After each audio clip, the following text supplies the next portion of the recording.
Helen Weems. I will be serving as chair tonight with Vicki Manning serving as vice chair. I hereby call this meeting to order at 6:02 p.m. this 25th day of July, 2023. Thank you, everyone who came out tonight on this hot summer day, and thank you for those who are joining us online as well. Madam Clerk, will you please announce those school board members in attendance?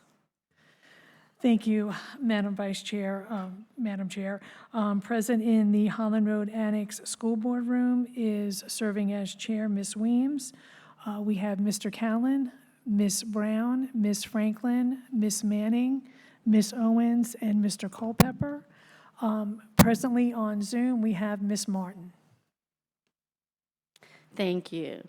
Please join me in observing a moment of silence.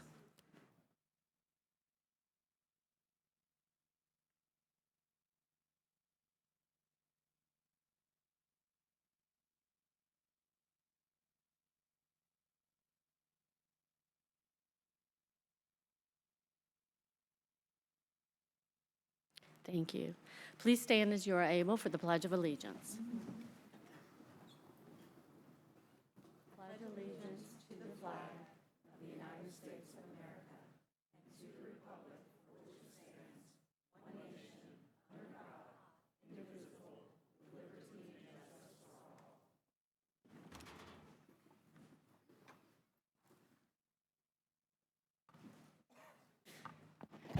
Now we will enjoy some public awards to some of our staff and students.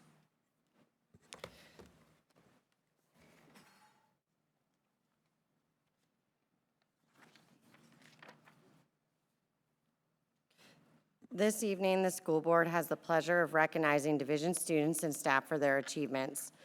Our first recognition this evening is for the Gifted Outstanding Teacher of the Year. Please welcome Laura Purvis.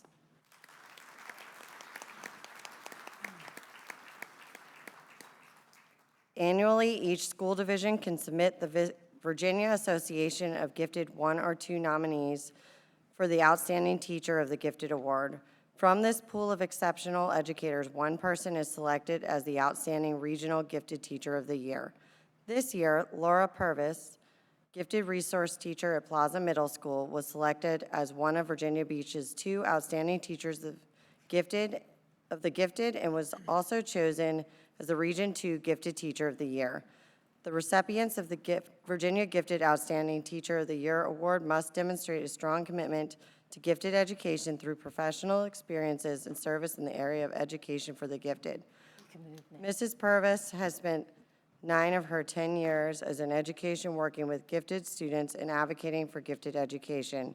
She is a leader in her building and in the school division.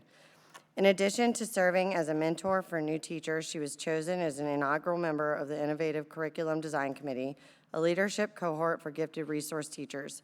She has served as an ex officio member of the Community Advisory Committee for Gifted Education, presented at local and state conferences, and brings innovative ideas and progressive thinking to the gifted programs in Virginia Beach City Public Schools. Congratulations, Mrs. Purvis. We are proud of you.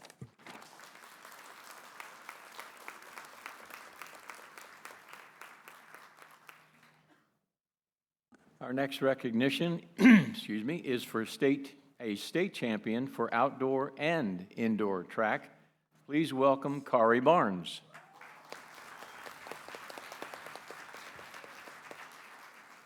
Kari is a skilled athlete that has been a strong asset to Tallwood High School's athletic teams and school community. Above all, he shows character daily, and his humble leadership skills are admirable. As a 4-year varsity athlete, he has made a lasting impact on our school and community. In addition to his hard work as a student athlete, he has spent time volunteering with our Men of Excellence Club and African American Male Summit Leadership Committee. Kari has been recognized as the Tallwood Track MVP for the last 3 years while breaking school records and continuing his success on the region and state levels.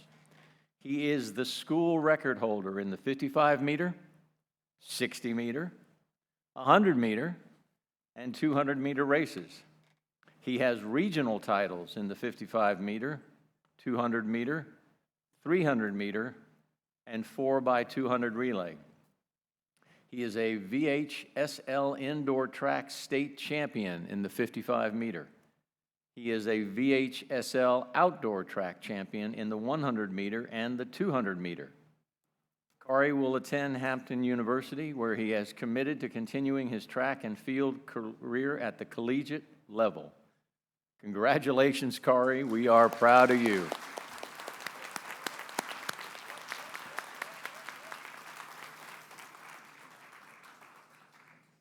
Our next recognition is for the 2023 Microsoft Specialist National Champion in Excel.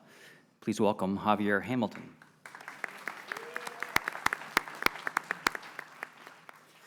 This year, more than 217,000 students across the country entered one of 6 competition tracks, by submitting a qualifying score on Microsoft product exams. A junior at Princess Anne High School, Javier was among the first place winners who topped 185 finalists at a live event in Florida, and will now head to the Microsoft Office Specialist World Championship in Orlando in August.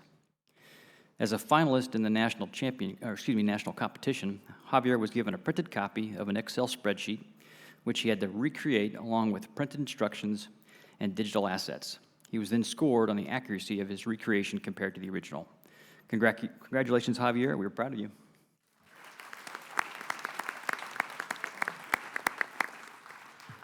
Our next recognitions are for several students and recent graduates who are named part of the top 20 under 20 by the Hampton Roads Workforce Council.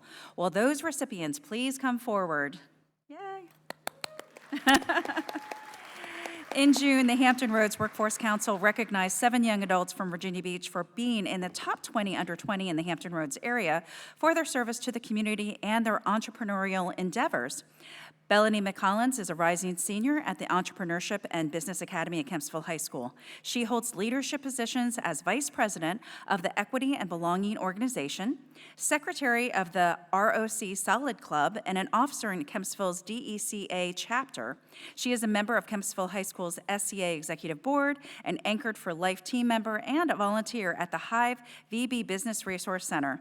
Bellamy has completed over 300 service hours while in high school and was a part of the business team Beauty Perfection that won EBA Pitch Night in 2022 and was recognized by Governor Glenn Youngkin. Congratulations. Bree Gessick is a rising sophomore at Ocean Lakes High School. She started advocacy in 2019 for the Jamie and Bree Strong Act for Seizure-Safe Schools, which helps provide seizure recognition and seizure first aid for all public school employees in Virginia. The bill received bipartisan support and went into effect for school year 2022-23. It provides free biennial training by the Epilepsy Foundation for all public school personnel, helping over 11,000 children with epilepsy in Virginia. Again, congratulations. Lauren Marks is a 2023 graduate of Cox High School, where she graduated with summa cum laude honors. In 2019, she merged her work ethic, creative skills, and entrepreneurial spirit to create and build an online jewelry business made by Lauren, where she sells the items she creates. Over time, her business grew so large that she now maintains a brick-and-mortar presence in 2 Virginia Beach boutiques. She has used her talents and platforms for several fundraising efforts, helping people ranging from the spouses of Navy SEALs to patients at Children's Hospital The King's Daughters. Lauren will be attending James Madison University, where she will be majoring in marketing. Congrats. Morgan Lynch is a recent magna cum laude graduate from Cox High School and the Environmental Studies program. Morgan established herself as a leader in civic engagement at an early age, serving in many roles, including president of Disabled Kid to Kid group at St. Mary's Home. She has been a Girl Scout for 13 years and is now an adult lifetime member.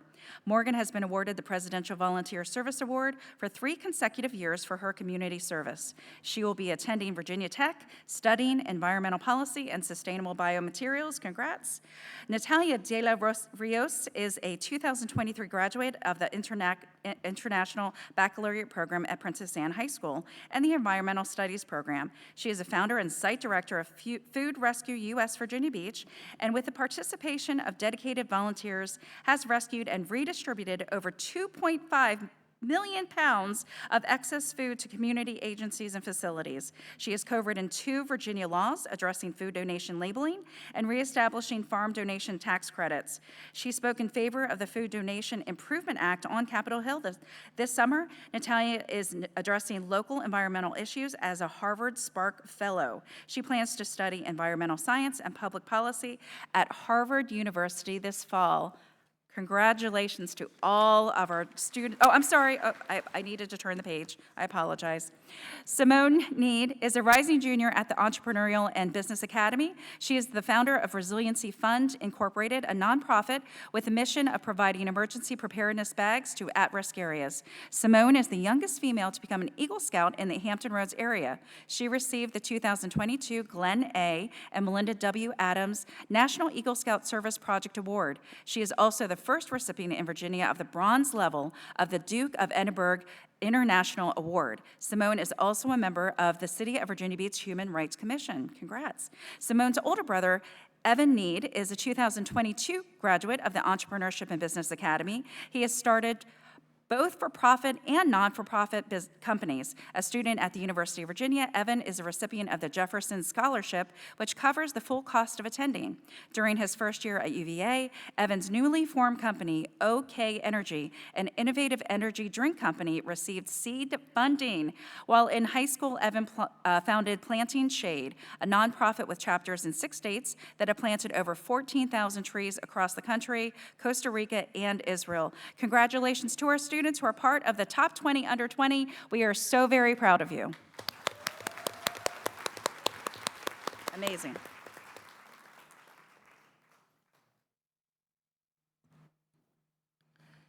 Our next recognition is for the VHSL Class 5 Boys Soccer State Champions. Please welcome the Princess Anne High School Cavaliers. Congratulations to the 2023 Princess Anne Cavalier Boys Soccer Team for their victory over the defending state champions, Cox High School, to secure the VHSL Class 5 Boys Soccer Championship. With this victory, Princess Anne has secured the first boys soccer championship in the school's history.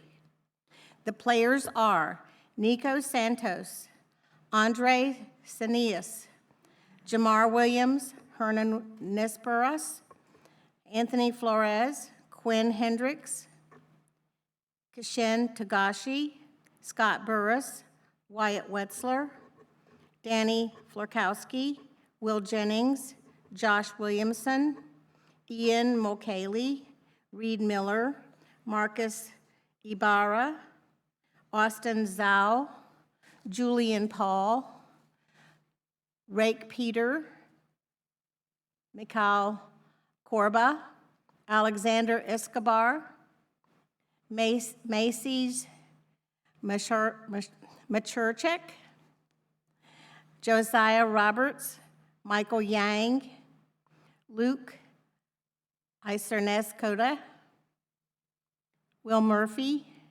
Raymond Marte. The head coach is Sonny Travis, and the assistant coaches are Chad McDonald, Rob Johnson, Stafford Kramer. Congratulations, Cavaliers. We are very proud of you.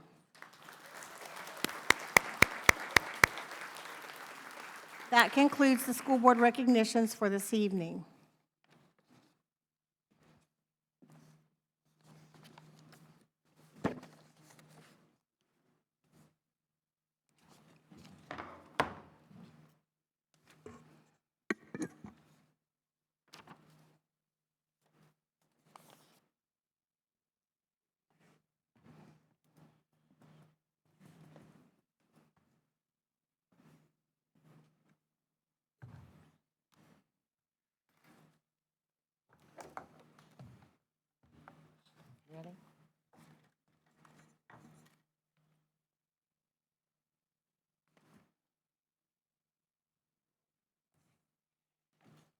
We're now at the adoption for the agenda.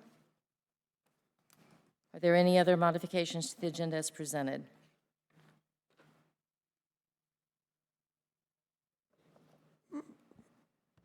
Ms. Brown? I just have a question. So when we voted in the workshop. I just wanted to ensure that that vote carries to this meeting. Formal. We voted in workshop? Voted in what workshop? We voted to amend our going into closed. So I'm just verifying that the discussion regarding the model policies is no longer on closed session. Yeah, that's good. Thank you. Any other discussion? Okay, do I have a motion? Ms. Franklin, do I have a second? Ms. Manning, any more discussion? Okay, all in favor of adopting the agenda as amended, please raise your hand.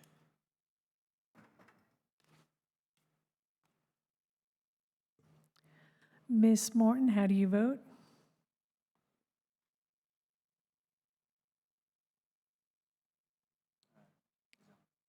She is on. Ms. Martin, how do you vote?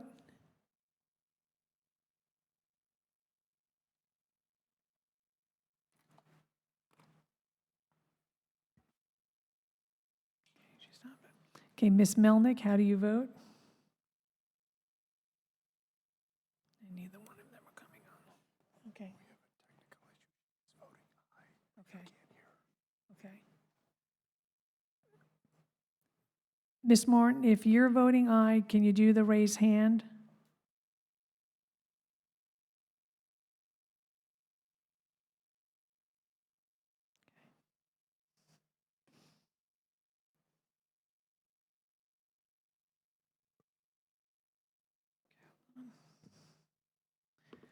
Okay.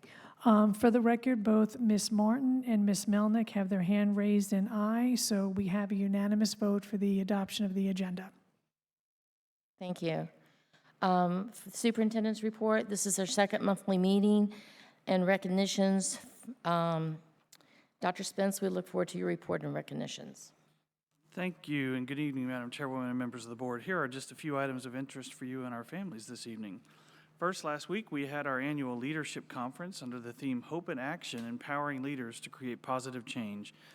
The workshops and learning experiences equipped our leaders with knowledge necessary to champion our division's strategic framework, Compass to 2025. Army veteran and leadership development expert Mike Irwin was our keynote speaker, and our breakout sessions focused on putting hope into action, educational equity, integrated systems of support, and future-ready learners. Participants used toolkits to reflect and collaborate on how to use the ideas presented at the conference to take action at their schools. And I have to say, it was exciting to hear our principals, coordinators, deans, and administrative assistants talk about leveraging hope as a strategy to create conditions for students and staff to thrive now and well into the future. Next, students at many of our elementary schools will see new inspirational murals in their schools thanks to a partnership we have with the Vibe Creative District. 12 of our Title I schools have murals through the Better Together project, including new artwork at Rosemont, SeaTac, Betty F. Williams, and College Park Elementary Schools. Each school collaborates with a local artist to match the murals with the character of the community. These murals are painted on-site, allowing staff and students to appreciate the artistic development process along with the final product. Murals will be painted at the 5 remaining Title I schools during the next school year. I'm thankful that local artists and the Vibe Creative District are working with us to inspire creativity and foster community relationships in our schools. Next, we want to acknowledge that Virginia Beach City Public Schools had an impressive debut during the inaugural year of lacrosse as a sanctioned sport. 6 VBCPS teams advanced to the Virginia High School League regional competition last month, including Ocean Lakes, First Colonial and Bayside, and Kellam, First Colonial, and Cox boys. For years, our lacrosse community has expressed interest in VBCPS offering this sport as an interscholastic activity, and after clearing a number of logistical hurdles, we are proud to have worked with our school board to ensure that lacrosse is a part of our sports lineup here in Virginia Beach. Congratulations to all of those teams, coaches, and student activity coordinators for a successful start, and we look forward to your future success on the field. And then finally tonight, this is my last superintendent's report with Virginia Beach City Public Schools. So I'd like to thank you for helping us achieve so much these past 9 years, and I'd like to reflect on that briefly.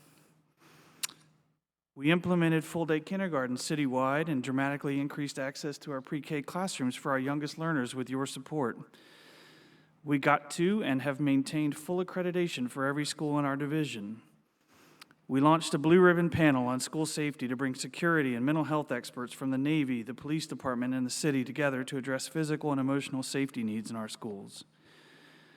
Together, we've spurred significant innovations in the division to meet the needs of the workforce and community, including the development of an environmental studies program classroom at the Chesapeake Bay Foundation's Brock Environmental Center, as well as the Entrepreneurship and Business Academy at Kempsville High School. We've continued to expand career and technology education opportunities in fields like manufacturing, renewable energy, and welding. Our Career and Technical Education Center just this year celebrated its 50th anniversary, and again, it's providing thousands of certifications and skilled career paths for our students to enter the workforce. I'm proud that we developed a division equity policy, one that led to the unanimous passage of a division-wide equity plan to align with our strategic plan. Along with creating equitable access, we've worked hard to amplify the voices in our community and collaborative decision-making. We've made intentional connections through our Teacher Leadership Forum, our Teacher Assembly, our Principal Leagues, our Superintendent Teacher Advisory Council, the Superintendent Student Advisory Council, our VBCPS Student Leadership Workshop, which I had the chance to visit this week, and through the development of family voice groups representing the diverse needs of various communities within our school division. We've expanded partnerships with the Navy, including the Oceana Air Show STEM Laboratory, where every one of our 5th grade students has the chance to attend the Oceana Air Show for an exciting and interactive learning experience. And also Project Search at NAS Oceana, which is the Navy's first partnership with this national job transition program for students with developmental disabilities. We built a family and community engagement center together to provide families with the resources and supports they need to ensure their children thrive. And we recently opened an international welcome center there to support our families coming to Virginia Beach from around the world.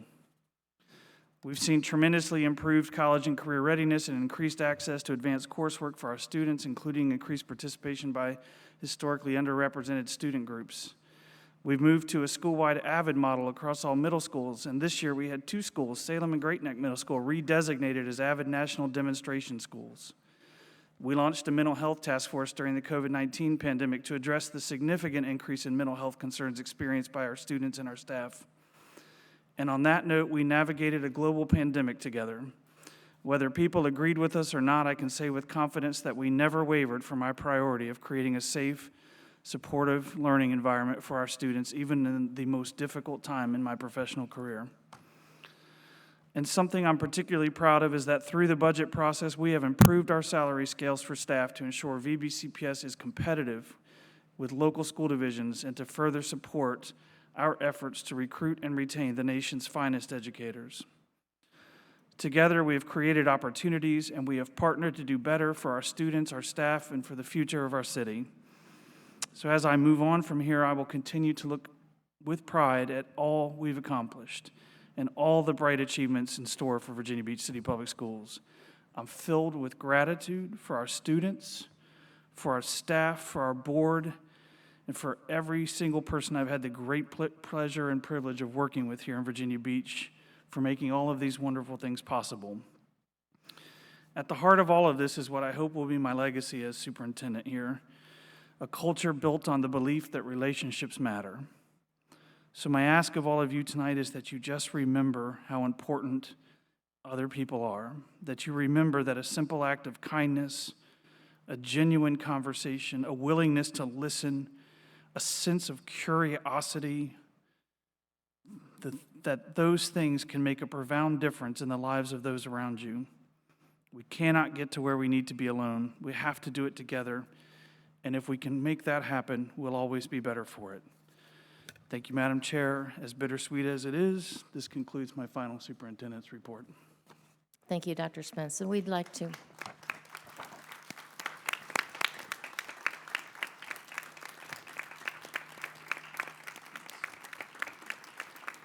Thank you. We would like to recognize your 9 years of superintendency with us with this plaque. So if you'll come to the front.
I do, Madam Chair, before we go on, I do have some recognitions I need to accomplish.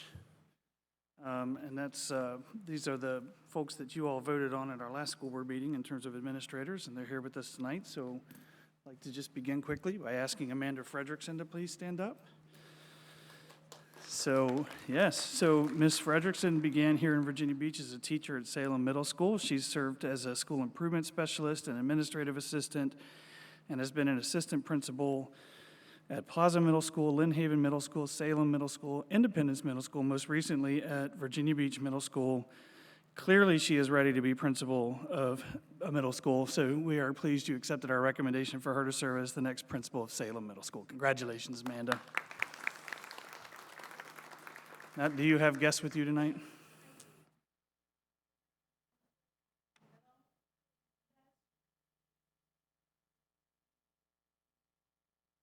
Great, thank you all for coming.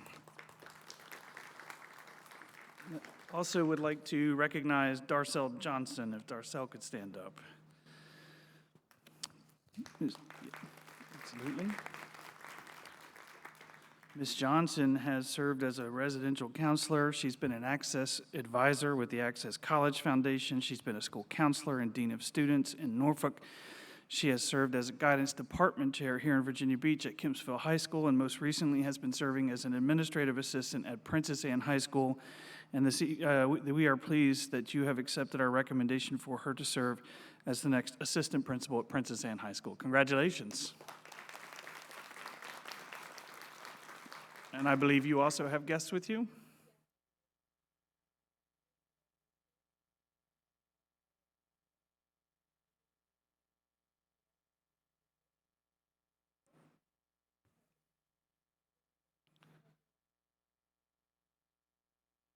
Very good, congratulations. We'd also like to recognize Erin Vickery, if she could please stand up. Erin has served as a teacher in Northern Virginia and Norfolk, and then here at Tallwood High School. She's also been a math specialist at Corporate Landing and Lynn Haven Middle School and Bayside Middle School.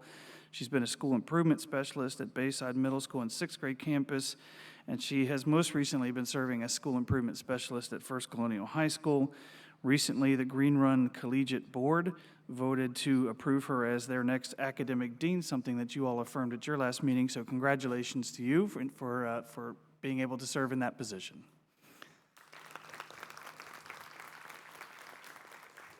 And you have guests with you as well?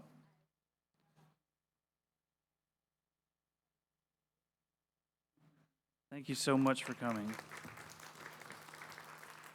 And Madam Chair, that is all. Thank you, Dr. Spence. I don't think it was mentioned at the beginning of who was present that Ms. Martin is out of town at a VSBA conference and her work in Richmond, and Ms. Melnick is out for medical reasons. They will both be participating virtually. And now for the approval of the minutes for July 10th and 11th, 2023, School Board Retreat, the Abridged School Board Meeting. Are there any modifications to the July 10th and 11th, 2023 School Board Retreat, Abridged School Board Meeting minutes as presented? Hearing none, I call for a motion to approve the July 10th and 11th, 2023 School Board Retreat, the Abridged School Board Meeting minutes as presented. Do I have a motion? A second. Seconded by Ms. Brown. Motion made by Ms. Anderson, second by Mrs. Brown. Is there any discussion? Hearing none, I call for a vote to approve the July 10th and 11th, 2023 School Board Retreat Abridged Meeting minutes as presented. All in favor, please raise your hands.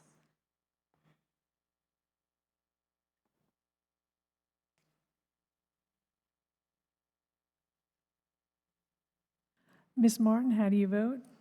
I vote aye. Thank you. Ms. Melnick, how do you vote?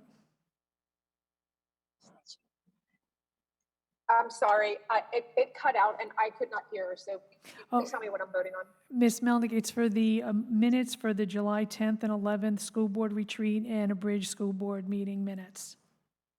Yes, I was there. It was fabulous. Yes. Okay, thank you. So, Madam Chair, we have 8 ayes in favor of the minutes, Thank you. and you need to do the rest of the votes. Do we have any votes that are not accepting the minutes? Okay, can you tell us why, Ms. Williams? Yes, I'm abstaining. I was out of town at my dad's funeral, so I was not able to attend the retreat. And Ms. Manning? I'm abstaining because I wasn't there. Thank you. And me as well, I abstain, I wasn't present. Oh, I'm sorry, Mr. Culpepper. So, Madam Chair, we have 8 ayes and we have 3 abstentions, so the motion did pass for the approval of the minutes from July 10th and 11th, the school board retreat and Abridged school board meeting. Thank you. So now we're on 11 public comments, which we will hear until 8 p.m. The school board will now hear public comments on matters relevant to pre-K through 12, public education in Virginia Beach, and the business of the school board and the school division from citizens and delegations who signed up with the school board clerk prior to noon today. The purpose for the public comment section of the school board agenda is for the school board to offer an orderly forum to receive public comments during the school board meeting. Members of the public have the opportunity to provide comments during the meeting by signing up to speak from the podium. Other methods of public comment are not offered during the school board meeting.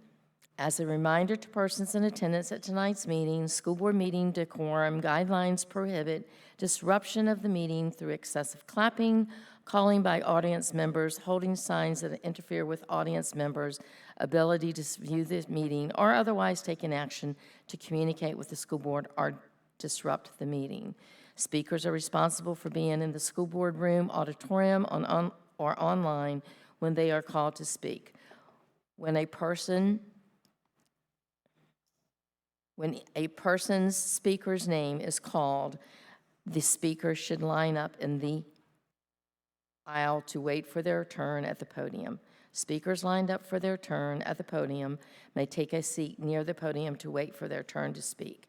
If a speaker is not present when called to speak, or is not online or unable to unmute when called to speak, the school board at its sole discretion may allow the speaker to speak at the end of the public comment session. The school board also invites the public to submit comments through our group email account, which can be found on our website. Madam Clerk, please introduce the first speaker. Thank you, Madam Chair. Our first speakers are A.J. Quattaro, Alana Spencer, and Geneva Warren.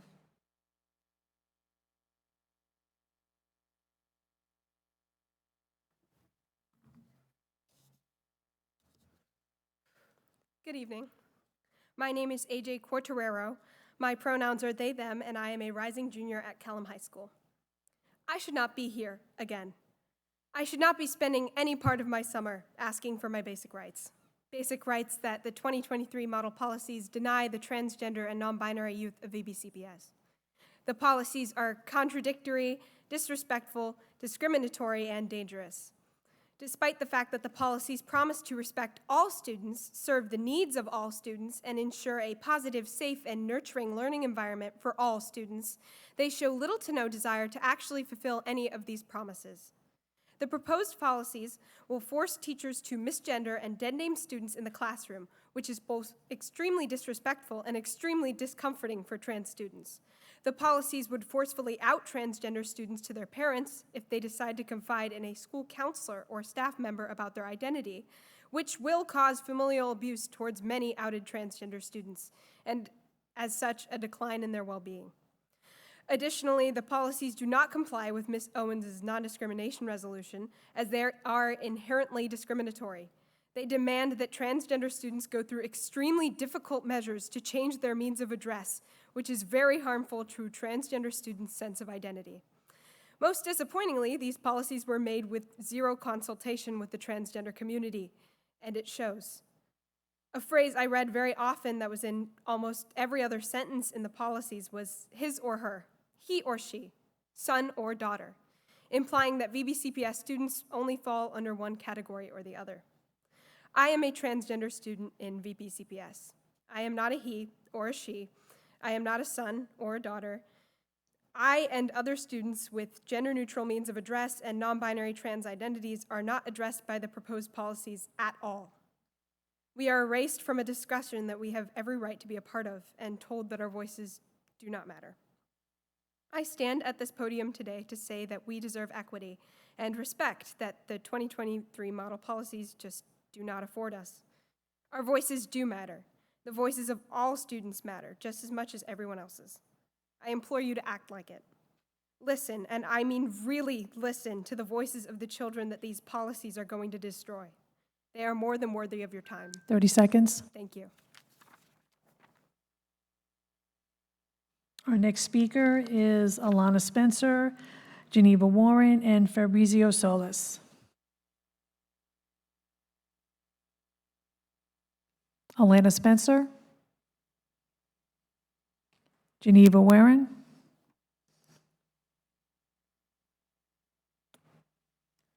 Good evening, members of the school board. My name is Geneva Warren, and I am a student at First Colonial High School, and tonight I will be addressing the 2023 model policies. Frankly, besides being annoyed, disturbed, and slightly angered over this topic, I am scared. I am scared for the future of the youth, and I have been scared for the repercussions if these model policies are passed. This evening, July 25th, 43 days after the passing of Owen's resolution protecting the freedoms of all children, instead of reinstating facts that have been recanted time and time again, I only want to ask those all in favor of the 2023 trans model policies, why? Why do you exhibit such hypocritical views towards people of the LGBTQ community while celebrating the very documents that protect those individuals every 4th of July?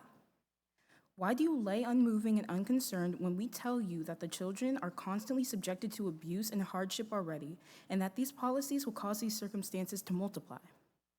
Why do you continuously choose to not see our point of view, even as we beg and plead for the lives of our friends to be spared? Our negators claim to want better lives and better futures for us, yet exhibit the exact opposite of that. To that I say, if you truly claim to be a leader or a role model, if you truly want a better, brighter future for the youth, do something that we have yet to see in our lifetime. Choose peace. Choose acceptance. Choose acknowledging the fact that not everyone is like you, and that's okay. Choose kindness for every he, she, they, and so on this planet. It truly is not as hard as it seems. If it was, we would not be up here preaching about it. And members of the school board, I ask the same. Please, school board members, for the sake of our future, our friends, and our happiness, please vote against the 2023 model policies. Thank you. Our next speaker is Fabrizio Solis, Bradley Fish, and then Cecilia Cocan.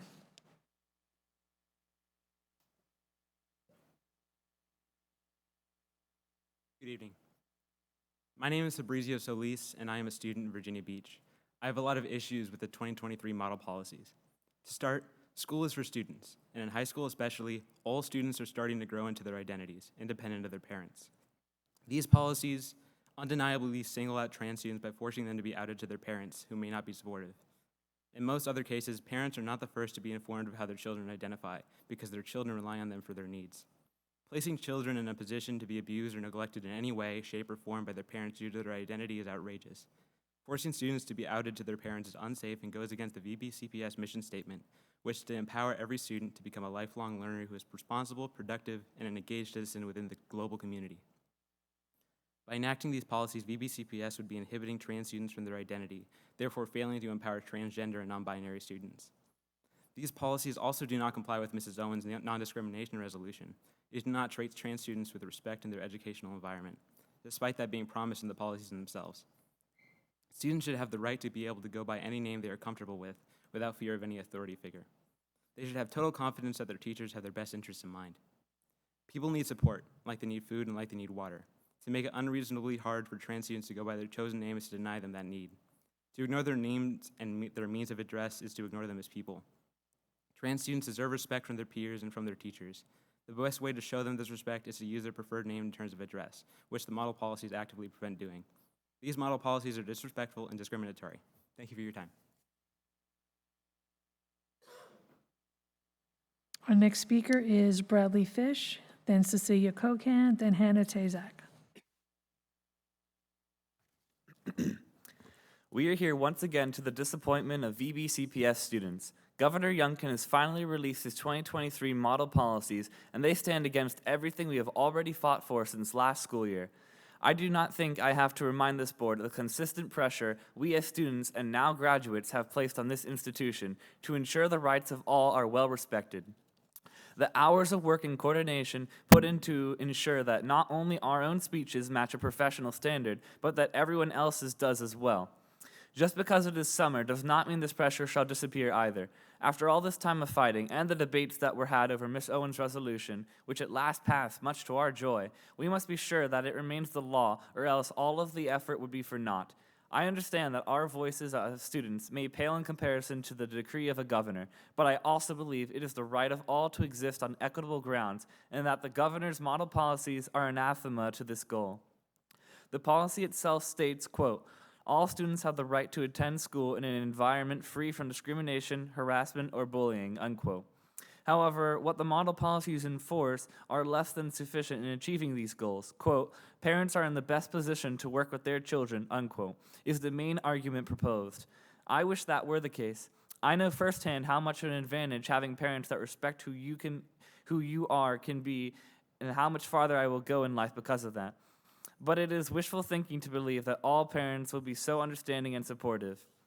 With data from the Trevor Project, an organization well vetted and researched, only 50% of American adults polled said that they would be comfortable with their child being transgender. Thus, up to half of transgender children could be met with discrimination and a lack of support from their own family units.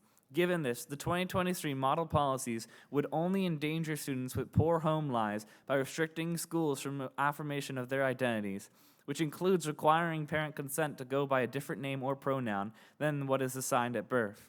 Naturally, however, an exemption is made for nicknames that diverge from more common names, such as Ben from Benjamin or Sam from Samuel. This points out how cisgender students will remain unchanged in their rights, but transgender and non-binary students will not be getting the same treatment. These policies have a preference for parental control over their children rather than a policy that ensures as many children as possible are respected and given equal opportunities. 30 seconds. It is a battle between liberty and personal choice versus power and control. I urge the board to reject the model policies and stay true to the wishes of students of Virginia Beach, thus upholding Ms. Owens' resolution, and by doing so, upholding the rights of transgender and non-binary students of the city. Thank you. Our next speaker is Cecilia Kokan, then Hannah Tazak, and then Kylene Bond.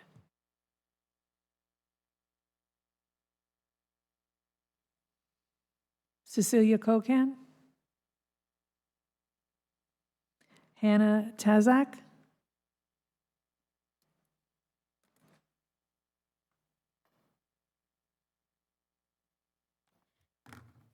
Good evening. My name is Hannah Tazak, and I'm a rising senior in the IB program at Princess Anne High School. I was one of the fellow students that cried, laughed, and celebrated with my peers at 2 a.m. on June 12th. Well, technically, June 13th due to the length of the meeting. Our reaction should tell you how important your support of the transgender community is to us and our continuous persistence in attending meetings, even if it goes into the next day.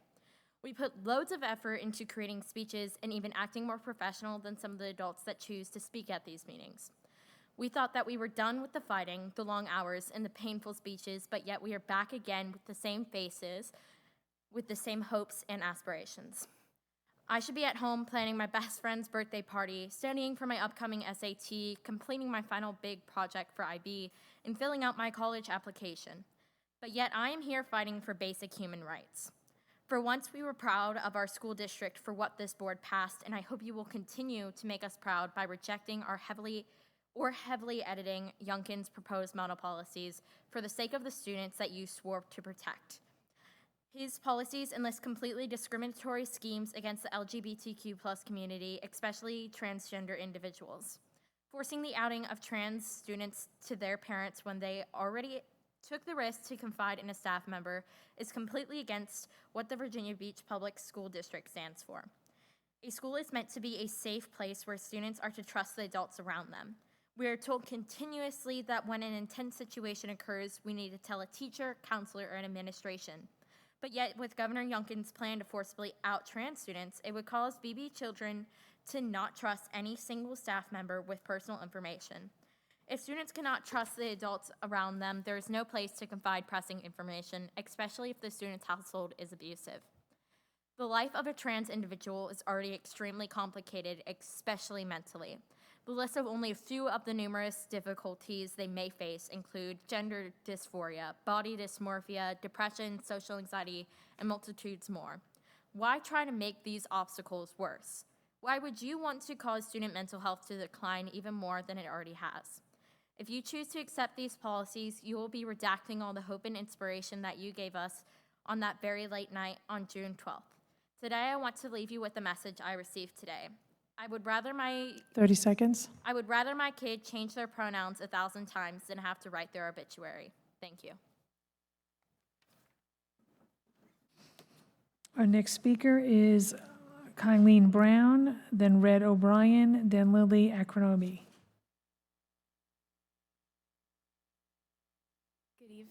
Good evening. My name is Kyleen Bond. I'm a rising senior at Floyd E. Kellum High School, and my pronouns are they, she. I stand here today to share why these new model policies should not be implemented into our school system, as it is harmful to those in our trans community.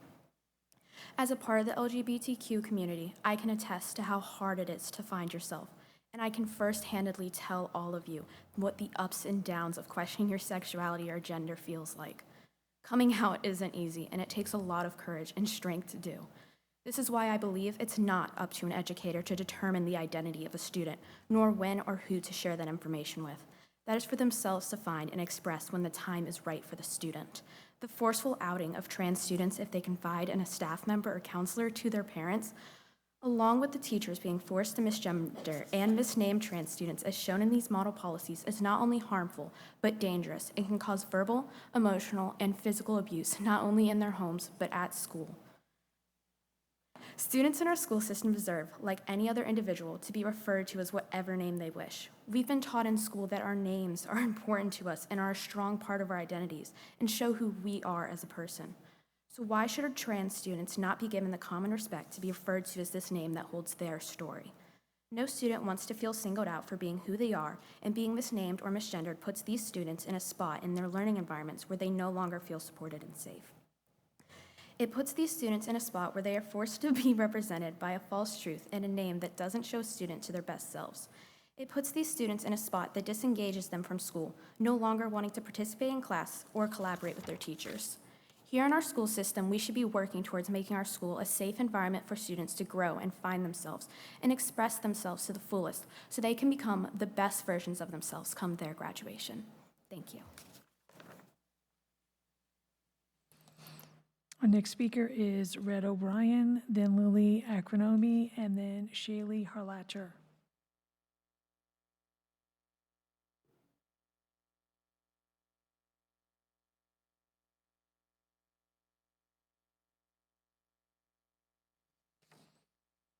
Red O'Brien, Lily Akrinobi,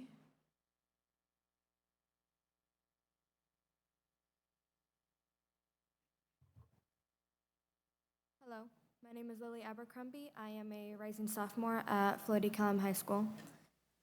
As children, we have a right to feel safe, protected, and respected. One of the places where kids are supposed to feel this way is school. However, with this new policy in place, that right is being taken away. Our minds are constantly growing, constantly changing, and we experience things that are new to us. All of these changes are expected and should be encouraged and explored by the adults around us. When we are growing, we discover ourselves, our sexuality, and our gender identity.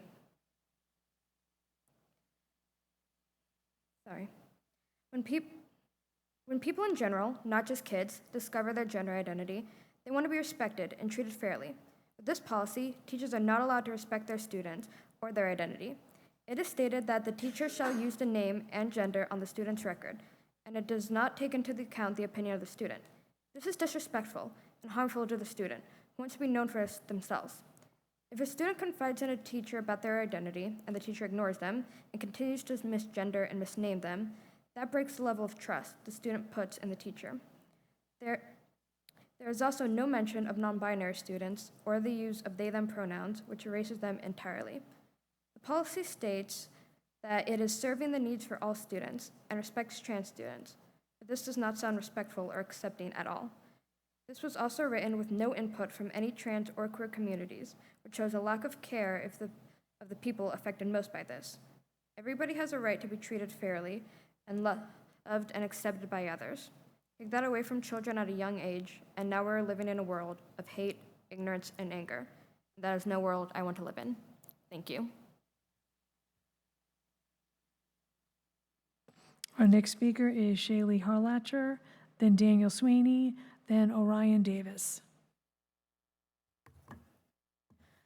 Hello, everybody. My name is Shaylee Harlacher, and I'm a 15-year-old going into my sophomore year at Kellam High School. Thank you for allowing me the opportunity to speak tonight. I'd like to start out by pointing out the abnormality when so many people come out to speak at meetings like this only to feel respected in a classroom environment. Getting up here and speaking on a Tuesday night is not an average schedule for someone my age. The contradictions in recent model policies will make it harder for me to focus on my education. I wake up every morning anxious to go to school, only to be torn down by a school system that is centered around protecting me. On top of this, now I have to be worried about my friends going home to an abusive parent after being outed by a teacher they trusted. I need to ask everybody in class their preferred name because teachers are now allowed to blatantly disrespect them. All this does is put a student in danger, completely opposing the purpose of this model policy. People mention that children need to be respected, but then make it legally required for teachers to disrespect them. Then you are perfectly fine sending them home to a house where their parents' love can be revoked solely because their identity does not match their biological sex. It also completely opposes Ms. Owen's non-discrimination resolution, which states, and I quote, "VBCPS is committed to eliminating all forms of unlawful discrimination and harassment in the educational environment. Accordingly, no student shall be excluded from participation in, be denied the benefits of, or be subjected to unlawful discrimination under any VBCPS educational program or non-athletic activity based off of sex, sexual orientation, gender, gender identity, or any other characteristic that is protected by state or federal law regarding non-discrimination and anti-harassment." Along with this, it has been completely okay with you guys to ignore non-binary people. From when I started my research until now, I've seen things such as she/he or son/daughter everywhere, silencing the voices of so many people who cannot speak up for themselves and now no longer have a government body to advocate for them. Saying they is not in any way, shape, or form disrespectful. I'd like to mention the timing these rules were put in place. It seems like throwing transgender students under the bus for political reasons. I don't understand how the use of health and well-being of trans students for people's political campaigns is fair. I think that putting a group of people's mental health on the line is unfair to begin with. 30 seconds. But also extremely manipulative and dangerous. Using this to get political advantage just proves to transgender students that they do not have a government body to represent them. I appreciate your time and thank you for allowing me to speak tonight. Our next speaker is Daniel Sweeney, and then Orion Davis.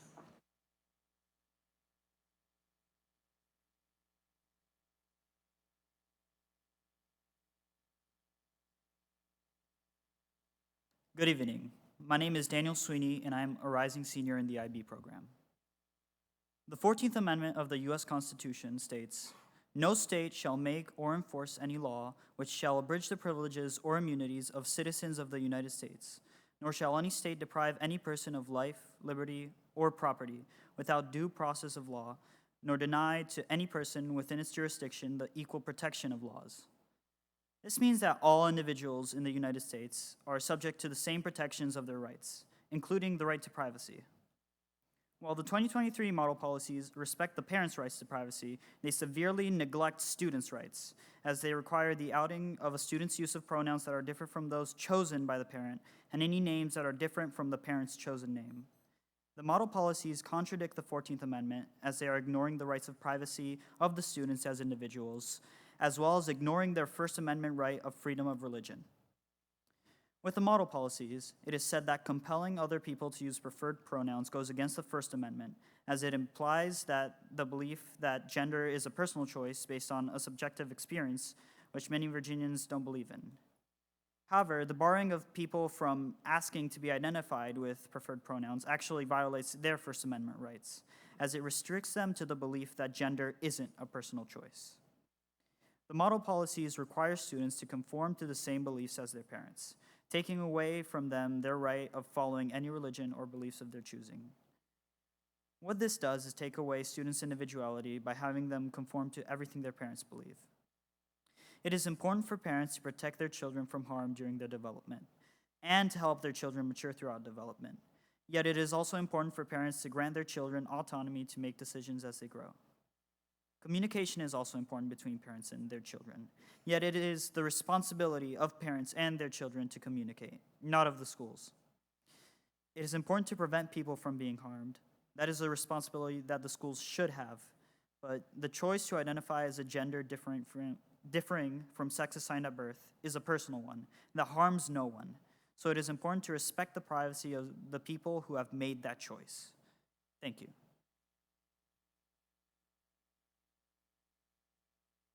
Our next speaker is Orion Davis.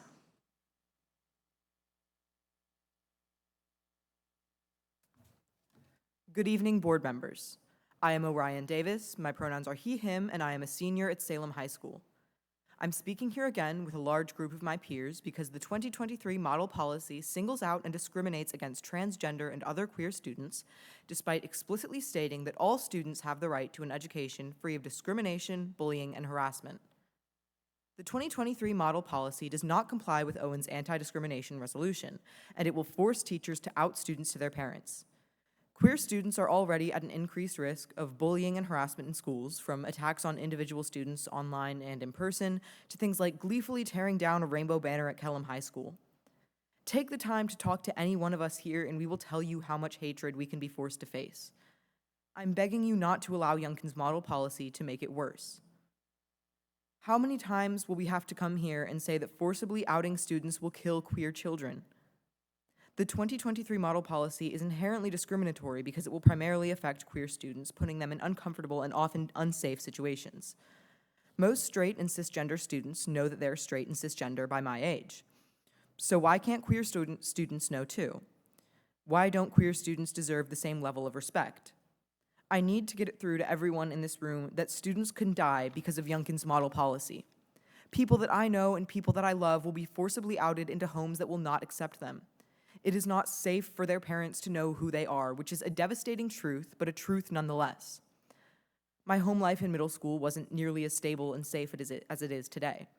Thankfully, I had friends at school that treated me with respect and validation, and I had a teacher that I knew was safe to talk to about it, even though I was afraid to tell my family. And that support system kept me safe. I know for a fact that Youngkin's policy will kill students because if it was put into effect a few years ago, I could have been one of them. We are doing all we can right now. We are putting in effort and taking time out of our lives regularly so we can try to get through to you the importance of this situation because we know just how devastating the effects will be. We are the ones affected by it, we are the ones living through it, and we are the ones consistently writing and editing and researching and coming here to speak to you because we need you to listen. We need you to act while we can't. There have been thousands of comments from Virginians criticizing the policy that you are consistently hearing, and you are consistently hearing from the majority of students and even parents that Youngkin's model policy is not the right choice. 30 seconds. If you truly want to protect children, vote against Youngkin's 2023 model policy. Thank you. We'll now go to our online student speaker, Bethany Wilmoth. Please unmute. Hello, can you hear me? Yes, we can hear you. Please proceed. Good evening, school board members. My name is Bethany Wilmoth. I'm a rising sophomore at Salem High School, and I'm here to speak against Glenn Youngkin's recently introduced model policies regarding transgender students.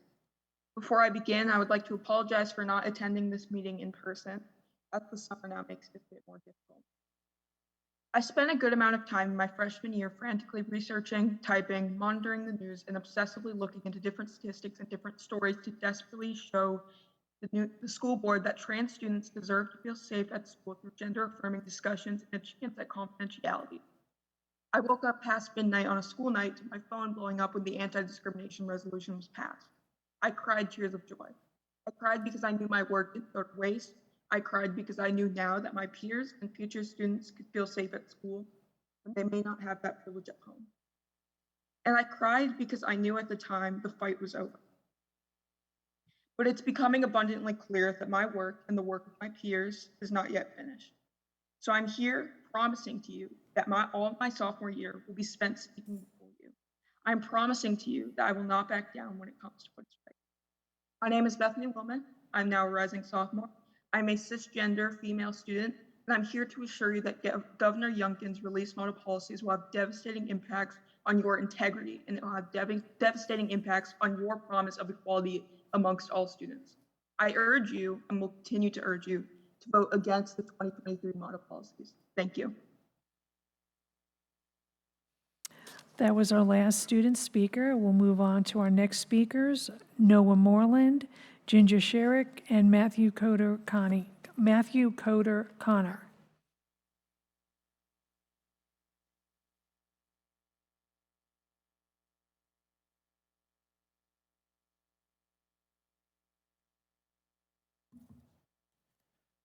All too often, we hear people speak of their own truth, how each person can hold within themselves their own interpretation of the world and yet somehow still be true.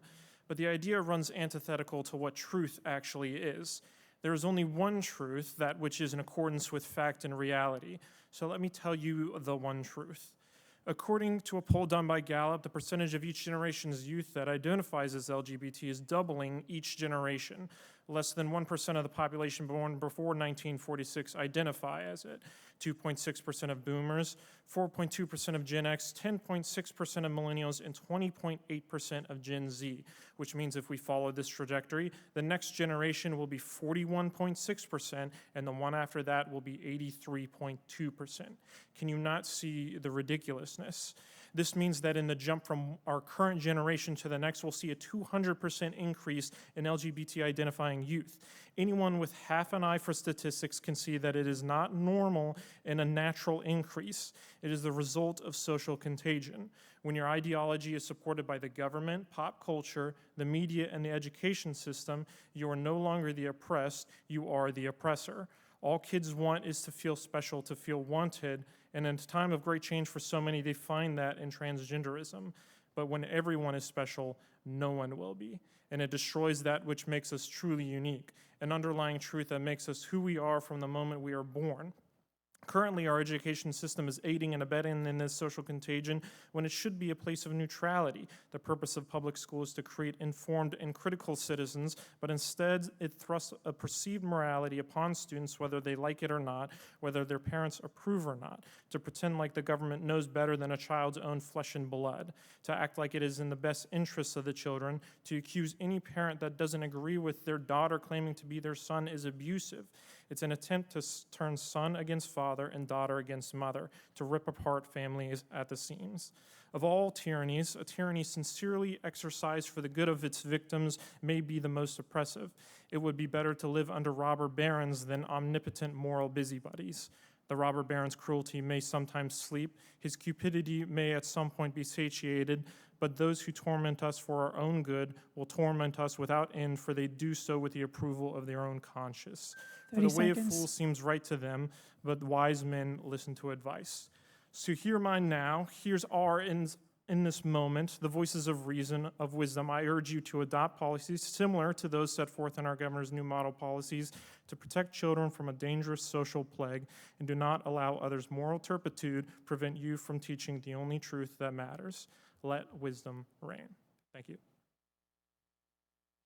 Our next speaker is Ginger Sherrick, Matthew Cody Connor, and then David Cutchins. Good evening.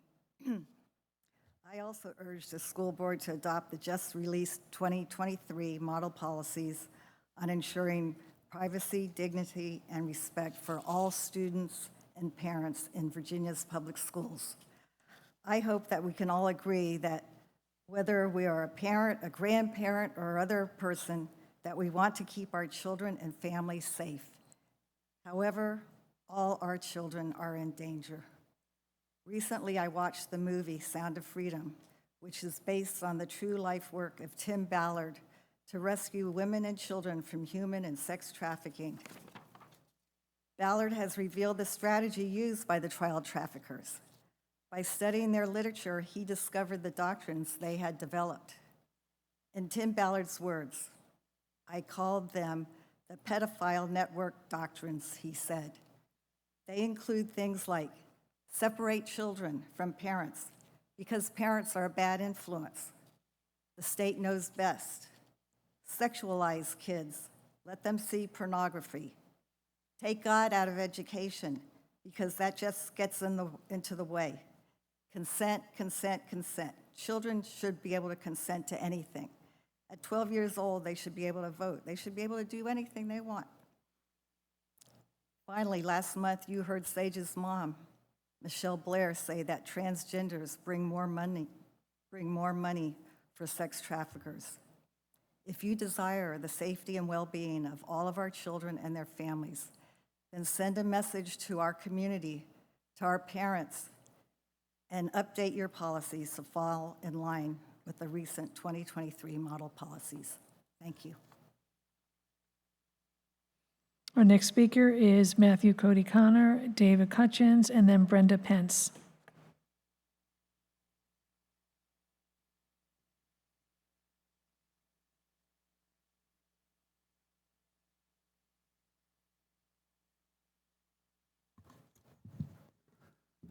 Thank you. First, I want to make it very clear I'm not a paid speaker from out of town. I live right here in Virginia Beach. I currently have children in Virginia Beach schools. Second of all, I want to make it very clear that trans people, LGBTQ people are not a contagion. You see more of them because our society has become safer, all right? Not because there's some sort of disease. That's just absolutely disgusting to even say. When Governor Youngkin decided to move forward with his discriminatory guidance for trans students, I began speaking to people in the community. And one of the first questions that came up was from a teacher, asking if they would now be required to deny their students the bare minimum level of respect of addressing them the way they would prefer. So I'm asking you, will you require teachers to deny students the basic level of respect of addressing somebody the way they would prefer, and then expect those same students to respect and learn from those teachers? Are you going to make teachers force out their students, betray that trust, and then expect those students to trust and learn from those teachers? We all bore witness to a parent at a previous meeting, boldly, even proudly, proclaiming that they would disown their child if they came out as trans. That kind of parent could be at the end of any one of those phone calls. Will you make teachers do that to students they're trying to teach? Are you heartless enough to make those phone calls? What about you, Mrs. Callan? Mr. Brown? What about you, Mr. Manning? Mr. Manning, would you make a call like that? Would you do that to a child's life? And if being misgendered bothered you, you should probably chew on that feeling for a little bit. Because if you agree with the governor that it's okay to do that to my child in your schools, then you should be just as okay with somebody doing it to you anywhere else. The governor's not trying to improve Virginia schools. The governor's not protecting kids. This guidance removes protections. The governor is perpetuating a senseless culture war, dividing our communities for his own political gain at the expense of Virginia's children. He's playing politics with our children's lives. But Governor Youngkin's folly does not have to be Virginia Beach's folly. This is a guidance document, and it does not supersede the school board's power to enact or retain policies better suited to its own community. You can, you should, and I strongly urge you to reject this discriminatory misguidance policy. And with my extra remaining seconds, I would like to say I do support you expanding the PRC committee to 5 people, and I do support you removing the culture war advocates that are currently on it. Thank you. Our next speaker is David Cutchins, Brenda Pence, and then Tom Connett.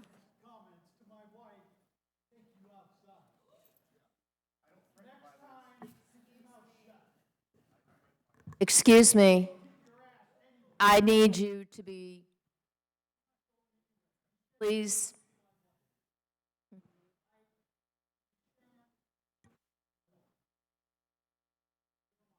I need to have him removed, thank you. Please remove him.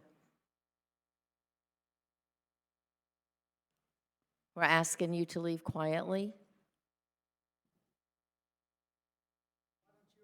Madam Chair, what's the reason you're removing the citizen? Point of order? Point of order? The reason we're asking him to move is because he is threatening someone. He is not threatening anyone. He just did, and he just used curse words. He said yes, he did. Yes, you did.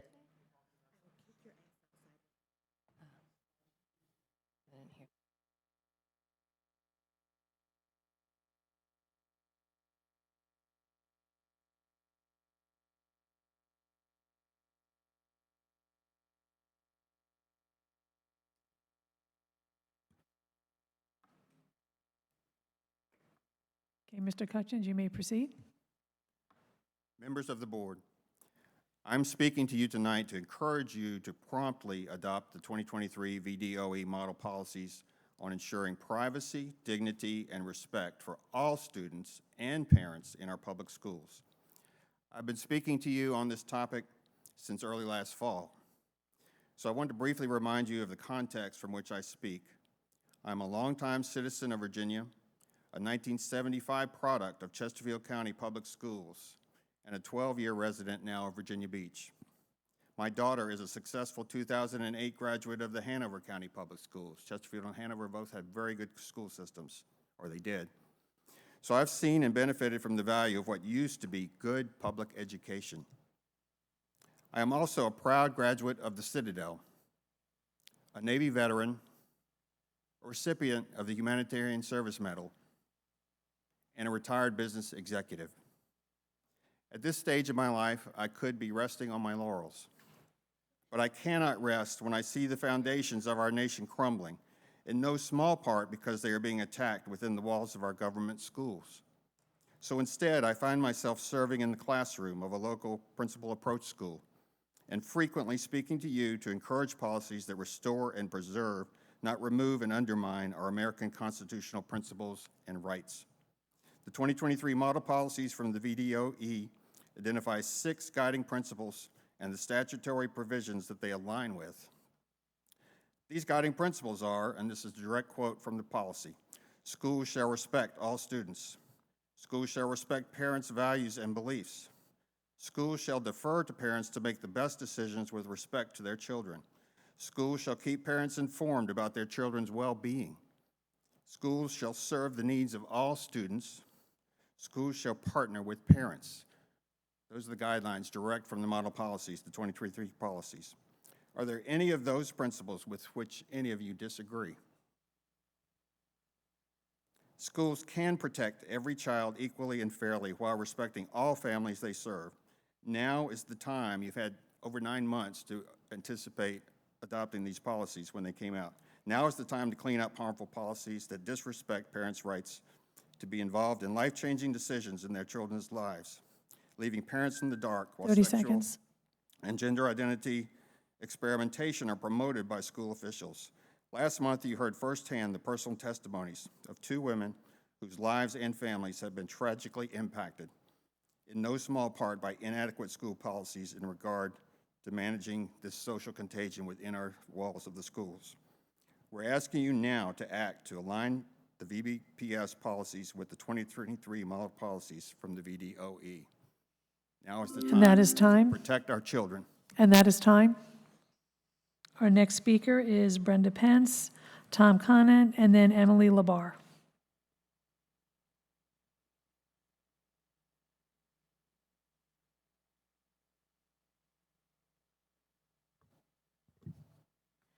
Good evening. I'm Brenda Pence, a retired Virginia Beach school teacher and concerned citizen. Thankfully, the 2021 model policies have been officially withdrawn. There is no going back. They didn't serve us well, and we have witnessed the damage done to our children, our families, and our school personnel, not only in Virginia Beach, but across the state. The bad policy caused division among our children and stripped our schools of many excellent teachers unwilling to compromise their worldview. And thankfully, the 2023 model policies are here to correct that by reinstating parental rights and keeping our excellent teachers. But the question remains, will Virginia Beach School Board recognize its sworn duty to obey the U.S. Constitution, including the 14th Amendment, and Virginia laws, including Code of Virginia number 1-240.1? Both legal entities identify and uphold the fundamental rights of all parents to make decisions concerning the upbringing, education, and care of their children. Will the board recognize its sworn duty to the parents of the children it oversees? Will the board come alongside parents to support them and not to usurp them? The bottom line is, of course, and has always been, parental rights. So we want to know if you are considering rejecting the 2023 model policies. Tell us your reasons for not only ignoring the laws of the land, but also refusing to support parental rights. On what grounds would you do that? Why should you direct parental right policies for our school? You are accountable, and we want answers. I have read the new 2023 model policies document. It is clean, it is equitable, and it recognizes parental rights and accommodates students' needs. It is like a breath of fresh air. We request the Virginia Beach School Board to vote unanimously to approve the 2023 model policies. It will rightfully restore parental rights according to the will of the people, the laws of this great country, the laws of the Commonwealth 30 seconds. of Virginia, and the families of Virginia Beach. Thank you. Our next speaker is Tom Conant, Emily Labar, and then Vincent Smith. Good evening. I'm here to call on the board chairperson and the rest of the board to support and enact the new DOE model policies. We were assured when a resolution to support transgender students was proposed that it would not be misconstrued to prevent enacting the new policy. In fact, the chairperson, Ms. Riggs, stated in the June 12th meeting that if and when our governor gives us a new policy, we will be doing that. I want to thank you for deciding to follow the law and make discussions about this policy public and transparent.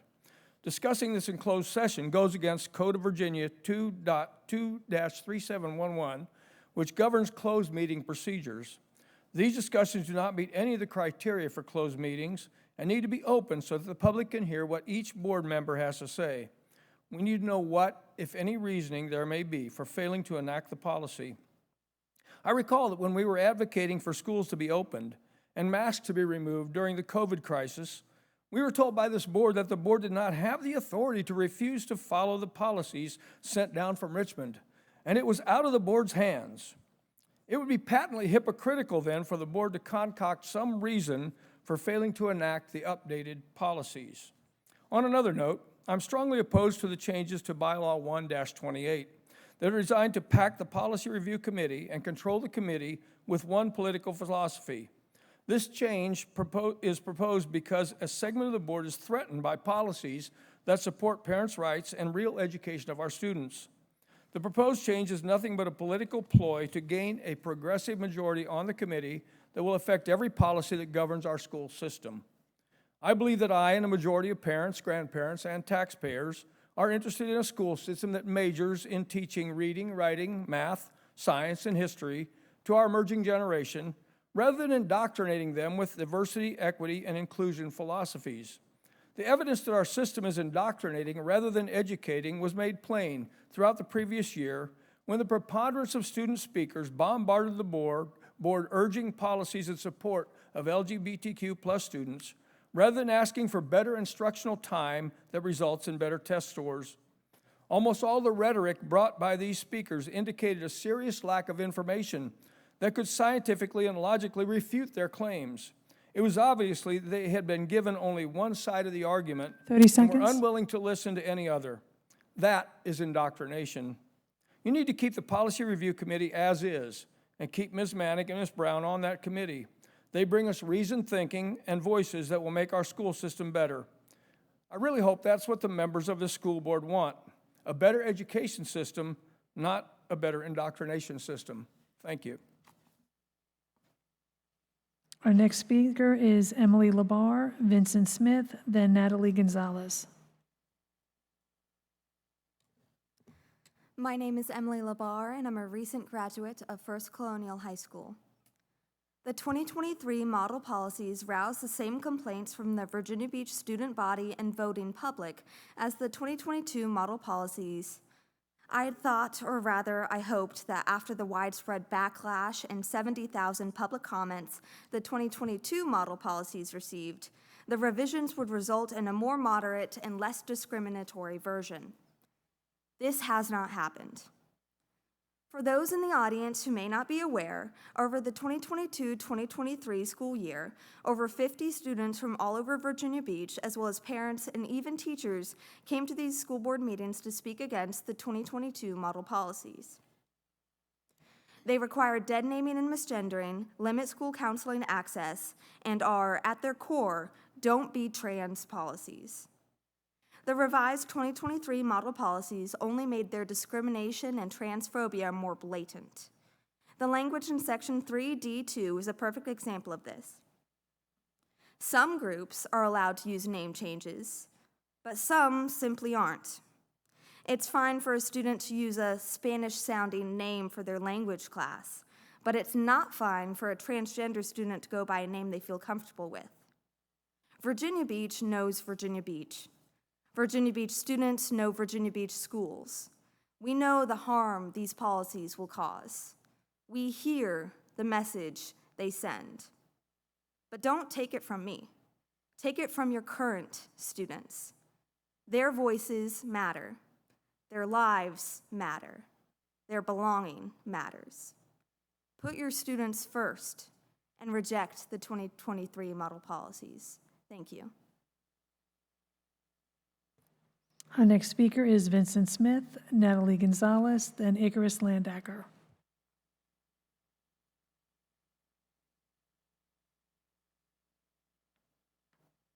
Good evening. I'm Vincent Smith. I'm here from District 5. I've got a few points to make to you tonight. First, I want to point out to you that a couple of years back, you changed the policy about your agendas to allow an item to proceed from information to action in the same night for emergent circumstances. These are not emergent circumstances, so you should not be introducing a modification to Bylaw 128 and voting on it in the same night. But let's move on to the meritorious arguments of it. Why do you want 45% of this body to sit on a subcommittee? That's just ridiculous. Why don't you get some of the former members to sit on it also? And let's get 50 people in there, because you're going to create a committee here that is just non-functional. Per the ASAE, a committee's size should be determined based on the number of members needed to accomplish the work. So not based on how many people want to pack the committee or how many people want to serve on the committee. It's how many people need to be on the committee to finish the work efficiently. You're pushing towards just another case of everyone deserves a trophy or no school board member left behind. You know, let's be real about this here. I don't support modifying that policy. I also want to move on to an issue with this meeting tonight. You violated your own bylaw. Bylaw 136, section D1C, requires that any school board member participating remotely must clearly be heard and or seen through the method of remote participation throughout the meeting. You allowed 2 school board members not present tonight to place a vote. It's only going to take a motion from 1 member sitting on the dais tonight and a vote to remove these 2 members who aren't here from participation in the rest of this meeting tonight, and they won't be able to vote on Bylaw 128. Thank you very much. Our next speaker is Natalie Gonzalez, Icarus Landacker, then Lindsay Bohan.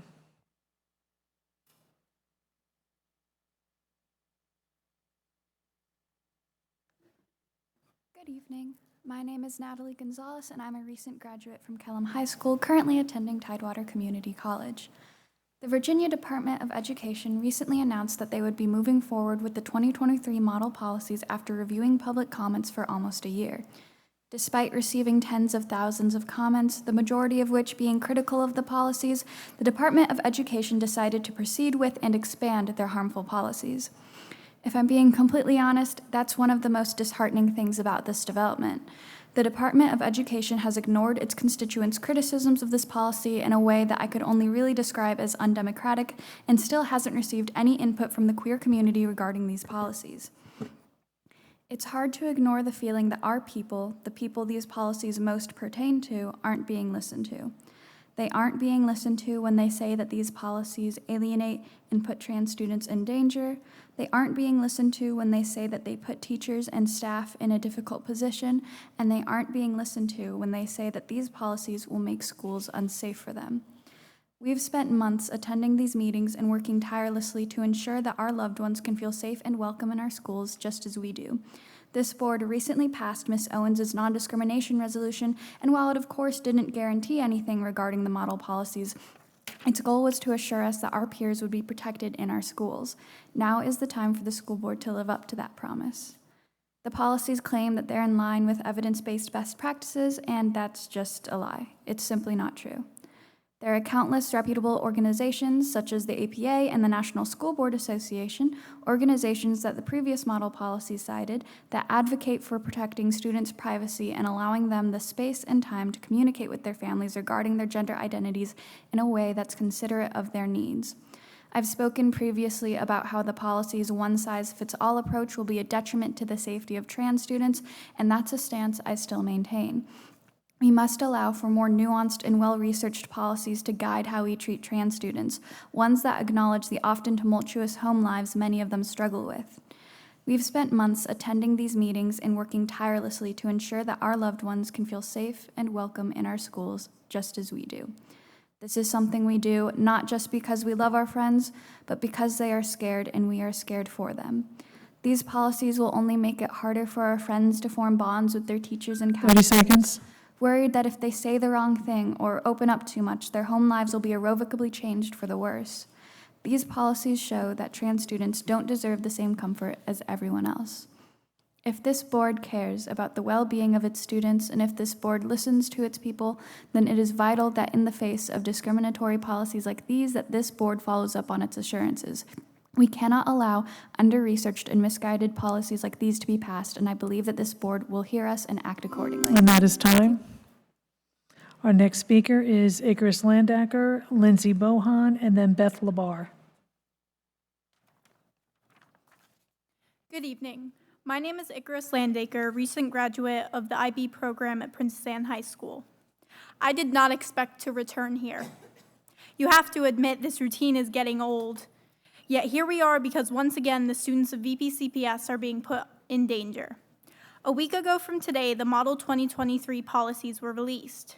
That day I read the headlines, read the policies, listened to my friends cry over the phone, and for a while I was too numb to react. I had woken up that morning expecting it to be like any other day, and in a twisted sense it was. These policies are continuing a pattern of anti-trans legislation sweeping the nation.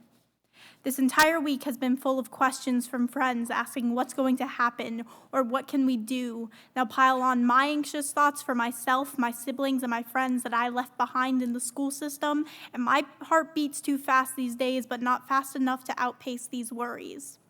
I am not the only one. As before, these policies are backed by the same arguments of parental rights, but they are not about that.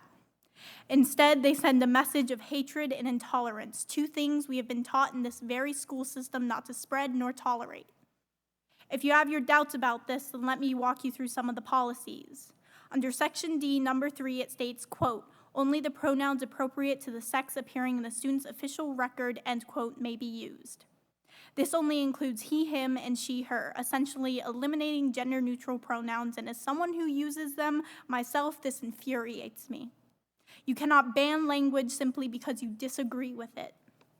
Of course, with parental permission as well as legal documentation, changes may be requested, but changes to legal documents take time and are difficult. In fact, in an unsupportive household, you might as well be asking for pigs to fly with how impossible that would be. All the while, the mental health of the student would deteriorate as quickly as their identity.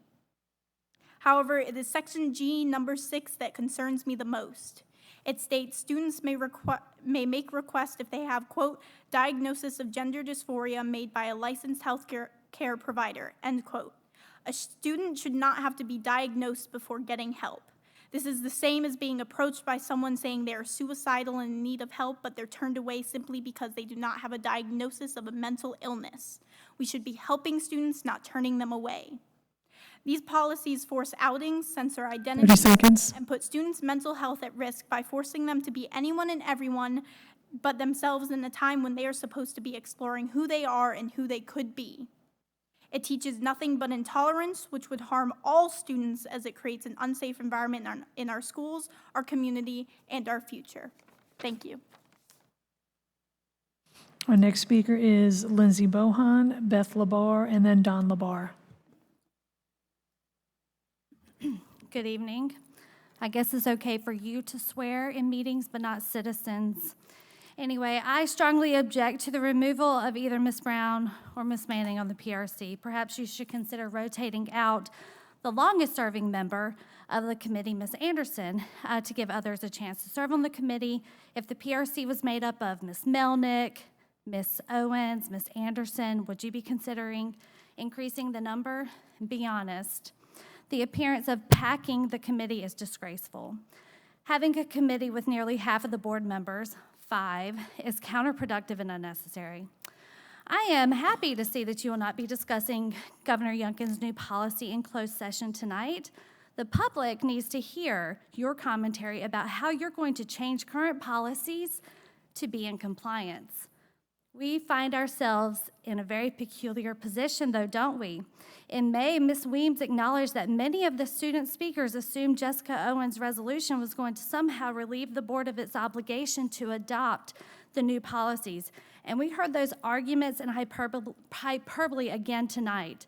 Ms. Franklin was also concerned about the resolution, at least in its initial draft, when she said, quote, "It would break my heart to commit to something and then have to say, well, you know, we were basing it off this, and now, gosh, I got to go rethink this. I feel like it makes us look like we're wishy-washy," end quote. Now is certainly not the time to be wishy-washy. We watched you bend over backwards to serve the previous governor. I hope to see the same eagerness to bend for our new governor, but I doubt it. Let me remind you of what Chairwoman Riggs said on June 12th regarding adopting the model policies. She said in part, quote, when something comes out from the federal or state government, we have always followed it. We have never veered off of that, so I want to let you know that if and when our governor decides to go ahead and put it out, referring to the policies, and give it to the VDOE, and it comes down, we will be doing that. Well, the time has come. It has come out. It is time to make good on that promise. Thank you. Our next speaker is Beth Labar, Don Labar, and then Laura Hughes. Good evening. My name is Beth Labar. I have a daughter in Virginia Beach City Public Schools and 2 other daughters who have recently graduated. I'm also a school social worker for Virginia Beach City Public Schools. I had hoped that my attendance at these board meetings would no longer be necessary after the board passed the non-discrimination resolution last month. And thank you, by the way, for passing that. It was comforting to me as a social worker that the district that employs me is committed to resisting all forms of discrimination. The resolution was incredibly meaningful to the students that came to speak to you all last school year about their concerns regarding the policies that could jeopardize transgender youth. Undoubtedly, the newly released 2023 model policies have once again raised anxiety levels. I hope that the board chooses to keep the promise that it made to the students and district last month. And before I close, I wanted to say thank you to Dr. Spence for everything he's done for our community and our district. Thank you for your time. Our next speaker is Don Labar, Laura Hughes, and then Alex Astrat. Good evening. My name is Don Labar. I'm a Virginia Beach resident. I'm a parent of a kid in Virginia Beach Public Schools and 2 graduates. I'm here tonight because I'm a concerned parent. I'm not here because my church encouraged me to be here. I'm not here because I'm part of a political action committee. I'm thinking about the kids. And I appreciate that you guys have the power, and I think that by me talking here, it will make a difference, because you have the power to decide what happens in the schools. The governor says what he thinks should happen, but it comes down to the local community to say what happens here. I think that you have the best interest of the Virginia Beach Public School District in mind when you make your votes, and I appreciated the votes that the school board did on Ms. Owen's resolution, saying that we're not going to discriminate. I think that made perfect sense, and I'm glad that there was a majority on the board that decided, yeah, that makes sense. So looking at the 2023 model guidelines, I see why the kids have come over the last year and were concerned about discrimination happening to them, because with looking at the guidelines that the governor put forth, I see discrimination in it. I see where it says you get treated differently than these people. And I think when you guys have your sessions and talk to Ms. Linetti, she'll tell you that, yeah, you're opening yourself up to a lawsuit here because you are discriminating. So I hope that with the resolution that you say, yes, we're not going to discriminate, and then also looking at the legal implications, that you will come together and come to some common sense decision. I hate that it's so political. I don't think a school board should be political, and I think it's a shame. But I appreciate those of you who are not being political and that have the best interests of the children in mind. I believe that you should not believe 100% of what your political party believes. If you do, you're not thinking for yourself. You're just following what they tell you. And that goes on both sides. And I believe the same thing with church. That's why they have so many Protestant religions, because there's certain things that you may not agree with, so you find another one that fits your needs. So I ask you to look into yourself and think about, do I really believe all of this? Do I believe some of this? How firmly do I believe in the things that I'm espousing? So I'd like you to take that back and think about that, and I appreciate you guys. Thank you. Our next speaker is Laura Hughes, Alex Astrat, and then Alexa Hernandez.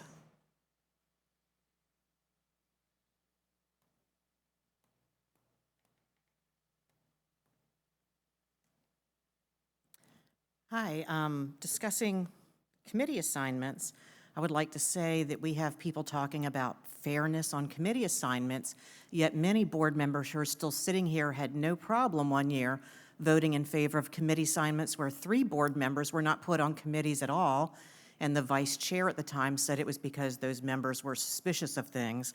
So I guess the answer to that was to make sure they weren't included in anything.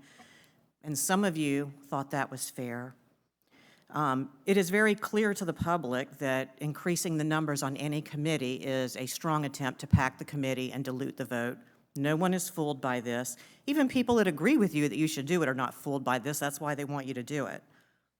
If you want everybody to have a chance, and the whole thing, I've heard some people say, well, we need to make it fair. Everyone needs to have a chance. If you really believe that, increasing the numbers is not the way to do that. Start rotating people out. Once someone's been on a committee for 2 or more years, they need to leave that committee and you get some new blood on there. That is the way that you make sure that these committees stay fresh, that everything is looked at with new eyes, and that everybody gets a turn to serve on committees. That's how you do that. And some of these committees, frankly, are a waste of time. Governance committees should have gone away a long time ago. Having a committee with half the board trying to govern everybody else is a way to mini-manage instead of allowing the full board to be in control of policies. Since I have some time left, I have some little side notes here. I did see Kathleen Brown's email about discussing the model policies publicly. I do appreciate her calling for the board's transparency, and everyone on this board should know that. I know some of you do, but some of you don't seem to care about that, and that's a problem. If you have an opinion on it, let the public hear what it is, whatever it is. I'm sure I agree with some of you and disagree with some of you, but the public should know that as well. As far as removing a citizen for profanity, anyone up there who was offended by that, make sure you're calling out whichever board member referred to a citizen as an a-hole in here last month, because it is worse when you do it. You are supposed to be setting the tone, and everybody up there knows it, and you have 11 board members that should be calling out whichever board member did that.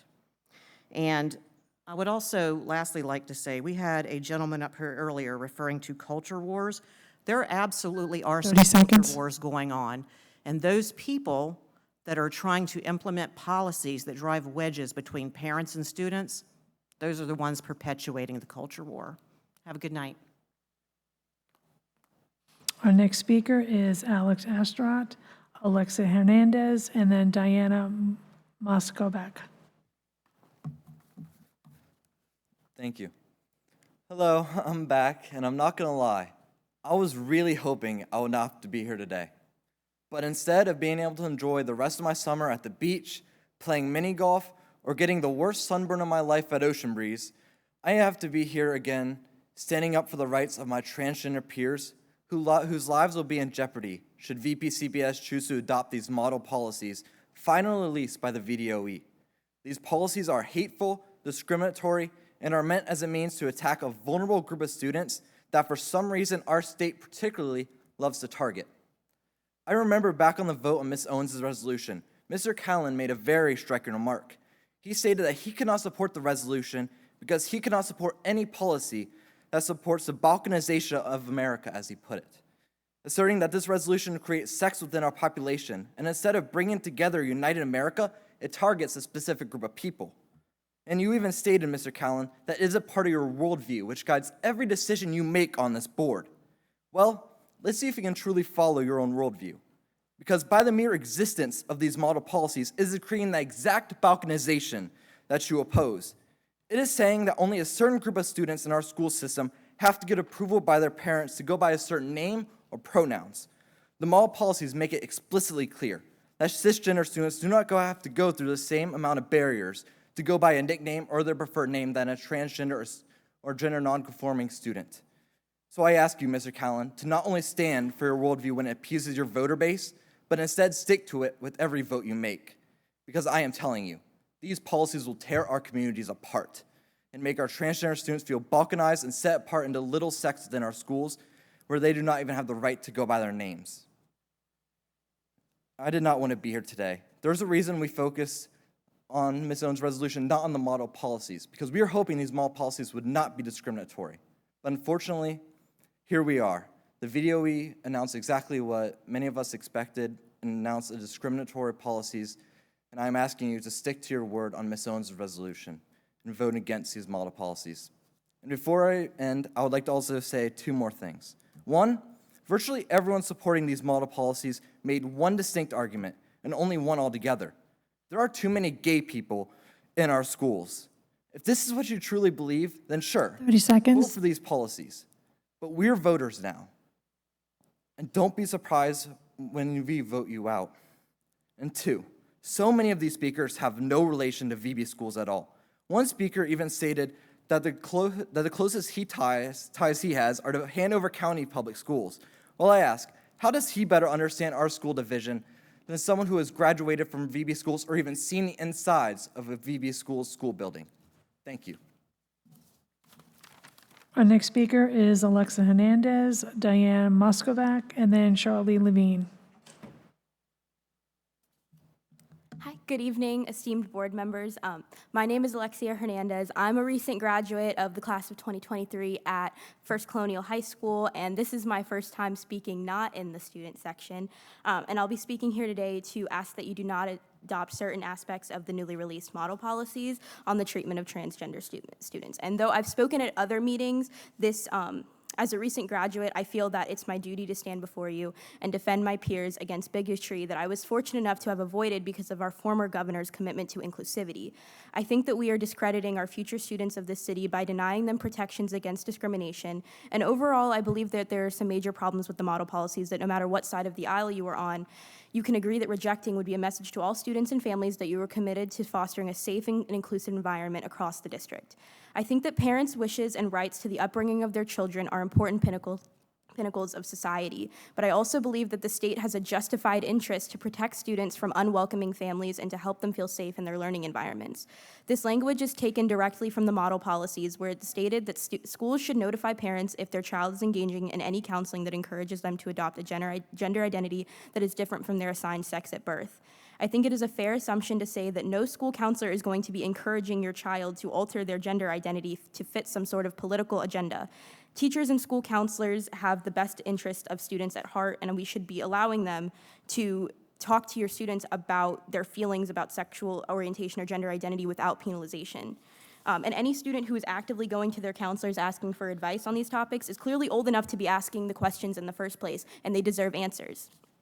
So I'd also like to add a couple things as I was listening to some other people speak. I'd like to add that vulnerable teens who feel unaccepted by their parents and families will be the most susceptible to sex and human trafficking. Teens who feel unsafe, or teens who feel safe and accepted at home will be less likely to be targeted by human traffickers. Human traffickers target teens who feel unaccepted so that they can give them a place of acceptance and groom them, but if they feel accepted, they have no need to seek it out elsewhere. Secondly, let's use direct language. If you're a homophobe and you believe that being gay is a social contagion, just say it. Don't hide behind confusing philosophical language. If you think that an increase in people identifying as LGBT is bad, it's because you think being gay is bad. You can just say it. We all know what you're saying. Third, I have cousins and family and siblings and friends 30 in seconds. this school system. I have a vested interest in this issue and in being here tonight.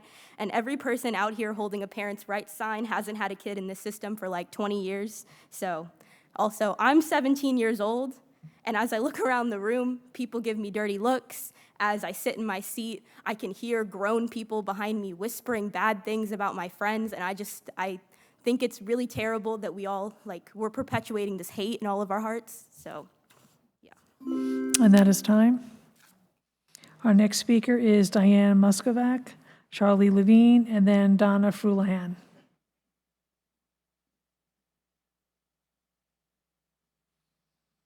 Diane Muscovac, Charlie Levine, Donna Frulahan,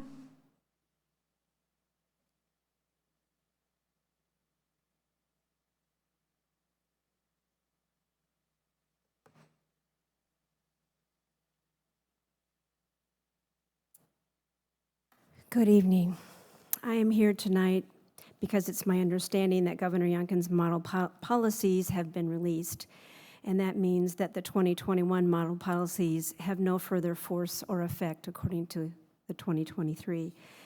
And I assume, and maybe I shouldn't, but I would like to make sure that the governor's policies will now be implemented in our schools immediately as his administration has advised. I do not think they should be watered down or changed to include an ideology that would cater to some students and offend many. After reading through the new model policies carefully, I believe they respect and protect all students. Hearing testimonies like Chloe Coles and the other lady's name I don't remember at the June 27th board meeting should be evidence enough of the devastating effects of life-altering decisions made by the students in conjunction with schools, but without parents' knowledge. This should never have happened. The partnership of the schools and parents or guardians working together to enhance the learning experiences of the students should be the most important policy of the school system. Where there is disagreement, the parents should be the final decision maker, with the school complying with that parental decision. With regard to the policy committee of the school board, I believe there should be no bylaw changes as to the number of people on that policy committee. We don't need changes to the number of Supreme Court justices so that some could pack the court, and we don't need any changes to the number of people on this committee to accomplish the role of this committee. Having said that, I would like to see Vicki Manning and Kathleen Brown remain on that committee. Thank you very much. And one other comment is, you know, we've heard tonight people say, especially students, that they're not being listened to. I think they are very much being listened to. I think because people may disagree with them, that does not mean they are not being listened to. I think it is the duty of all of you to listen to all of us, whether student or parent, but I think you need to use your reason as grown adults and people on this board to state what, you know, what we are requesting. 30 seconds. What the governor has proposed. Thank you very much.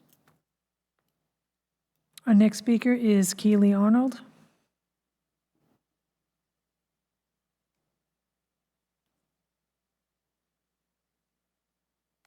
Good evening. I am a parent of a child who is in the Virginia Beach City Public Schools, so I do have some skin in this game. And a lot of people that spoke tonight also have children in the school system. Some are grandparents, and we also have taxpayers who put money into the school system. So we all have an equal right to put input into the school board. We do pay for your paychecks. I am opposed to adding extra members to the school board committees. Therefore, I object to changing bylaw 1-28. It seems that 6 school board members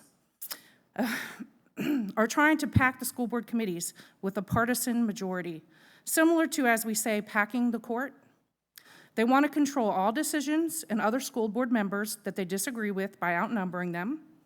Also, why would the school board use extra resources towards committee meetings, knowing that they would only have one less school board member than a quorum? Doesn't make sense to me. I do not agree that only senior-most school board members should be on committees, as Jennifer Franklin stated at a recent school board meeting. Yet, she has been on these committees as a newcomer herself. Voting for the Jessica Owens / Jennifer Franklin resolution, and I call it that for a reason because she had a lot to do with that resolution, was a really bad decision. I think it was irresponsible for many of you on the school board who voted for this, especially knowing that the Youngkin new model policies were about to be released. Those school board members who voted for the resolution, they made it loud and clear that they were against parental rights and against Governor Youngkin's new model policies. It was nothing more basically than a slap in the face to parents. There were already policies in place that protected all children. So it was not necessary to make such a resolution in the first place. This resolution was all about partisan politics on the school board and placating the teens who continually spoke at school board meetings about LGBTQ+ rights. At a recent school board meeting, the chair, Trenace Riggs, made it clear that when Youngkin's new model policies came out, the school board would be following them like they do all policies that come from the state and federal government. Therefore, this Owens-Franklin resolution needs to be discarded immediately. It is sad to say 30 seconds. It is sad to say that the majority of the school board seems to continue voting against what most Virginia Beach parents and tax-paying citizens want. This is why so many school board members were voted out in the last election. It seems that half of this school board has focused more on fostering feelings instead of education. Schools and school board members need to be focusing on educating kids and preparing them to enter into careers. And that is time. So they can become productive. And that members. is time. Our next speaker is Natasha Lamel.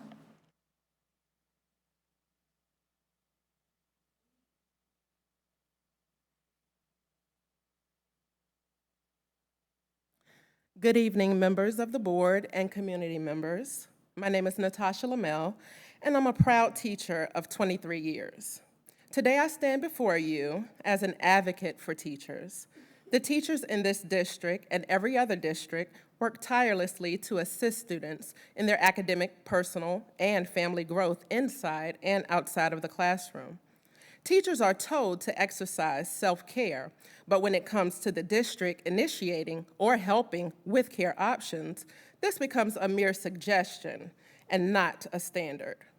Virginia Beach should be the first district leading the standard as you continue to push your educators to nearly impossible feats. It is very difficult to see other districts in this area get 2 weeks for winter break, and we continue working our teachers to no end. How and when can we exercise self-care when we're taking care of everyone and everything else? We, the teachers, continue surpassing the marks set before us, while the district continuously add things to our plates. Many teachers are parents as well and don't have time to be with their families because teachers are the only profession that have to plan for the person that will take their spot if they are sick. We are expected to make posters, have engaging lesson plans, and grade papers, collaborate with colleagues and parents, and so much more. As the standards for scholastic expectations increase, so must the standard for health and wellness for your educators. When do we have time for self-care? If nothing else, our breaks should never be cut short. We currently do not have 2 weeks for winter break. This year, we are starting school before Labor Day, which means students will return 1 week prior, and we are not getting out earlier. We were given different options to vote on for the calendar, and from what I remember, none of them had 2 weeks for winter break. That's like giving the children all options you want done. And after they choose, you say, well, it was your choice, when none of those choices benefit the person having to make the choice. At a time where teachers are exiting the profession in mass numbers, this school board should seriously consider raising your awareness for the consideration of teachers who are joining, or 30 like me, seconds. who've stayed true and proud of this profession. Thank you for your time. I know it's time, but we only have 3 in-person speakers. So if the board is okay with those 3, could we agree to let those speak? How do you go? How do you feel? There's only 3. Actually, there's 2 ones, okay? Are we okay with that, everyone? Okay. All right, so we'll finish with the 2. Please call them. Our next speaker will be William DeVenis and then Jeff Cobb.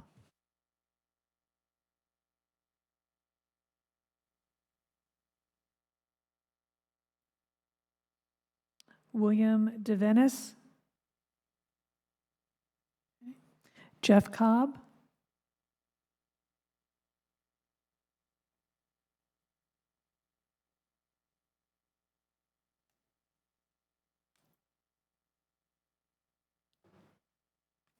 As slow as I am these days, it counts as about 3 speakers just waiting on me. My name is Jeff Cobb. Members of the board, Dr. Spence, thank you very much for an opportunity to speak, and I shall be brief.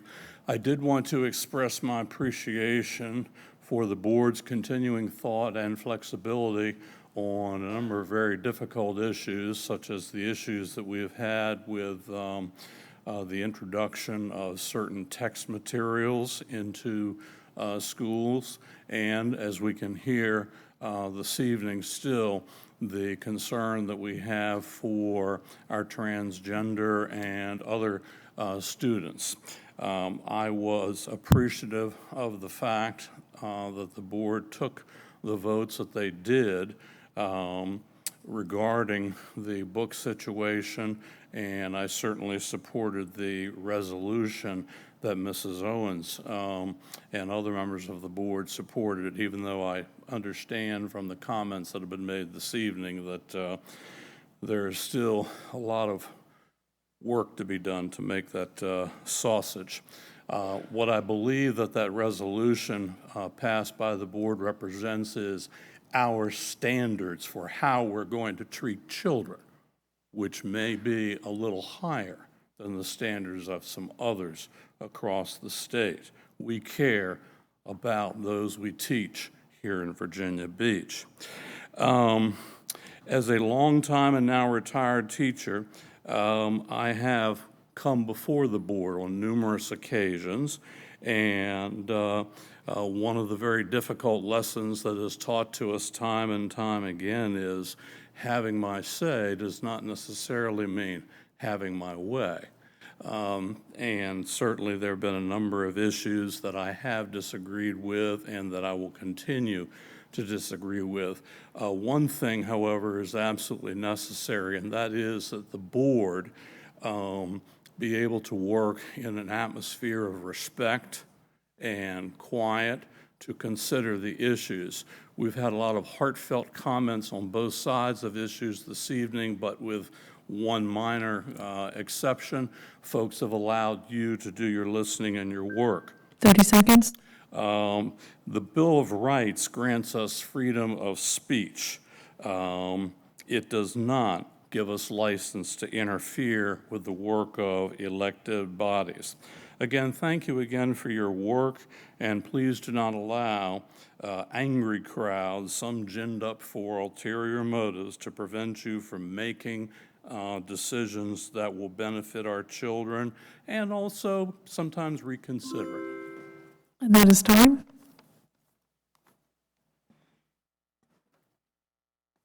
Thank you, and we will resume our online speakers. So we are now on the information item. Number 12, Bylaw 128, committees, organizations, and boards. School board member assignments.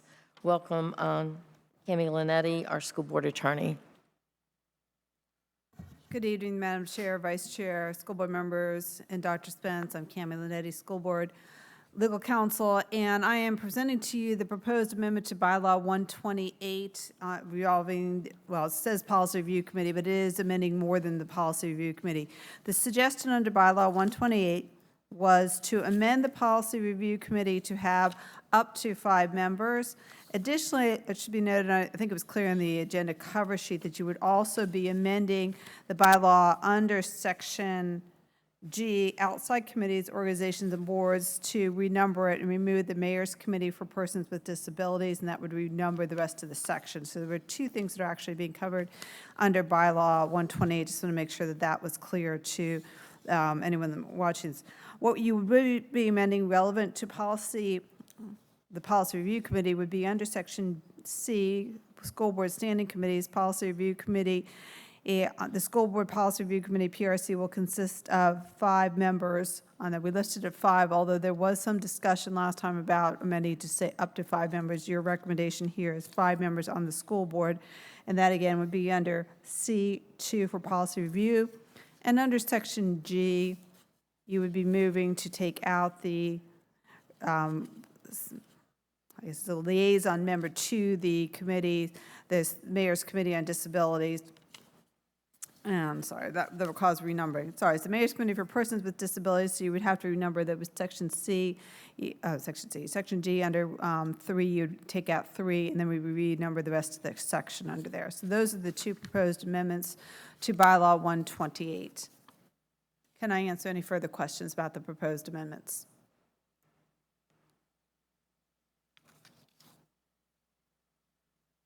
Ms. Franklin. Ms. Linetti, I have a question. So you said that we are removing, because the Mayor's Council is not going to be any part of 128 any longer? Did you say? I'm sorry. There are actually 2 amendments. Although the agenda cover sheet talks about the PRC, there were actually 2 amendments made to this. You have a liaison position under Section 6, Section G, which is actually in the last page. So Section G is outside committees, organizations, and boards.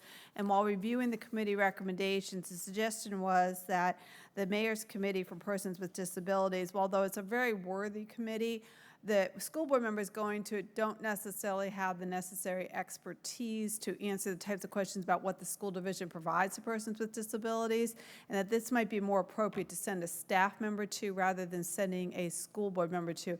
And we've done that in other situations where we've sent over, I think, the Minority Business Council. We often would send the DEI executive director over there, we would send other committees, sometimes send staff members who might have more knowledge about the types of services and needs that the school division has. So the suggestion here was this might be one area where maybe it's not the best placement of a school board member, knowing that you all have a lot of commitments, that maybe this would be better for a staff member. So we would take it out of this section and then have the superintendent assign a staff member. I'm sorry, maybe my question wasn't clear. So you said that it used to be part of bylaw 128. It is part of the sections G, outside committees, organizations, and boards. It's currently G3, Mayor's Committee for Persons with Disabilities. So you would, your previous school board members to represent on that particular committee. The suggestion is to remove that committee. Correct. Not the committee, I'm sorry, you're removing the school board member assigned to that committee. So the deletion of that as one of our committees is part of the Yeah, it's not bylaw really, change? let me say, the explanation, it's not your committee. You have been invited to participate and send a school board member. Traditionally, you have sent a school board member as a liaison on behalf of the school, but it is not your committee. So the committee itself is not being deleted. The suggestion is having a school board member assigned as a liaison to the mayor's committee, which is a city committee, not a school board committee. And it's not that you wouldn't have school board representation, it's just you wouldn't be a school board member. A school division employee that the superintendent appoints might be a more appropriate person.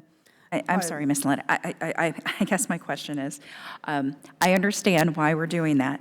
If we vote for or against bylaw 128, does it have any impact on us agreeing to not have a school board member on that? I just want to understand how a vote for or against will impact.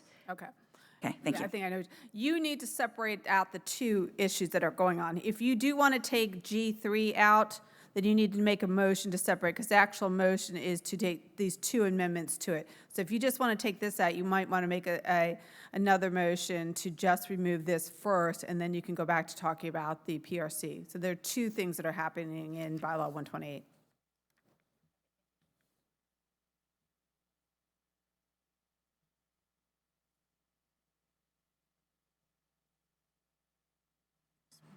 Yes, I was going to say the same thing. When we get to action, I would like to just pull those apart, since they are, even though they're under the same bylaw, they're completely two different topics. So I think that when we vote, that we should vote accordingly. As far as the discussion for the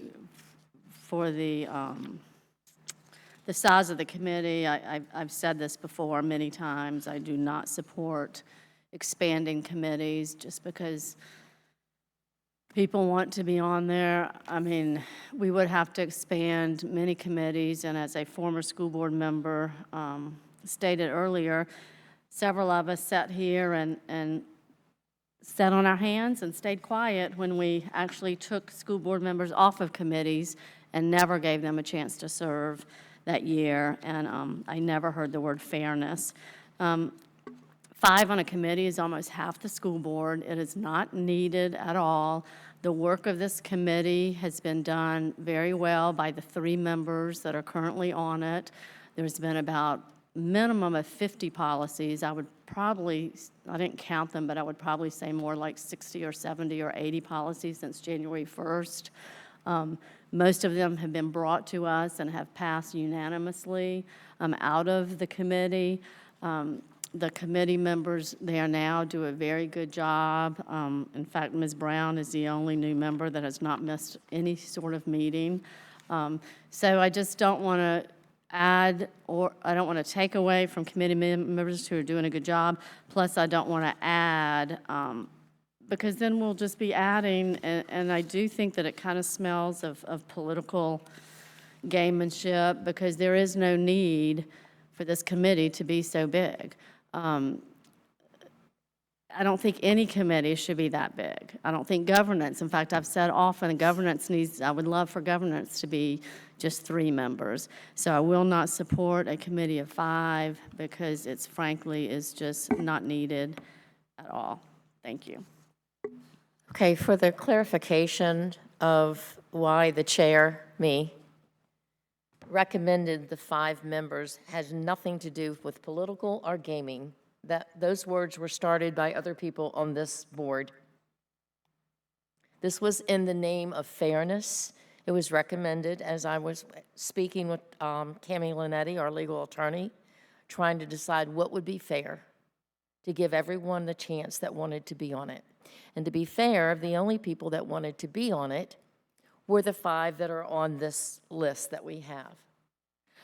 The other people that did not speak up were busy with what they already had in their life and their committees. They did not want to be on any more, or they did not want to change.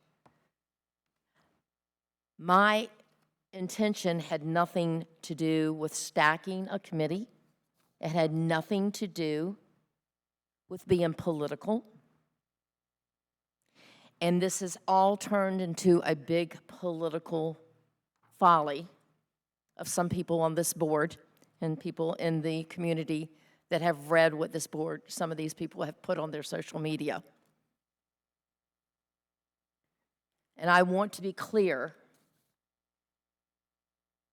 I don't like people putting words in my mouth, and that goes to something that was said over a mic that I will talk about in a minute as well.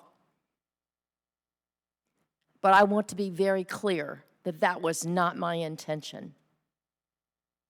I've said it before, I'll say it again. You can agree or you cannot, but I am the least political person on this board. I ran to be on this board to support our children and our school system. And that's the only reason that I am on this board. And I take fault with people putting ideas and words in my mouth and what I had planned to do. That's the only reason. And we need to have 7. I'm sure we don't have 7 to change it. That's fine. If that's what the board doesn't want, that's how the vote will go.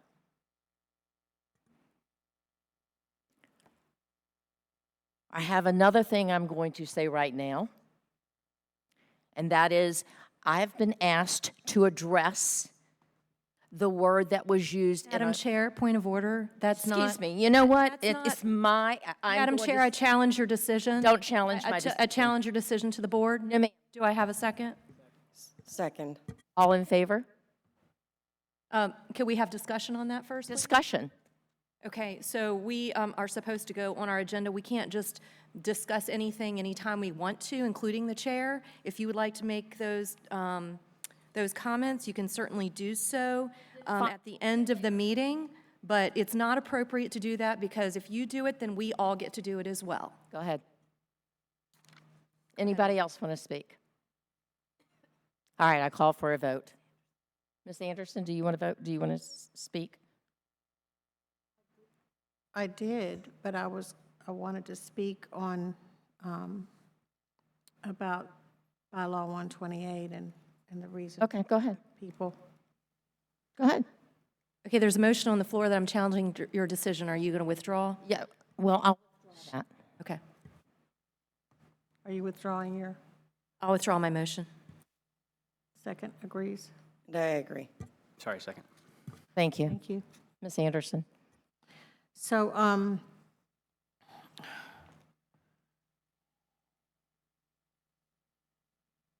the PRC has a great deal of input and control over the creation of our policies that oversee our schools.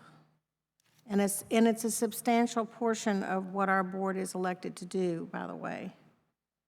The importance of this committee to the daily school operations necessitates a greater amount of contribution and diversity of input than many other committees. We need diversity on that committee, and I believe the increased membership will allow improved work at the committee level before it's presented to the board.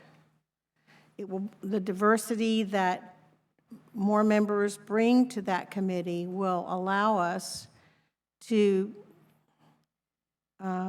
make better decisions on the board, or on the committee, excuse me, and more understanding even before we present policies to this board. So I am in favor of 5 members on the policy committee. I think that's the only committee that we really need 5 members with diversity. So the other committees, you know, they sometimes don't really need that many, but I think we can continue to bring forward policies that are meaningful and have had and will have lots of clarification. That means more members on our board will have more clarification about what comes forward. And you know, that's all I have to say about that. But I just felt like I don't think it's going to pass because, as I said, as you clarified earlier, we have to have 7, and to change a policy like this or the bylaws. So, but I just wanted to clarify that I am in favor of 5 for those reasons. Ms. Manning? Yeah, so a comment was made that the purpose is for improved work on the Policy Review Committee. As Ms. Weems stated, we've had perhaps 50, 60, 70 policies that we've looked at since the beginning of the year. And among all those policies, I believe there was only 1 vote in our PRC committee against any of them. So we have almost unanimously agreed on everything that we've brought forward to the board. And out of all those policies, when they've been brought to the board, only 2 of them did not pass. So I think the board is doing very efficient and good work, and I don't see the need for further improvement. Thank you. Ms. Owens? Mine is more perhaps a question for our legal counsel, if I may, or if the chair has the information. My understanding is that this is not the first time where a committee number was raised because of extended interest on the board. And I was trying to, I guess, confirm and find out which committee has done this in the past or when that bylaw has been done before. I'd be happy to I address know that. the answer to that, but I'm going to let Ms. Linetti, because she was serving as legal counsel at the time. I'd be happy to answer that. And I will go for the record. When the chair and the vice chair were trying to work out the committee recommendations, they could not resolve how to resolve 5 people wanting to be on the committee. It was actually my recommendation to them that this has happened before on the board. It was about 20 years ago. If you look at school board standing committees, 1, audit committee. It reads, the internal audit committee consists of 3 to 4 members, including 2 or 3 members of the school board and 1 or more citizens of the city of Virginia Beach to serve as the 3rd member or 3rd or 4th member. It's written that way specifically because there was a school board member who repeatedly asked to be on the audit committee. It was never put on the audit committee. It was finally resolved that you could read the numbers, and that's why it reads that way. We've not, I've been on audit committee for well over 25 years.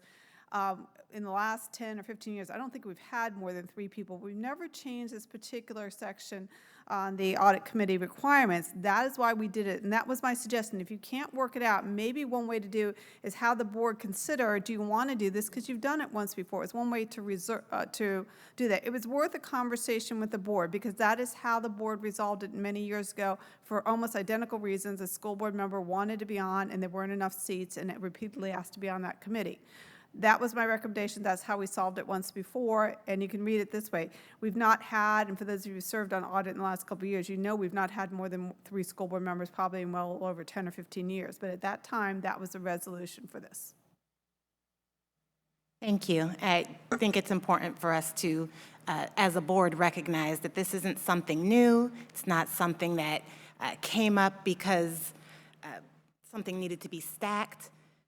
There was a member who had shown consistent desire to serve on the board, on the committee, and similarly, I have been asking to serve on Policy Review Committee and to be considered, which is all that we can ask as board members, to be considered. And still as a more senior member of the board, I have not been able to do so. And so I appreciate that there is an option that allows additional people who are interested in serving to serve on the committee that is responsible for making policies for the district. If there are any committees that I would say deserve to have the extra input of the diversity of the board, that is the one. And so I will be supporting this bylaw change. Thank you.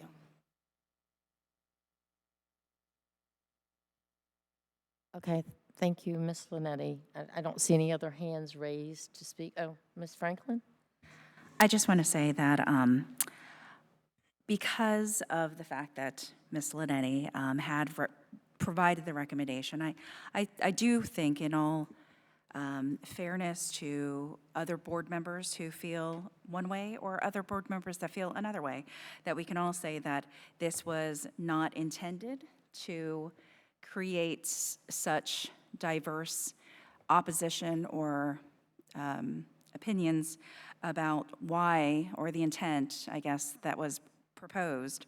I think that at the time it was a great suggestion by Ms. Linetti to resolve an issue that seemed to be at hand. You know, honestly, I could probably, considering the intent, I could vote for this, but I have to say that with all the conversation and the feedback provided, the optics obviously are one way in terms of how this is going to look. And it's going to not weigh into the intent that was originally provided. So I appreciate the opportunity to try and provide an opportunity to other board members. I do not believe that it was a negative or unreasonable intent to try and do that. But I just feel like right at this time, with the way that the optics appear, it does not appear like that is going to be the way it's perceived. So unfortunately, I will not be able to vote for that. Madam Chair, Ms. Melnick has her hand raised. Please put her in the queue. Ms. Melnick, you're next, please. Well, I would respectfully ask Mrs. Franklin just to think about what she just said and not worry about the optics and honestly consider what's being offered. And that is board participation in a committee when there are so many other committees that go unfilled, and so many of us step up to do more committees than anyone else because so many go unanswered. And if you just think logically for 1 second, over the past couple years, what keeps us there until 2 in the morning are policy discussions. And wouldn't it be wonderful if we could get 5 people to come together to have some really meaty conversations before it gets back to the board? It's not what's happening. The committee, as it was originally developed, that's the group that really did a lot of hard work. Those committee meetings were 2 or 3 hours long, and a lot of good work was done. And it was a committee that worked together, not a single board member bringing forward their own agenda. And I think that's what's really important to remember. And we have 5 people that are willing to do it, that want to do it. And I just don't see what the harm is. I said that before, and I ask you just to think about that. Thank you. Thank you. Ms. Martin? Hi, good evening. So I would like to point out to folks that are on the fence or considering not voting for this, that at the original Constitutional Convention for the 13 colonies, there were 70 members, 10 times more than we are asking to be on the policy committee. for a school population of over 63,000, which is more than the population of the original 13 colonies.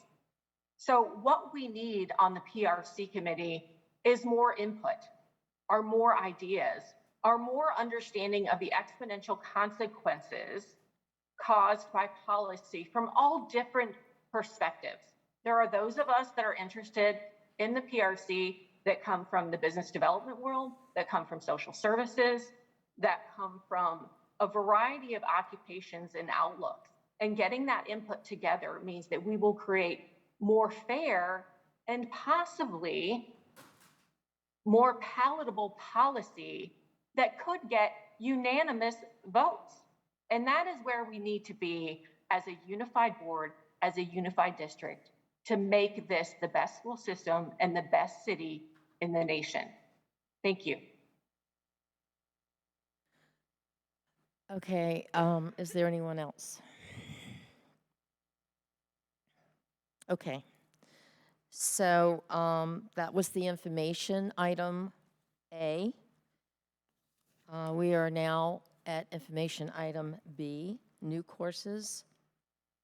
Dr. Sarah Lockett, Director of Technical and Career Education, and Angela Siders, the Executive Director of Secondary Teaching and Learning. Welcome. Thank you. Good evening, Chairwoman Riggs, Vice Chair Weems, members of the school board, and Dr. Spence. I'm here this evening to provide you with information regarding proposed updates and additions of technical and career education courses at the Renaissance Academy and dual enrollment courses at the Entrepreneurship and Business Academy at Kempsville High School. I will also be sharing a new course for English language learners.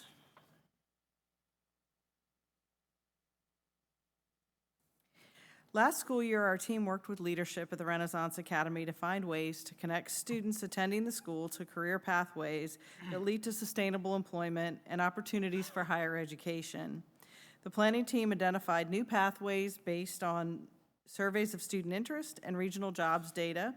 The slide before you shows a 3-year implementation of 5 proposed pathways.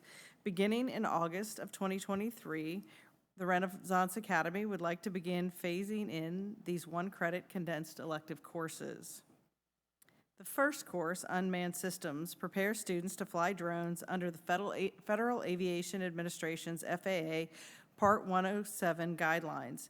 Students get an overview of the National Airspace System, FAA regulations, and the design and operation of small drones. Students monitor weather, address loading and performance of drones, and coordinate flight operation logistics. They perform administrative tasks, they train to fly, and finally, they fly small unmanned aircrafts.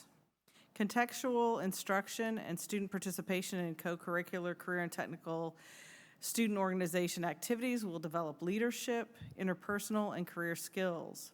High-quality work-based learning will provide experiential learning opportunities related to students' career goals and be integrated with instruction and performed in partnership with local businesses and organizations. Regionally, drones are being used to make deliveries for real estate photography, surveying, and many other tasks. A potential industry partner, DroneUp, has been identified as a target for high-quality work-based learning for students enrolled in this course. Students enrolled in the course will have the opportunity to sit for the FAA Part 107 license, and Renaissance Academy has a teacher in place who holds the FAA Part 107 license and is ready to implement the course in August. Also ready for launch in 2023 is a condensed version of the television production 1 and 2 courses. These courses are currently offered at the Renaissance Academy and the Technical and Career Education Center as a daily double-blocked elective. With the average time a student is enrolled at Renaissance Academy declining, a 1-credit option for these sequences is needed. The 1-credit option for TV production will allow a student to complete in just one 4x4 semester. Also, looking to the future, for August 2024, the former building maintenance lab spaces at Renaissance Academy will be reopened to host 2 new pathways. The first, Introduction to Landscaping 1 and 2, offers skilled workers satisfying career opportunities in varying work environments. This expanding and ever-evolving green industry requires skilled workers for high-demand occupations offering educational and leadership opportunities. These courses will focus on preparing students for entry-level employment, post-secondary opportunities, and advancement in landscaping design, construction, and the maintenance industries. Students will also explore the possibilities for entrepreneurship in this industry. The second course for that space is Building Maintenance 1 and 2. In building maintenance, students obtain knowledge and skills to perform the upkeep of commercial and public buildings and grounds through hands-on training in cleaning operation, building repairs, electrical work, plumbing, and grounds maintenance. For the final phase of CTE expansion at the Renaissance Academy, we will look at a 1-credit elective for aspiring nail technicians. Students will learn to manicure, pedicure, install, and maintain artificial nails and apply concepts associated with bacteriology, sanitation, nail disorders, anatomy, physiology, and safety. Completion prepares students for the Virginia Board of Barbers and Cosmetology Nail Technician examination.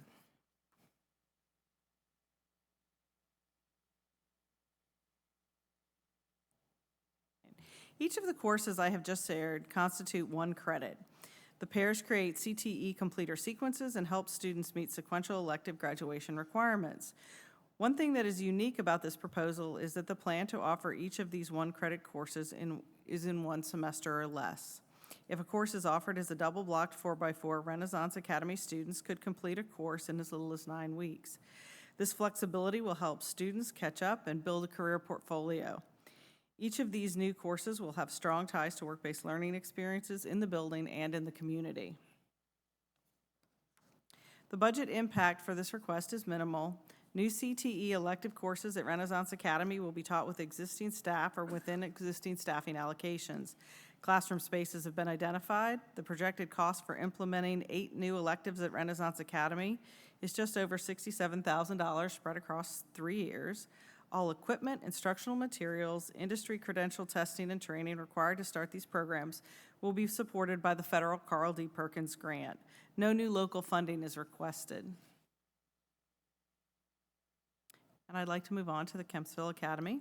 Through a partnership with Tidewater Community College, students enrolled in the Entrepreneurship and Business Academy at Kempsville High School have the opportunity to pursue an associate's degree in business administration from TCC while in high school.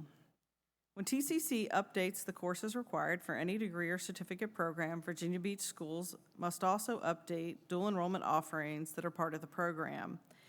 This next request is tied to the most recent update from Tidewater. 3 courses in the business administration degree are being retired. They are Business 117 Leadership Development, Business 216 ProbStat for Business, and Business 116 Entrepreneurship. This summer, these courses are being replaced with Business 240 Business Law, Business 224 Business Statistics, and Business 274 Foundations of Entrepreneurship. The request to add these 3 courses is tied to a more global request to provide approval for all courses necessary to conform to this and future updates to previously approved degree certificate programs from TCC. There is no cost to the division to approve this update. The final new course that we are requesting this evening is English as a Foreign Language 4.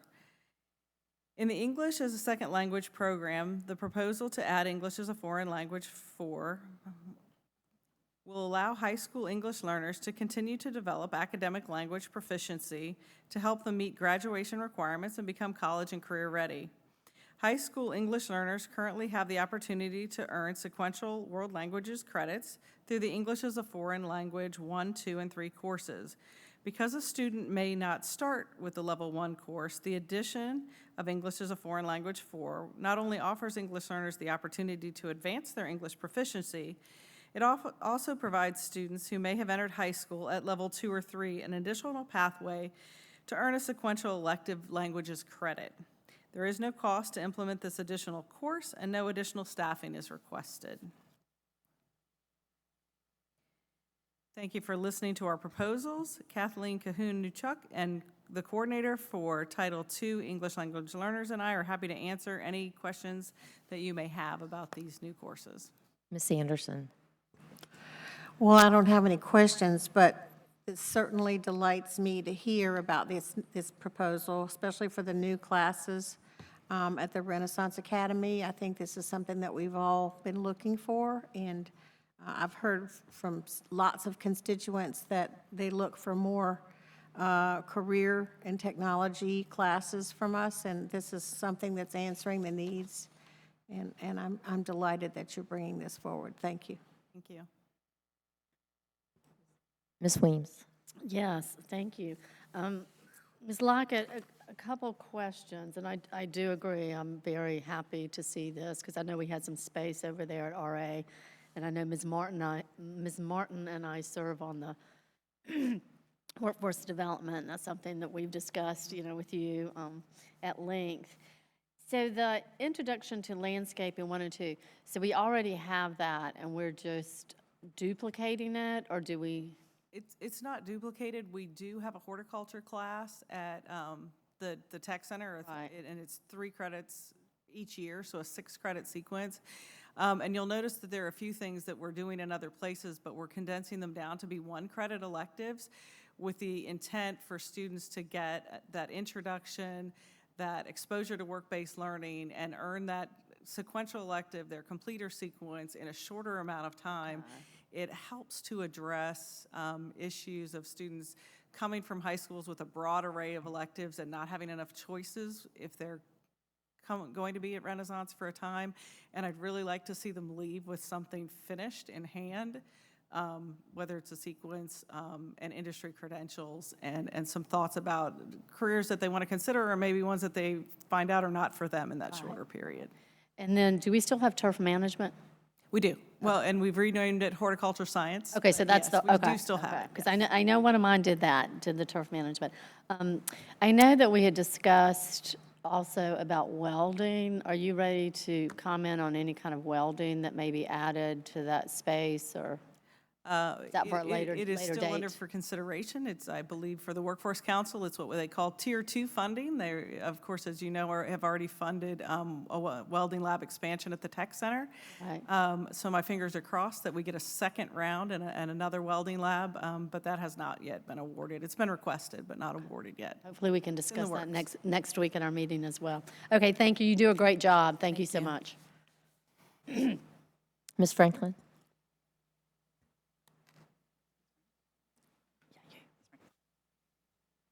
Well, I just want to thank you as well because, we talk so much about workforce and career readiness, and that does include the students at Renaissance. And I very much appreciate you giving some options to them as they, are there during their time. And I really believe that, with having a vision and having hope, that is where we really make a difference in these kids' lives, especially at Renaissance. And I just want to say thank you so much for working so diligently to make sure we have some options. And I do agree that I would love to see some other certificate programs, and including, welding and those type of things come in the future as well, because I think that, they can make some great money in some of these diverse fields that we really need employees.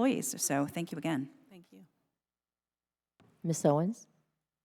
Thank you. I had a question about the nail technician program. I know that I heard the other ones mention that they are condensed down to allow for 1-credit type bites, if you will. Is the nail technician program on the 4x4 just a one? It is a 1-credit course. The initial ask from students at Renaissance was for full-blown cosmetology, which is 840 hours, and that it's just not feasible for that to happen. So in our discussions, we talked about the nail technician course, and seat time in a regular 1-credit elective is 140 hours. The nail technician for the state examination requires 150 hours of seat time, and we feel like we can get that with some extra experiences for kids. We can find that extra 10 hours for them to sit for their exam and become licensed. The hope is, too, if a student then is not graduating when they come back, they may consider going to the Tech Center and enrolling in cosmetology the following year. Wonderful, and that was kind of where I was hoping to see.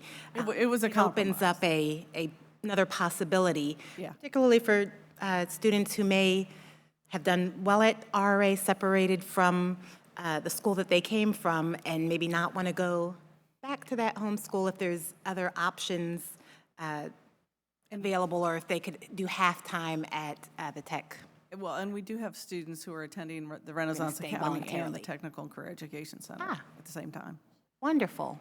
Okay, I'm happy that we'll be able to expand that, and I'm especially happy that you were able to bring us all of these options with no local funds requested. That makes it very exciting for us. Easy to say yes to. Thank you. All right, thank you. Ms. Martin. Good evening, Ms. Luckett. So I'm really excited. I recently rotated off the Governor's Aerospace Advisory Board, and I really appreciate how we're looking at the Hampton Roads region in terms of job creation and our educational systems, you know, with unmanned aerial systems related to tourism, with fireworks and light shows, and unmanned aquatic systems related to our coastal homeland security initiatives. These are going to be fantastic opportunities for our students. And then when I also think about Television 1 and 2, and what is happening with the Virginia Film Office and how we try to attract television series to Virginia because they bring in far more economic impact than a 2 or 3 week feature film production. So I'm wondering, are we working on setting up internships specifically for unmanned systems in TV 1 and 2 as part of that program?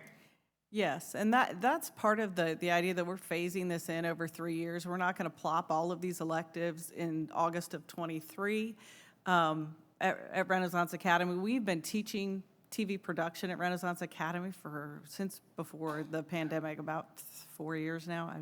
Don't quote me on that, it's close.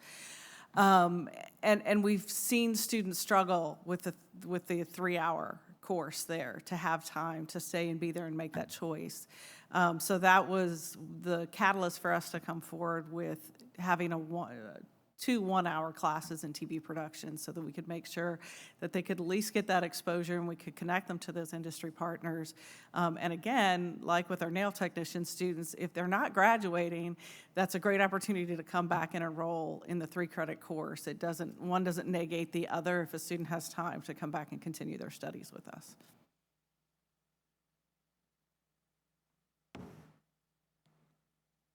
Okay, is that all? Okay, so we're going to go to C, Wellness Days.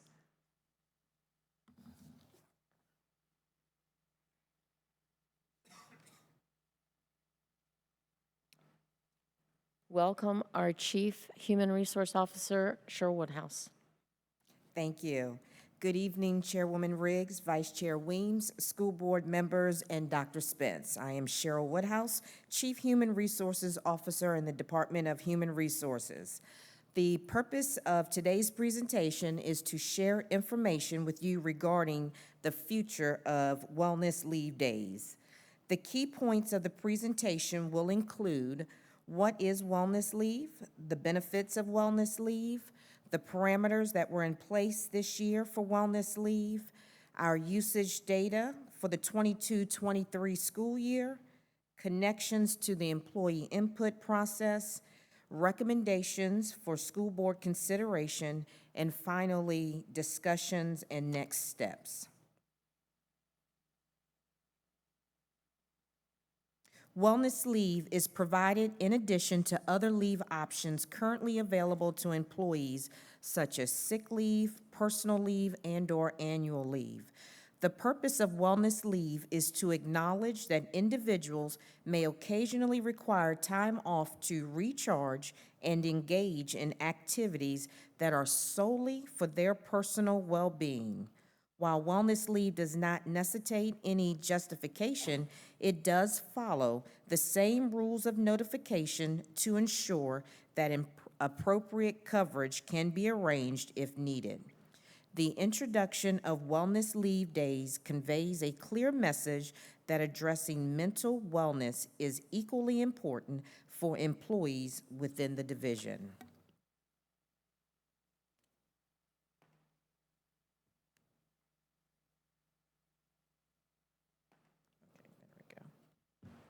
All right. In reviewing the benefits of wellness leave, there are benefits for both employees and employers. Benefits for employees include time for recharging. Employees can take a break from work-related stress and focus on personal rejuvenation.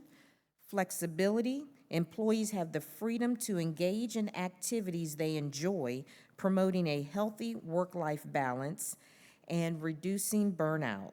Wellness leave helps prevent burnout by encouraging regular self-care practices. The benefits for the employer includes improved productivity. Employees return to work feeling refreshed and motivated, leading to increased productivity levels. Enhanced employee engagement.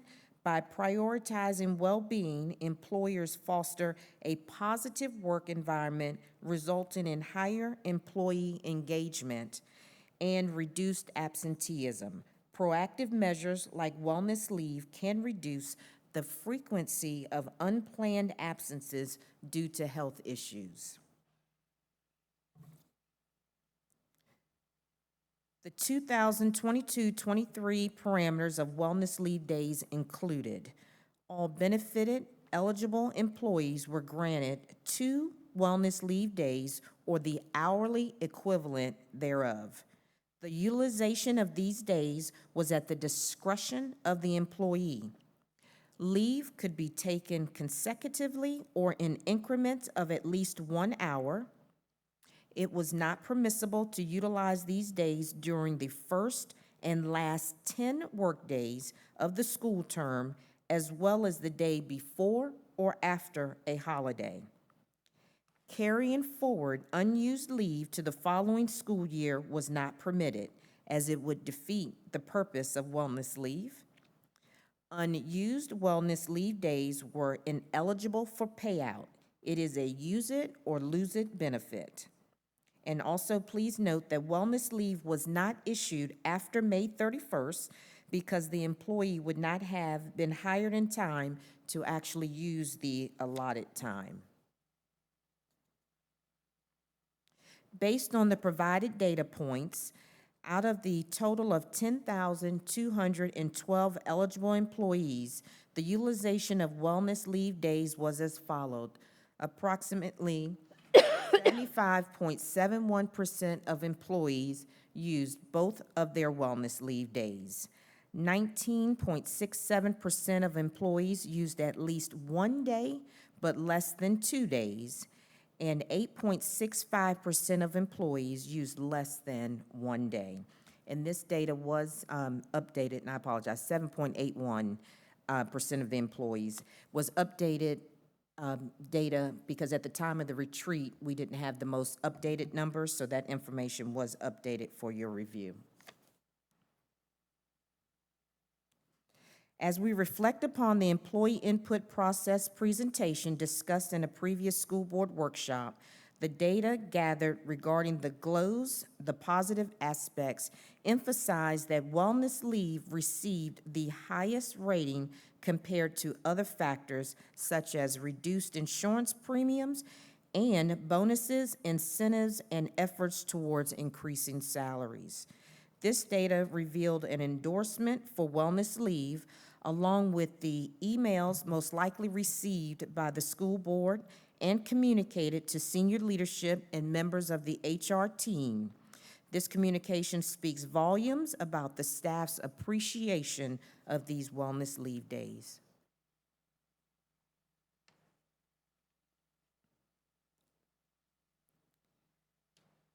For this upcoming school year, 23-24 wellness leave days, recommendations for school board consideration include to continue wellness leave or to discontinue. If continued, to provide 1 or 2 days of wellness leave to current eligible employees at a projected cost of 1 day, approximately $1.27 million, and for 2 days, approximately $2.54 million. To make wellness leave permanent or consider wellness leave on an annual basis. To maintain the established parameters on the usage of wellness leave. And if approved, to prorate the issuance of wellness leave for new employees up to May 31st.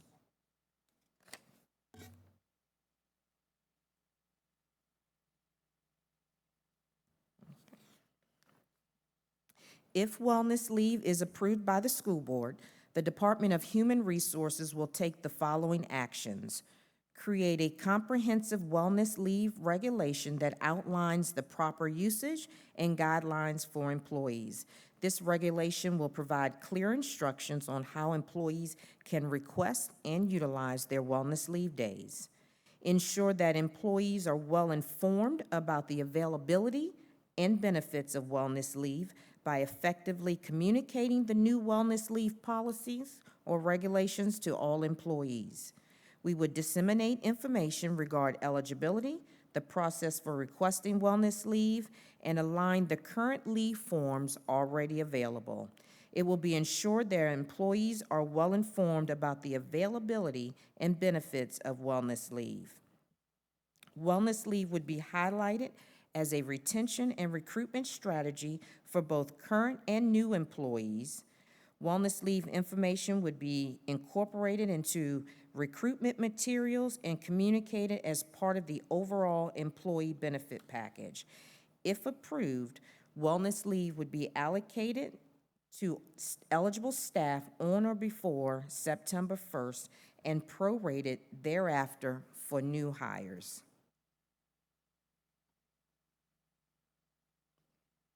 In closing, I would like to recap a few key points. Wellness leave promotes employee well-being by providing dedicated time for personal care and rejuvenation. Employee well-being positively impacts productivity, engagement, and overall job satisfaction. Wellness leave benefits both employees and employers by improving work-life balance and reducing burnout. Absence justification is not required, as the focus is on individual self-care and trust in responsible time management. By implementing wellness leave, we prioritize the well-being of our employees and create a healthier, more engaged workforce. Your consideration of and approval of wellness leave days for the 23-24 school year and possibly the foreseeable future reaffirms the school board's commitment to creating a workplace that places a premium on the holistic health and happiness of employees. This concludes the presentation on the future of wellness days. I now turn the presentation over to you for school board discussion, any questions that you may have, and next steps. Thank you. Okay, Ms. Anderson. Thank you for bringing this forward. This is one of the things that I've heard from several of our employees, teachers, teacher assistants, everyone. They were most appreciative that we started this past year, and I've heard from many of our employees that they really hoped that we would continue it. So I'm pleased that your recommendation is for us to have discussion on it and vote for. I'm not sure that, are you actually considering recommending that we vote for it, or is? Yes, ma'am. It's actually on information and the action portion of the agenda as well. Okay. Yes, ma'am. Yeah, so I definitely am in support of this. I think it's for all the things that you suggested that it promotes, especially the fact that it promotes our employees' well-being. That's very important, and their self-care. We prioritize employees and promoting a healthy workforce. It's all important, and it all leads to just a better day for everyone involved, not just our teachers and teacher assistants and staff, but also for our students, because we don't want our workforce coming to work sick or feeling so down that they don't feel like they can get through the day. That's what part of this is about. So we want them to be healthy, not only physically healthy, but also mentally healthy as well. So thank you. Yes, ma'am. Thank you. Ms. Owens. Thank you. I'm very much in favor of the board approving the wellness days to continue, and I hope that we'll be able to look at it as, in the future, being added into the budget as a permanent part of our benefits package. I think this is one of the tools that our HR is able to use as recruiting to kind of sweeten the pot, particularly where, you know, there are still some divisions that are paying slightly above where we are, and we couldn't get our salaries quite to where we wanted. This is something that we can offer to help kind of offset just a little bit for a division, and I think there are probably many that are not offering paid maternity leave, and I know that a lot of our teachers are trying to save up sick days and roll them over because it's not a benefit that we offer, though lots of other professions have that kind of as a standard. And this allows teachers to still go to those appointments that they may have without using their sick leave that they unfortunately are needing to save up for maternity. So I'm excited. We had a staff member speak today about how overwhelming teaching the profession is, and while we don't have an opportunity to change calendar today and they won't be able to use it aligning with the winter schedule, it gives some opportunities for some other breathing time. And so I hope that this will be an easy one for us. Ms. Manning? Ms. Woodhouse, is it correct to say that this is not in our approved 23-24 budget? Correct, it is not. Okay, so where are you proposing that the money come from? Okay, so I don't want to speak on behalf of Ms. Pate, our CFO, so I'll let her come up to the mic.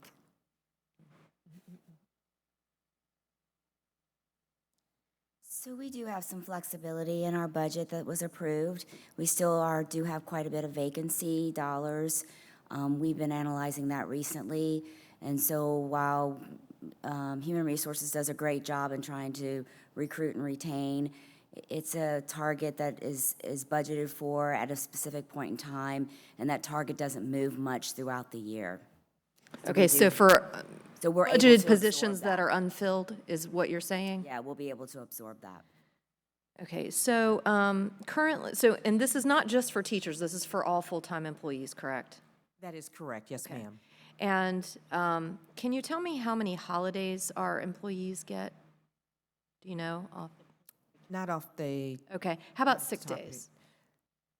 That depends on the the employee, the number of years they've been with the division. So you start earning a different amount of sick leave, and it increases the longer you are with the division.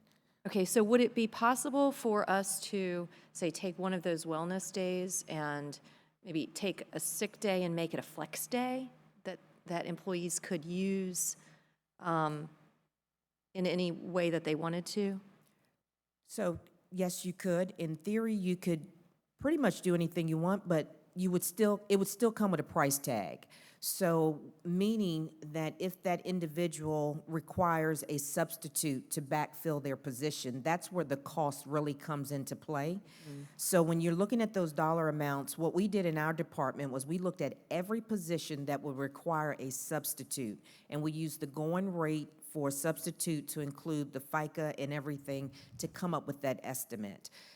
Not all the time does everyone require a substitute, meaning a teacher might use that day on a staff day or another day that would not have to be backfilled. So those numbers are if every position in this division that requires a substitute, if everyone took one or both days, then that would be the true cost.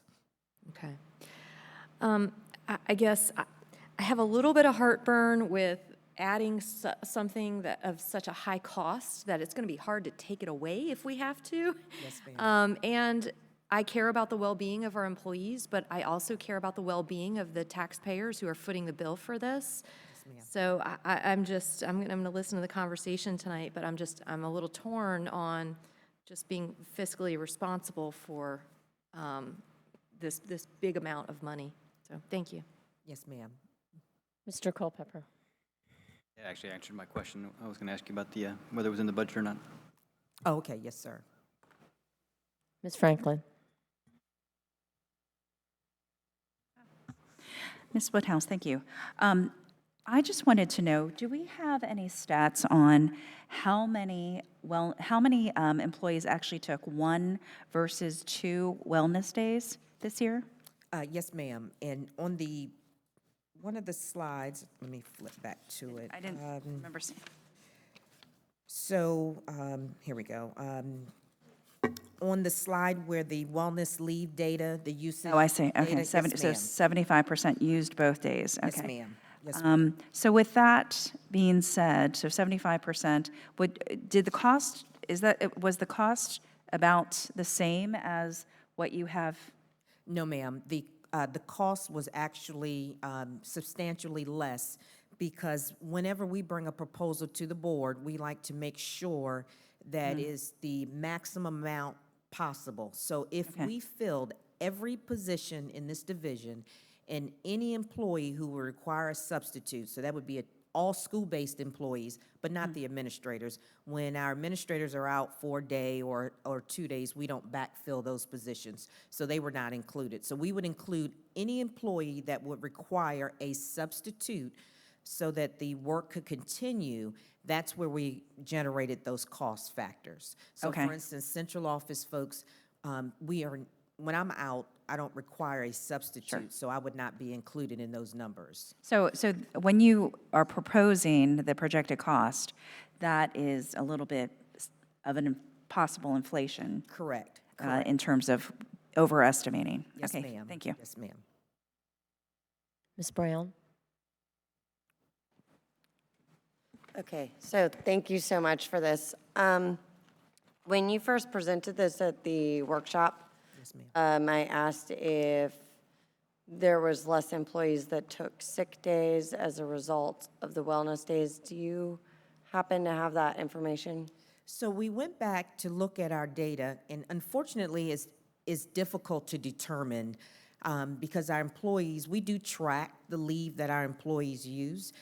So we did not see a substantial change even with the inclusion of wellness leave. I think it's very much, as Ms. Owens indicated, so if I'm an individual who is going to be out, then I would probably heavily rely on my wellness leave days prior to other leave that I may have accrued or maybe out of leave in general. And so what we will do from this point on, because again, wellness leave, the first time was this current school year or the past year, then we will start tracking that data to see if we see a significant change. Right.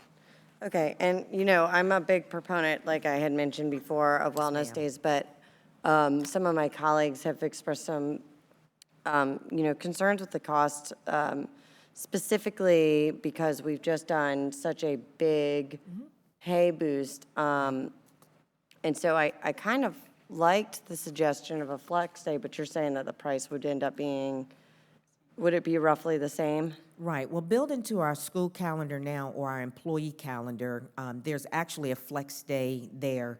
Okay. Flex days are typically used when students are not in the building, so it doesn't require us to backfill with a substitute. So even if we didn't term it wellness leave, if it requires a substitute, then we would have to pay for that. And I can understand the budgetary piece, but I will tell you, and I say this all the time, Ms. Pate is very quick to let us know if we do not have the funding. And so, believe me, because I ask quite often, and she will reel me in, as we would say. And so we did have this conversation. She felt confident she could cover it. So that's one of the reasons why, in the considerations, I wanted you to, know that you had options.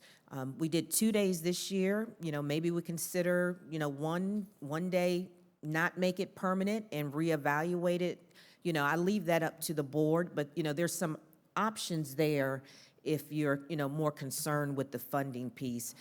And as Ms. Pate and I had a conversation around, we have not been fully staffed in some time. Now, we're fortunate in Virginia Beach because our priority is placed on filling our classroom positions. I said to my team the other day, I think fully staffed is never going to happen again. I think we learn to do what we need to do to cover our classrooms and to take care of our students with what we have. But with the market the way that it is now, the competitiveness with our neighboring divisions, and just the lack of candidates going into education, that this is going to be a concern that we're going to grapple with for the foreseeable future. I don't see, 5 years from now, miraculously, we're having thousands of teachers in the workforce.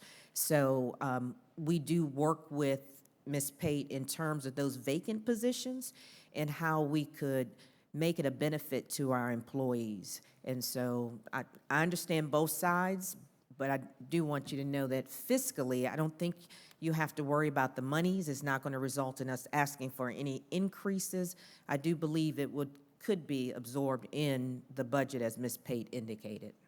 Right, and I'm a big advocate of the wellness days. And even at budget time, I had asked about them. It's not that whether or not we have the money, it's a matter of whether or not when we've utilized so much money this year, whether or not maybe we could allocate that to something different. I personally would love to see both days happen, but I'm a little split on this. I want to hear the conversation from my colleagues, but I'm willing to compromise to doing one day. I would like to offer the wellness day, but I also would like to revisit next year because that's my personal feeling, just because, again, we've had a lot of really comprehensive salary increases, so. Yes, ma'am. Thank you. Definitely understood. Thank you. Did you raise your hand? Mr. Callen. Well, if Ms. Brown is interested in hearing from her colleagues, then I guess that's my cue. I think it's interesting, and again, you hear the benefits that wellness leave can bring, and you say, what's not to like about that? But the real world we live in also says it takes dollars to make that happen. And yes, the dollars are available right now, but it's also on top of a rather sizable increase in compensation that took place just a few months ago. And so, as Ms. Manning said a moment ago, and I agree with, we also have to be mindful not only of our teachers and the employees that are impacted by this, but also the citizens who are the taxpayers that make these dollars available. And if I'm hearing you correctly, Mrs. Woodhouse, there is an option to make it permanent or temporary. There is an option to make it one day and not necessarily both. Correct, yes, sir. So maybe we inch our way into the game in consideration of all parties that are involved. Just a thought. Ms. Owens. Thank you. And I appreciate the discussion about budget because it is always our responsibility to have discussion about budget. However, with that budget in mind, as a board, we allotted a certain amount of funds to pay our employees. What Ms. Woodhouse is telling us is that fully staffed is not going to happen, which is unfortunate, and we're going to keep trying to use recruiting tools, this being one of them. But what that means is the staff that we have hired are going to carry more than the load of what they were designed to carry. They are going to make it happen for our students. And when we're asking them to carry a heavier load than what would be allotted if we were fully staffed, I think it's more than reasonable to use the money that we allotted for staff to help them carry the load with mental health wellness days. Additionally, I would be cautious about the idea of pulling a sick day from their benefits and switching it to a flex day, because now you're taking one of their sick days and making it use or lose. You're taking what they could accrue for a benefit that we're already not providing, like maternity, or for parents who need to keep those sick leaves accruing for when something happens with their child. And so I don't want us to mistakenly take away a benefit that they already have, their allotted sick days, and then switch that and act like we're doing them a favor by taking their benefits away. I think if fully staffed is not going to happen, that if we're inching forward, and I could compromise to inching forward, my inch forward would be, maybe we don't make it permanent this year, but let's give them the 2 wellness days this year that they got last year, and then we look and see where we are in the budget again next time we do our budget process. So thank you. Mr. Culpepper? That's a very good argument that reduced staff causes increased workload on individuals, and therefore we've got to compensate them for that. It's a very good argument. That also, I think, is a very good argument for doing this for a year and not making it permanent, because eventually you got to make a choice. You either got to man the staff or reduce the funding to the staff and increase the funding, for your wellness days, for your vacation, or what have you. Otherwise, you're kind of playing a shell game of hiding money over here in this pot that's designated for employees that you don't have, and using that for another purpose. So I can support that in the short term, this year, for example, using that money for that purpose. That's a very good argument. Ms. Franklin? Along those lines, too, at the retreat, we had an opportunity to speak to a few teachers, and I think that they brought some compelling arguments about the fact that they just don't have enough time in their workdays to accomplish everything that they are asked to do. And so I would say that, in the future, as we're looking at ways to, if we're not going to provide 2 wellness days, for example, then, we need to start looking at utilizing some of those funds to provide relief on other fronts so that perhaps their stress level might go down. So I would just recommend to the board that, in the future, and I agree that we make this not a permanent thing this year, but I would like to make sure that we address in the future budgets how we're going to look at that in terms of teacher stress levels and requirements and those sort of things. Thank you. I just wanted to say, I think with the survey that you took, the 64% says a lot. I mean, that was above and beyond. That was 14% over the cost, what they were saying about our health insurance, how important that was to them, and the 50% for the increase in pay. So I think it says a lot. I agree with inching if we want to inch. I'd hate taking away one of the days that we already gave them the last year, and then, okay, we're going to take it away this year. So maybe not make it permanent, too.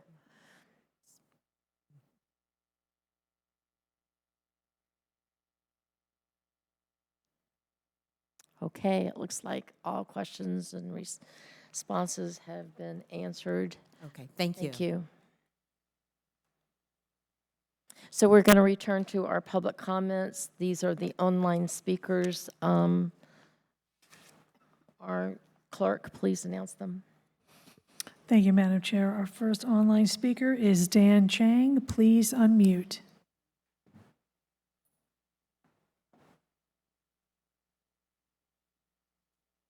Oh, there you go. I just figured out that button. Can you hear me okay, Ms. Riggs? Go ahead, Mr. Chang. Okay. First of all, to previous speakers, Ms. Icarus, I'd like to say you cannot ban speech, but you cannot require it either. And then to Mr. Cobb, I suggest you reread the Constitution. Bylaw 128 should remain unchanged in that the Policy Review Committee should remain at 3 members. There is no need for this change as this committee has functioned since its inception with 3 members. The present PRC functions well, actually functions better than the previous years. Curious as to why this change is proposed. Did this bylaw change come out of the Policy Review Committee?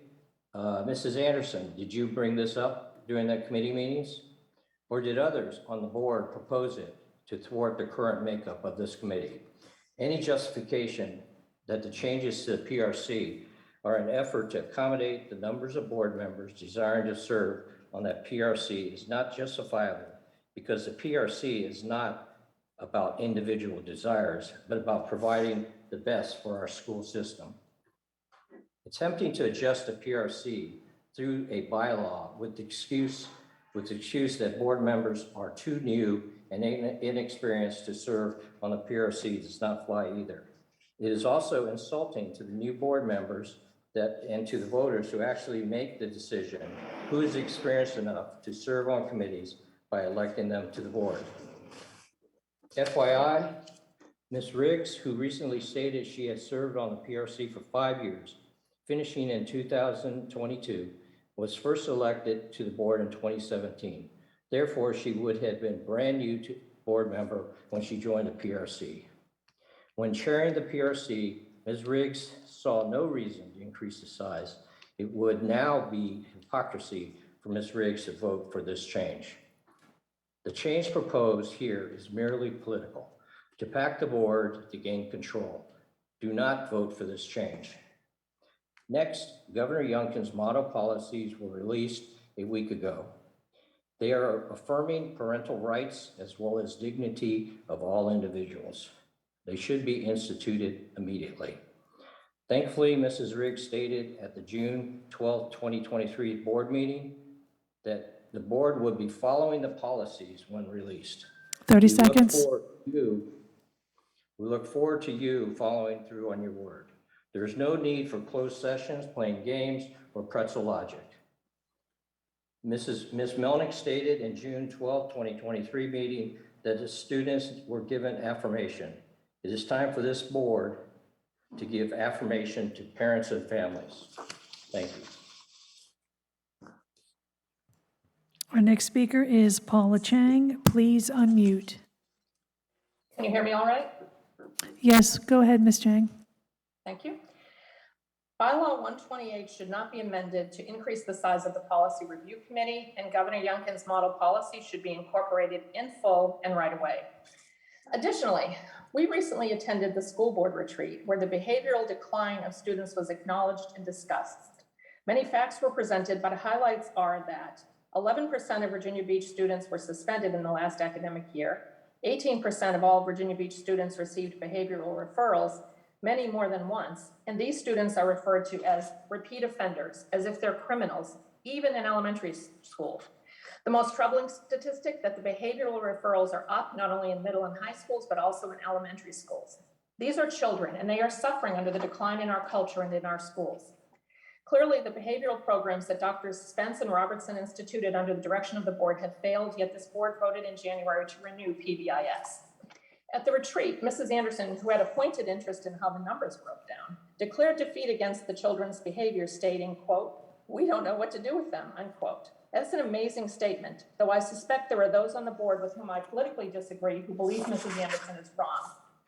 Mrs. Anderson also helped expose the chaotic classroom secondary to the board guidelines, which she stated teachers must follow. Misbehaving students have non-productive visits to the administration.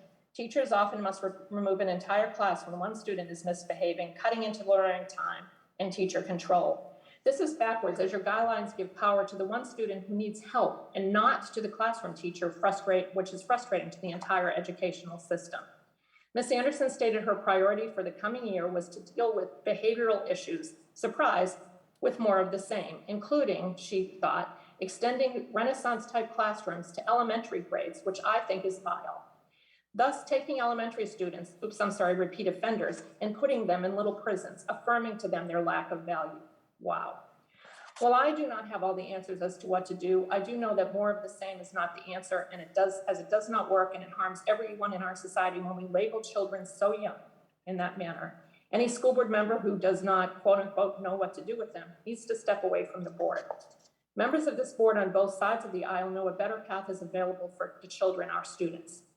Cultural return starts locally with this board, which must return classroom control to the teachers and allow them to hold their students accountable in logical 30 and seconds. consistent ways. You must vote to affirm the values of families and to strengthen our culture, as this will absolutely save some of these children. We also need new leadership at all levels of administration. And to Speaker Alex, if the name a student wants to use at school without parental okay is in place of a dead name, it's not a nickname. And also, I have not heard complaints of too many gays in the school by our speakers. Thank you. Our next speaker is Rob Bohan. Please unmute. Good evening. One thing that I noticed tonight is there was a lot of people saying, "I did not expect to be back here again." This phrase was always used by people who spoke concerning the model policy changes and directly referenced the resolution put forth by Ms. Owens. It was even referred to by one of the speakers as the Owens policy. This has got to be the worst example of misrepresentation by the school board, specifically Mrs. Owens. These children and adults were grossly misled by the efforts of Mrs. Owens and those of the board that supported it and voted for it. And I mentioned it last time I spoke, and even by speaker tonight, you have played these people like pawns. It was only passed to appease months of students speaking, and what happened the following school board meeting after it was passed? 0 student speakers talking about model policy concerns. You led them to believe that this was a settled matter. Now, I'm curious, is there a process to remove obsolete resolutions that are based on withdrawn policies? Because it seems like you now have a resolution that falls in that category. Next topic is what I call committee stacking. Why are you now thinking about adding members to the PRC? Is it because you have an up-and-coming model policy to implement and are short on ideological voting or votes? Fairness is the most subjective excuse you can try to use to implement changes. What is fair? Why is it fair that you get to define fairness? How about going off less subjective measures and more quantitative reasons? Ms. Manning shared with us that the committee is functioning quite efficiently and has only had what, 2 issues? Usually when you need to make a change, there's something wrong. It seems that the only thing wrong is some hurt feelings. Have you ever heard of the saying, too many cooks in the kitchen? Do you think that there would be an adverse impact on the efficiency by adding 2 more members to the PRC committee? The entire board gets to discuss, send back for revisions, and gets to vote on all policy changes, correct? I'm failing to see where we are missing out on added input and voices. And my last topic is trust. How can we trust this board anymore? You voted to perpetuate reducing parent involvement with Ms. Owens' resolution. You almost got away with hiding behind closed doors to discuss the model policy. The fact that this was even thought of leads to me to think, what else has been orchestrated behind closed doors? And then you want to pack the court, so to say, with the PRC. You must be living under a rock to sit there and not see the glaring similarities between what you have proposed and 30 seconds. the attacks on our nation's judicial branch, the Supreme Court. The party in power doesn't like how the court is deciding cases, so they want to dilute and pack the court with allies and activist members to outnumber any dissent and run across the board. So I encourage you to pass the model policy. Do not stack the PRC. Thank you. Our next speaker is Janine Baker. Please unmute. Hi, thank you for having me. School board committees, Building Utilization Committee, 3 school board members. Legislative Committee, 3 school board members. Planning and Performance Monitoring Committee, 3 school board members. Policy Review Committee, 3 school board members. The Policy Review Committee will be responsible for advising school board and superintendent concerning the need to amend, adopt, repeal, and/or merge bylaws, policies, and applicable regulations. All members vote on these recommendations, so there's no reason to increase the numbers. As far as the model policy, Chairwoman Riggs said she would abide by the state model policy, so I thought there was no more discussion, but I am not feeling confident about that anymore. So hopefully you can hear this. Can I make that more clear? When something comes out from federal or state government, we have always followed it. We've come, Ms. Linetti has made a point we've had this PRC Policy Review Committee for 6 years, I think. And she has made sure she has come to us with, there are changes to this policy. The federal government has said, this is what's going on, the state government, and we have abided by that, always. We have never veered off of that. So I want to let you know that if and when our governor decides to go ahead and put it out and give it to VDOE and it comes down, we will be doing that. Okay, hopefully y'all could hear that. Also, with regards to the students speaking, I have concerns. Several were scared. Some said, out your queer children, they will die. Several said, forcing the outing of trans students to parents is a bad thing. Quit feeding this propaganda to the children. Kids, once you are 18, you can do what you want, but until then, your parents are in charge of you.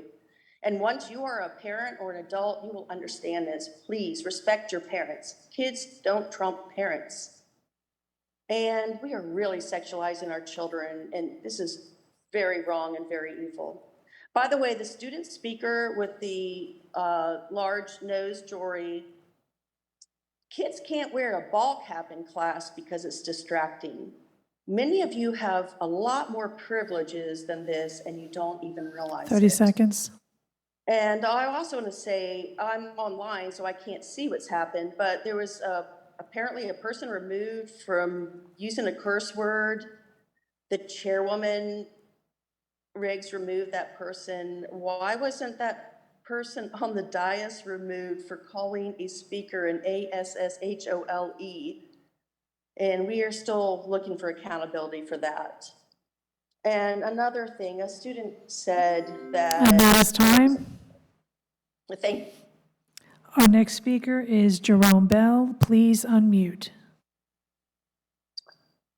Yeah, thank you. On January 10th, 1963, the current communist goals were read into the congressional record, and I will read some of them. Number 17, get control of the schools. Use them as transmission belts for socialism and current communist propaganda. Soften the curriculum. Get control of teachers, associations, put the party line in textbooks. Number 18, gain control of all student newspapers. Number 19, use student riots to foment public protests against programs or organizations which are under communist attack. Today, they are called walkouts. Eliminate all laws governing obscenity by calling them censorship and a violation of free speech and free press in 2023 is called book burning. Number 26, present homosexuality, degeneracy, and promiscuity as normal, natural, and healthy. And in today's world, it's called transgenderism. Discredit the family as an institution, encourage promiscuity and easy divorce. And in today's time, it's called affirming one's gender. Emphasize, number 41, emphasize the need to raise children away from the negative influence of parents. Attribute prejudices, mental blocks, and retarding of children to suppressive influence of parents. The majority of this school board, by definition of these items as read into the congressional record in 1963, are in fact ushering in communism into the Virginia Beach public school system, and dare I say, they may be communists themselves. Therefore, in the near future, and I hope the majority of the parents and those listening tonight and those that have been listening over the past year will see this and hear this and join me and others in a legal court affidavit process to remove the school board members that are practicing unconstitutional and communist practices. Thank you very much. Y'all have a good night. Speaker number 6 is not online, so our next speaker will be Jacob Cruz. Please unmute. Hello, board members. I thought it was safe to plan things on Tuesdays again. I guess I was wrong. I'll cut to the point here. These policies are about politics. They're about creating election issues, and they're about dividing bodies like this board into lines of red and blue. July is the start of campaign season. July is when these policies are dropped after months of radio silence on them, which left people like me and boards like this one in the dark. That isn't a coincidence. When I first heard that these policies had been released, I'd hoped that the Department of Education might have changed them. I'd hoped that the blatantly discriminatory and illegal language of these policies might have been softened, but I was wrong. The 2023 model or guidelines are here, and they completely ignore medical professionals, students, parents, teachers, the queer community, basically anyone who is knowledgeable or has a vested interest in this matter in favor of creating policies that are just going to get more people out to the polls to vote for the candidates that the governor's administration prefers. They completely ignored the thousands of comments that were left on the 2022 model guidelines. And if there's any mistake about it, this is never about the well-being of students. If it was, then the policies would have changed, because pretty much every student in this Commonwealth with a vested interest in these policies had something to say about them, and it wasn't positive. Now it's up to the school board to do something better. Students don't come in the middle of the summer for fun. I'm not on here on vacation for fun. I'm here because I'm terrified for my friends, and they're rightfully terrified. This fear, it isn't spawned from propaganda or the hypersexualization of children or any other boogeyman we want to throw out there. It's spawned from the thing that we all know it's spawned from, the hate that we're watching unfold right before our eyes. This fear is spawned from unending attempts to hide or shove these kids back into the closet for just being the way that they want to be. It's spawned from comments like the ones that I've heard tonight, that homosexuality is some sort of disease, that it's a social contagion, that it's anything other than just the true way that these students feel, or like the student right before me, or like the speaker right before me said, rather, that it's some sort of form of communism. That's the reason these students are afraid, not because of some sort of propagandization or whatever you want to attribute it to. I know I don't have forever left here. I'm headed out of town to college soon, but I'm going to support these students while I can, because clearly they need it. Clearly there's people out there that have something bad to say against them. My only ask of this board, particularly the policy 30 review seconds. committee, however many of you there will end up being, is that you produce a policy that is better than just this political chess move that is the 2023 model guidelines. Come to the table, make a policy that's actually considering what the students need and isn't just considering the most efficient way to divide people into red and blue. Actually look at the research, actually look at what the experts have to say on this matter, and come to the table with something that is better than this, because the students deserve more than this. Thank you. Madam Chair, that was our last online speaker for this evening. Thank you. We're on number 14, consent agenda. The school board chair I will talk about what is on this consent agenda. A, for policy review committee, PRC recommendations. 1, policy 2-40/principals. Number 2, policy 2- 3, policy 2-44/department/grade level chairpersons. 4, policy 2-48/salaries and compensation. 5, policy 2-49/recruitment and selection. 6, policy 2-52/probationary terms and reassignments of principals, assistant principals, and supervisors.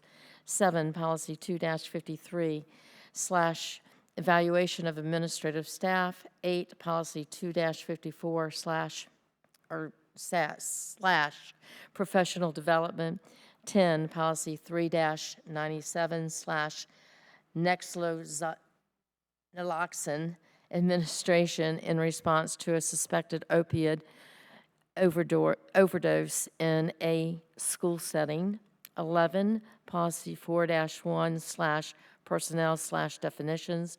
12, policy 4-37/retirement plans/insurance. 13, policy 6-64/acceptable use. Are there any objections to the school board voting on the consent agenda? If so, please identify any item that should be moved to the action agenda. Hearing no call to move an item from the consent agenda, I call for a motion to approve all of the items on the consent agenda as presented. The motion's made by Jessica Owens, seconded by Carolyn Weems. I call for a vote to approve the consent agenda as presented. All in favor, please raise your hands.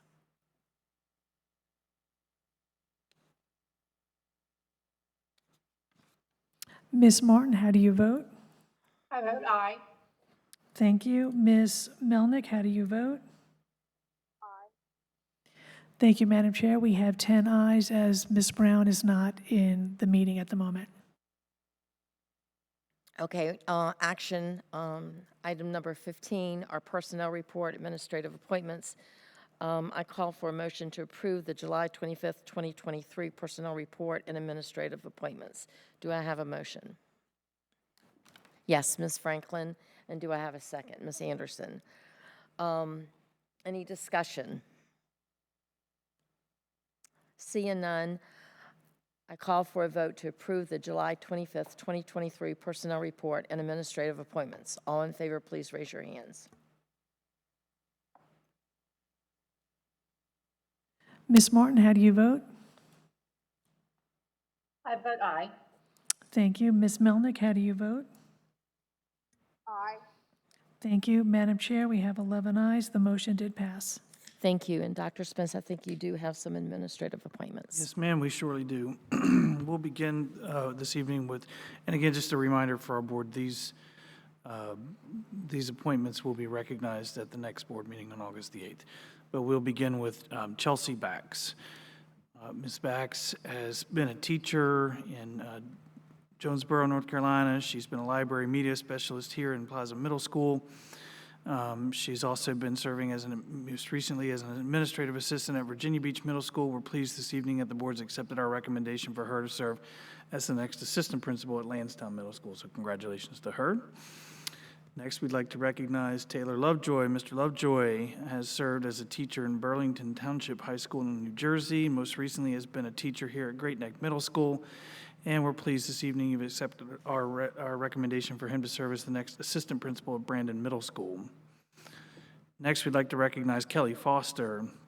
Ms. Foster has served as a teacher at Lansdowne Middle School, a school improvement specialist at Green Run High School. Most recently has been serving as administrative assistant at Green Run High School. We're pleased this evening you've accepted our recommendation for her to serve as the next assistant principal at Green Run High School.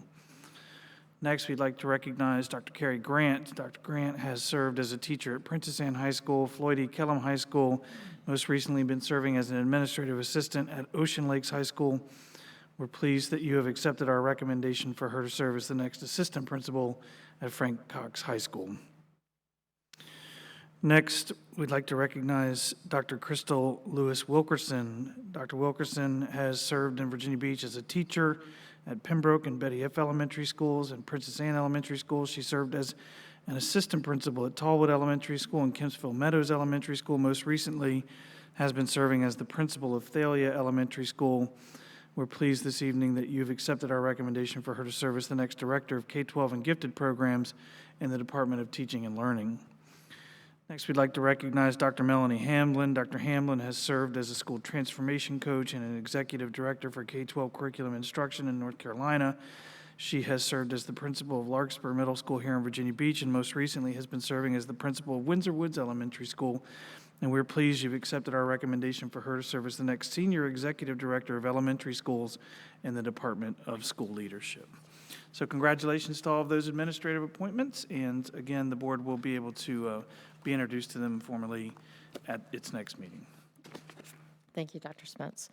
We're on B, Bylaw 128, committees, organizations, and boards. The school board and school board member assignments. To open for discussion, I call for a motion to amend Bylaw 128, committees, organizations, and boards. School board member assignments will be discussed after that. But the school board member assignments to have 5 school board members appointed to the Policy Review Committee and remove the outside committee, Mayor's Committee for Persons with Disabilities. I also need to add to this, and it was not seen, it was discussed by email, that Mrs. Melnick and Mrs. Martin were going to switch their student discipline. Mrs. Melnick was going to move from student discipline 3 to student discipline 1. Mrs. Martin was going to move from 1 to 3. It's not going to work for Mrs. Martin, and so she has asked to continue to stay on that committee because of her work schedule. Ms. Williams. May I make a suggestion, or I move that we separate all those 3 items out, because some of us will be voting. We want to vote on them separately, as we discussed in information. So may we just name them A1, A2, A3, A1 being the bylaw that adds the B1, B1, B2, B3. B1 being the vote on 5 members to the PRC. B2 being the mayor's committee for persons with disabilities, to appoint staff to that liaison, and B3, what you just said about the discipline committees. I make that motion that we divide all those out for vote. Yes. Have to have a second. So just for clarification, oh. I was going to say, I'll second that, and then we can discuss it, so clarification. Okay, so we have a second. Say, okay. So I understand what you're saying, Ms. Weems, breaking the action to the B1 and B2. I don't know that the B3 is necessary. That seems like it's already covered in C. So it's just B1, B2, and then we'll vote on C, which is the committees, all the committee stuff. Is that correct? That's fine, either way. Just, Yeah, Ms. there's- Riggs brought it up, I just. Yeah, there is a C, Which is the, where it'll be the committees, the school board member assignments will be C. including. That'll be discipline, separately. Correct? Okay. Ms. Manning? Yeah, just clarity on what you stated regarding the discipline committees. I thought they were going to remain the same. Excuse me, what? On the discipline committees, you said originally a board member wanted to swap, but they didn't. Yeah, That's not going to change. no, it's not going to change. It was Mrs. Martin and Mrs. Melnick were going to switch from 1 and 3. Okay. And it's not working out for Ms. Okay. Martin. Thank you. And Just so wanted to she contacted me this afternoon or yesterday to let me know that. Madam Chair, Ms. Melnick has her hand up. Please put her in the queue. Okay, Ms. Melnick and then Mr. Callen. Madam Chair, thank you for recognizing the discipline switch, and Mrs. Martin and I will work that out behind the scenes as necessary. I just had a committee meeting that meets also on Wednesdays, the Equity Council, and so I don't want to miss those meetings, so we'll work that out. Thank you. Okay, thank you. Mr. Callen. In reference to Mrs. Melnick's comments, I'm available to switch with her on the discipline committee that she's referring to, if that can be of help to her. And I sent her an email to that effect, but I didn't hear back from her, so I just want to go on record saying if that's still something she's interested in doing, I'm more than happy to talk with her and make the switch if that works out for both of us. So, Mr. Callen, you're on, are you on 2 or on 1? My favorite expression is, I don't remember. Yeah, that's when I see that you're on 2.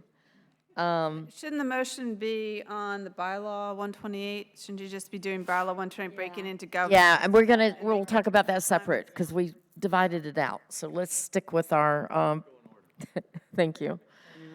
All right, so I called for a motion to amend bylaw 128 committees, okay? So I need a motion to amend bylaw 128 committees. That's right, I forgot. We need to vote on the separating. David did, Mr. Culpepper did second it, and there was a question. So, all right, let's go ahead and vote on that. So we're voting. What we are voting on, Can I say it clar- again. we are please. For the record, You don't have to do that. Can we just clarify this motion? I want to make sure we're really clear. So what you're proposing, instead of just one change, is that you will break this into 2 motions. One motion will be to amend bylaw 128B2, which is a PRC, as one motion has to do with the 5 school board members. The second motion would be B2, which is to amend bylaw 128G. It's 3 to remove it out and renumber the rest of it. So those are what your motions are. Correct. Okay, so you don't have to say it again. All right, so all that are in favor of separating the B1 and B2, please raise your hand.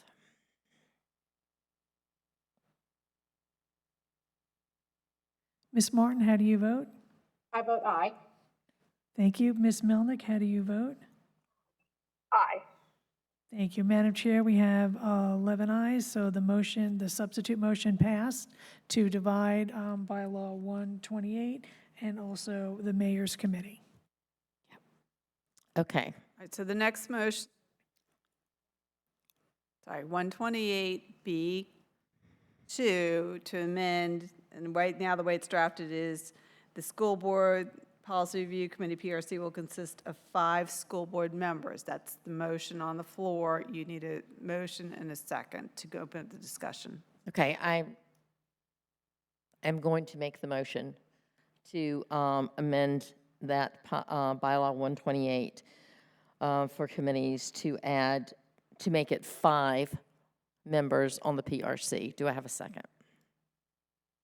Ms. Anderson. Okay, so let's have discussion. We discussed it a lot in information. I don't think anybody else wants to talk about it. So, okay, so let's go ahead and vote on it. All that are in favor of bylaw 128, please raise your hand. To change it to 5. B2. Sorry, to change PRC to 5, from 3 to 5. Ms. Martin, how do you vote? I vote aye. Thank you. Ms. Melnick, how do you vote? Aye. Thank you. Madam Chair, we have 5 ayes. Okay, all that are against changing the bylaw 128 for the PRC from 3 to 5, please raise your hand.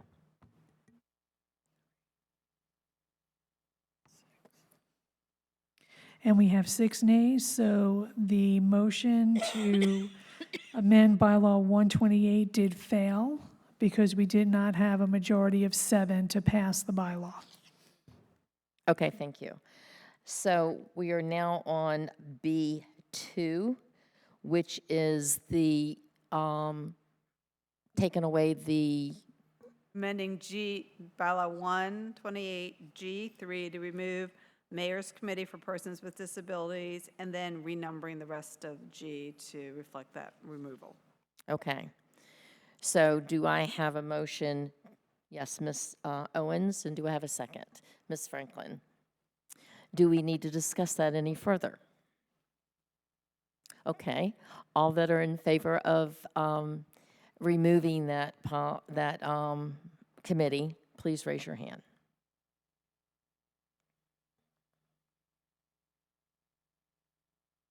Ms. Martin, how do you vote? I vote aye. Thank you. Ms. Melnick, how do you vote? I vote no. Okay, thank you. Madam Chair, we have 10 ayes and 1 nay. The motion did pass. Okay, we're on action item C, school board committee assignments for fiscal year 2024. So the bylaw 128 was not amended to add 5 school board members to the PRC. So I'm going to make a motion to amend the recommendations for the PRC assignments to be 3 school board members for the PRC. The 3 school board members that I am recommending are Beverly Anderson, Victoria Manning, and Jessica Owens. Do I have a second? What was the second name, please? Victoria Manning and Jessica Owens. Do I have a second? Ms. Anderson? Okay. And so I have a motion. I've made the motion and I have a second from Ms. Anderson. Is there any discussion? Ms. Manning? Yeah, so I don't support this at all. Ms. Brown has only been on the committee for about 6 months now, and she's done a fantastic job. She is a representative of our newly formed majority-minority district. And if you take this committee away from her, she's not going to be on any of our top 5 school board standing committees. She is only going to be on one committee that meets once a year and a school board discipline committee. That's it. So you're taking away her representation from a majority-minority district, taking her off this committee, which she has served quite well, instead of removing a seasoned member of the board that's been on it for many, many, many years. I would like to make a substitute motion that the Policy Review Committee be made up of myself, Kathleen Brown, and Jessica Owens. Second. Second by Ms. Brown. Any discussion on that? Not on that one. Ms. Melnick has her hand raised. Ms. Melnick? Well, I agree with Mrs. Manning in one area, and that is Mrs. Brown. I think Mrs. Brown does an amazing job on this committee. I think she brings a good voice, and I'm actually really proud of the work that she has done over the last 6 months. And I'd like to see her stay and somebody else removed, but she's been the best on this committee over the last 6 months. Okay, thank you. Anybody else? Ms. Weems?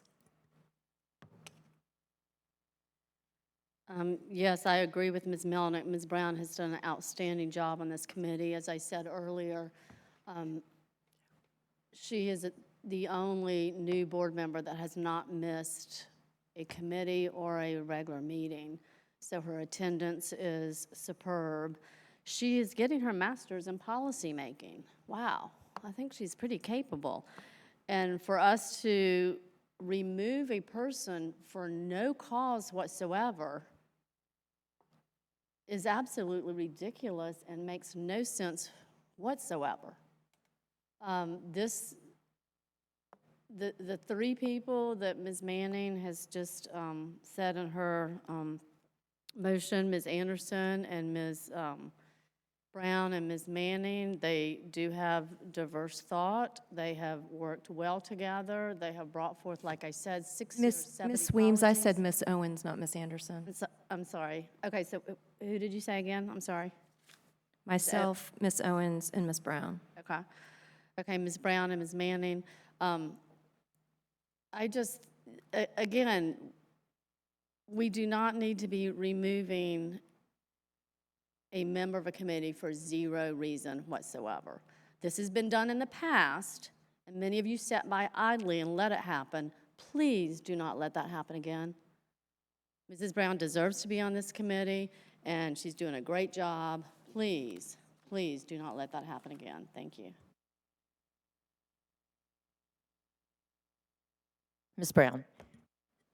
So yes, I am working on my master's degree in public policy, and I think according to our bylaws, it seems pretty fitting that I would be on the policy review committee. I did go back and count how many policies have passed this board, and there's been 51 policies that have passed through this board from the policy review committee. I did get a couple of emails, and I just like to mention this for transparency, that there's policies that have come forward that were killed before they ever got to the board. There actually hasn't been a single policy that's come through the committee that was killed. Not one, not even ones. There was a couple I didn't even vote for when they came to the board, but I worked on the policy diligently. I got input from the people that put the policy forward or wanted the policy put forward, and I worked on that. And Ms. Manning did as well, and so did Ms. Anderson. But, you know, and even at times when there's things that people don't agree with you on, that doesn't mean it's a matter of bad policy. It means it's a matter of disagreement, and we are going to disagree sometimes. We are not going to all agree on everything every single time. And I do support Ms. Owens being on the committee also. Not that I have had any issues with Ms. Anderson, but I do believe that Ms. Owens should have the opportunity to serve on the committee as well, so thank you. Ms. Owens? Thank you. And I guess my comment, which was originally for the first motion, fits with either motion. I certainly wish that I would have had the same level of advocacy that Ms. Brown is having now. When I first came on the board and was only assigned to the one committee that met once a year, and now the two other things were made committees last month. But I think that Ms. Brown seems to be doing a good job on the committee. Ms. Brown is saying that, Ms. Anderson, that there haven't been an issue there. I would have loved for us to all be on the committee, but that was not able to be moved forward. I want to just put clarification, though, when I'm hearing there's no reason to remove somebody from a committee for no reason. The way this has always worked up to this point was that as people came on, when they were elected, they would fill in the places until we came to July, and then in July, everybody would put in their interest, and that's when actual committee assignments were made. So I think it's unfair characterization to say that Ms. Brown or anybody else was put on a committee and then being taken off for no reason, when the process is filling in the blanks, and then everybody gets to put their request in and be considered equally at the time of the year that we do that. And so I don't like that characterization of it. Certainly will fall aligned with what the board decides, and I look forward to having an opportunity to serve on this board, on that committee at this time. So thank you. Thank you. Madam Chair, please add Ms. Martin to the queue. She has her hand raised. Okay, Ms. Anderson? Let Ms. Martin go next, and I'll follow her. Please. Okay, well, Mr. Callen was in between the two of you, so I'll let Mr. Callen go. My turn? Okay. I just wanted to share that part of my rationale and reasoning in reference to item number 128 was under the premise that the committees were formed early in the year and they don't have much running time. And my mentality was, let's just leave well enough alone and let's give it more time. With that as my rationale, then my point would be the same principle should apply to this committee, and that Mrs. Anderson should be kept on instead of being removed for the very same rationale and reasoning. Just leave well enough alone. So I just wanted to state my position and explain where I was coming from. Ms. Martin? Good evening. So I requested to be on this committee. Had we gone for 5, I've had my master's degree for 17 years. I have worked in public policy for 20. I represent a majority district. So all those things being equal, I'm going to offer up this Dune quote. You cannot think as I do unless you live as I do. It's one thing to represent the majority minority district. It's quite another to walk in those shoes and be a minority. So I absolutely support Ms. Owens for the PRC committee. She brings an important perspective. And the fact is that I have 4 years left on my term, along with other newly elected members. Ms. Owens doesn't. So her turn to rotate onto this committee has a shorter expiration date than other folks. So I support Ms. Riggs' motion, and that is how I plan to vote. And I am disappointed that we could not bring more perspectives to this committee. Thank you. Ms. Anderson? First of all, I don't think we boot somebody off of a committee because of their longevity, the same as we don't boot people off of this school board because of their longevity. Okay?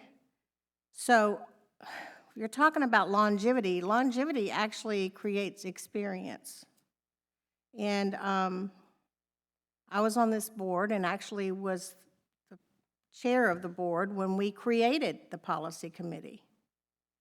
And so my experience, not only being on the board gives me a different perspective, but I also bring the perspective of a retired teacher who taught for 36 years, a retired teacher who was in the classroom for 36 years. And so my perspective as a classroom teacher brings that to the policy committee, and when we talk about policies, they greatly affect teachers in the classroom. So I would like to remain on the committee. And are we, Ms. Linetti, are we allowed to have another substitute motion? Well, I didn't hear a second. You have two. You have one motion, you have a substitute under. I haven't heard an actual motion made after, so I don't see a second.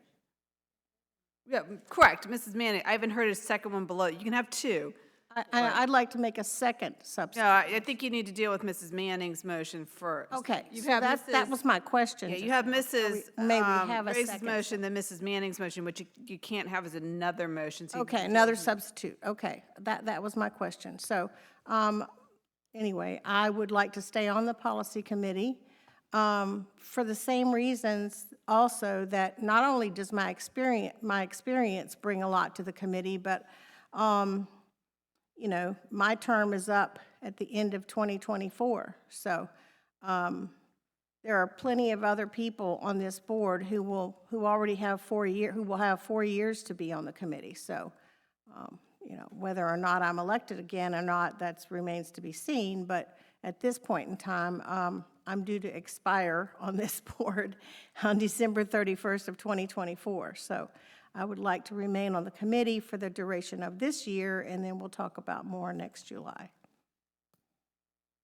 Ms. Brown? Sure. I think we should be really, really careful when we're talking about and comparing the districts. When, you know, one new school board member has 4 committees, and one new school board member has a liaison committee assignment for joint modernization committee.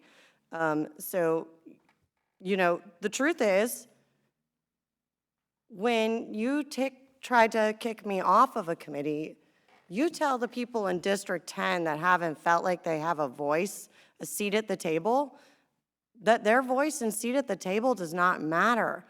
The truth is that the recommendation right now that's being discussed, aside from this one, we have 6 races that were in a ward system. Most people on this dais would say they support the ward system, but now we don't want any ward representation in the PRC. And additionally, our bylaws do take into account equitable distribution. And, you know, again, I have no problem with how Ms. Anderson has been on the policy committee, and I have no problem serving with you on the policy committee, but I do believe Ms. Owens also, again, deserves a chance. So I'm going to support this substitute. Thank you.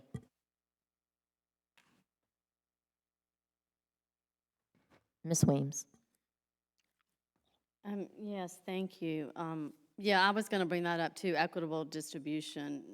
If Ms. Brown is not on this committee, we are far from that. Also, when I said to kick someone off without any cause, yeah, we do rotate. I understand this, but when someone's been on it for 6 months and then we're saying no more, that, in my opinion, is wrong, and it is definitely without cause or a cause that we're not willing to say.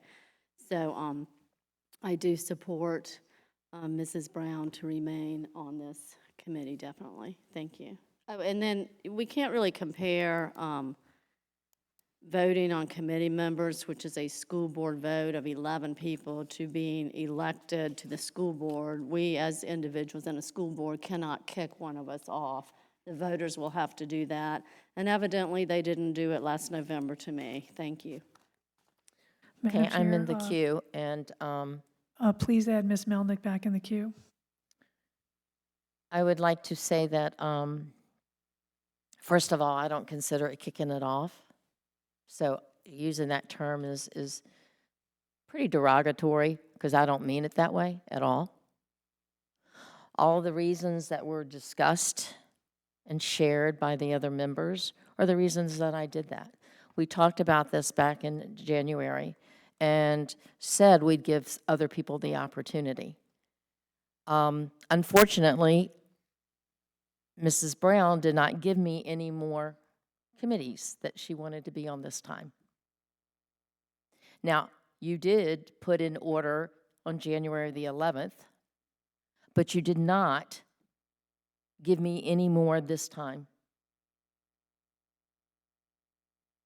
You told me which ones you wanted to be on. There were 3. That was it. So I have that as June 6th. I have that email. I'm not going to read it, but I have it if you want to look it up. So I am not looking at this as kicking anybody off. I'm looking at this as giving Ms. Owens the opportunity that she wanted in January. And that is why I asked for this. And that's why I'm recommending this. You've done a great job. And I could recommend 3 other people, 3 different people, but I'm recommending these 3.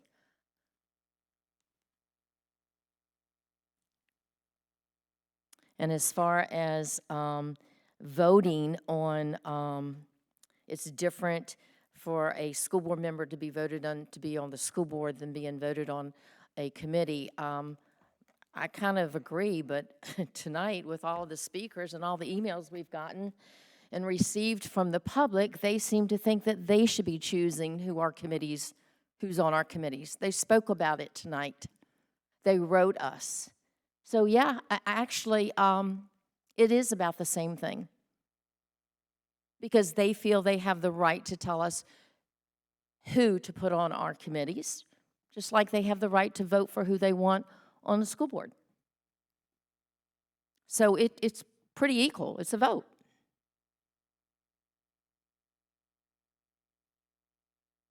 So I just wanted to reiterate that and share that concern. Ms. Melnick. I thank you, Madam Chair, for mentioning your comment about the equitable distribution of committees. Some of us, I am on many committees because nobody wants to do the work. Evidently, there's something magical about the policy committee. So it's just shocking to me. Nobody wants to do the work for anything else. That's why I voted no about the Mayor's Committee for Persons with Disabilities. I thought it was a slap in the face to our community. I think a school board member should be attending that meeting with a staff member and then coming back and reporting back to the board and to the community. I thought that was terrible. But again, nobody wants to be on the other committees. And all I ask is that whoever is on the policy committee moving forward, that they remember the spirit in which this committee was formed. And they remember that a member needs to be involved in this.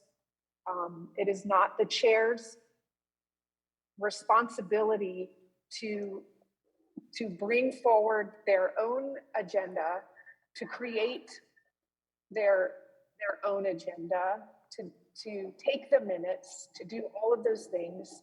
That is supposed to be in conjunction with staff. And I ask that whoever is on that committee moving forward, that they remember those important facts. Thank you. Ms. Owens, did you raise your hand again? Okay, Ms. Owens. I just wanted to speak to the idea about voters in District 6 would feel like they didn't have a voice if Ms. Brown is removed. I think there's 10. I think it's an unfair perspective because certainly there's 3 seats and we are there to speak for all of our districts. Much of District 10 was my district prior to redrawing those lines. Green Run and all of that area was the district that voted me in. the redrawing of the lines happened after my last election, so I haven't had an election with the new district lines that we're talking about. And so I feel like certainly I or anybody on this board should be able to be a representative for all of our city, but if we're specifically saying a district, I just want to clarify that that was the district that voted me in, and if we needed to look at the precincts in that district, I did win every one of them. Thank you. Okay, I don't see any other hands raised, so we're back to the substitute, the amendment. And Ms. Manning, would you please restate your? Yes, I move a substitute motion to have myself, Ms. Brown, and Ms. Owens to serve on the Policy Review Committee. And did I have a second? I did, didn't I? Ms. Brown, yes, thank you. Okay, with no more discussion on that, all in favor of the substitute motion, the amended motion made by Mrs. Manning, please raise your hand.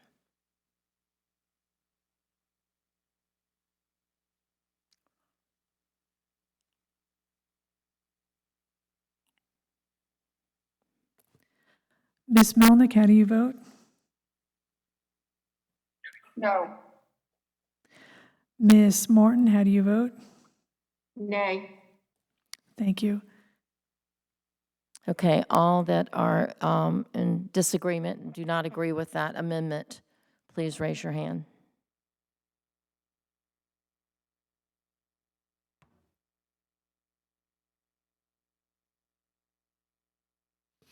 Okay, Madam Chair, we have 4 ayes and 1, 2, 3.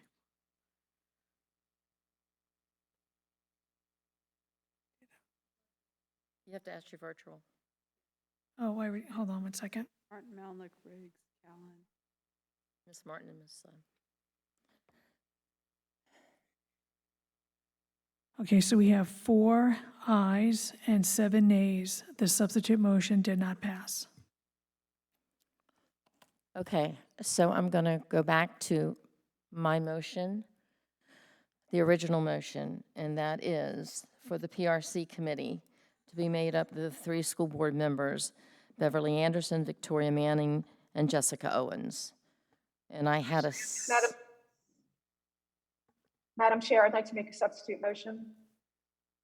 Okay. Go ahead, Ms. Manning, Ms. Melnick. I would,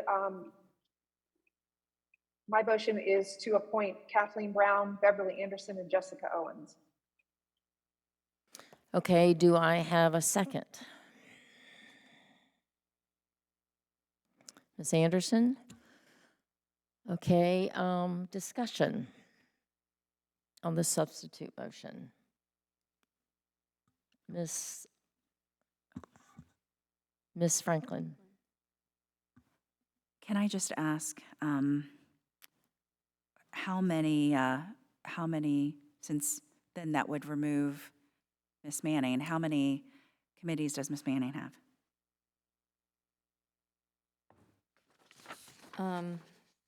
I think only one,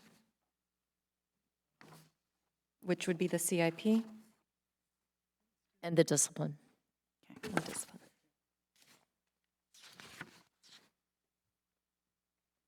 Go ahead, it's not my turn to speak, so.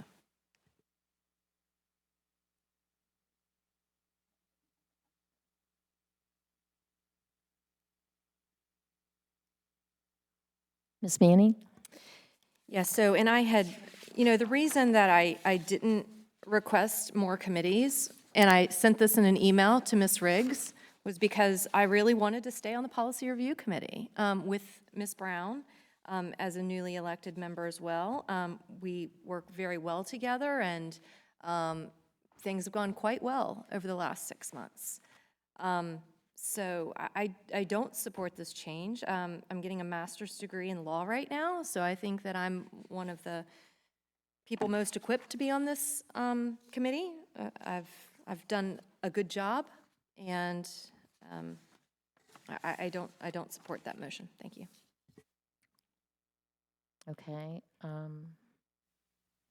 Any other discussion? Okay, so we have a motion, an amendment to, oh, I'm sorry, Ms. Weems. Yes, thank you. I'm beginning to see a common theme, and I think it has to do with Ms. Brown and Ms. Manning. And again, so I am not going to support this. They work well together with whoever the third person may be. And so I'm very disappointed that this theme seems to be very consistent. Okay, thank you. Okay, Ms. Owens? I think in fairness, if we were going to keep it as 3 people, I think it's the fairest thing to have the board members who have the most experience on the board who've requested it and whose terms are going to be coming up because, well, I understand and I hear that Ms. Brown is doing a great job, and I'm thankful for that. The other 3 people that we're talking about have a limited term left and have the tenure on the board. And so ultimately, I think that would be the most fair route. Certainly, in advocating for myself, whatever configuration ends up, I am advocating for myself to be on there. But I think when we're looking at just the overall fairness, not which side wants what, those with the most tenure on the board and the least time left to get that rotation in should be the ones that we're looking at. And that's my thought. Thank you. Ms. Franklin? I have to say, and I agree, I absolutely agree that Ms. Brown has done a great job on the board.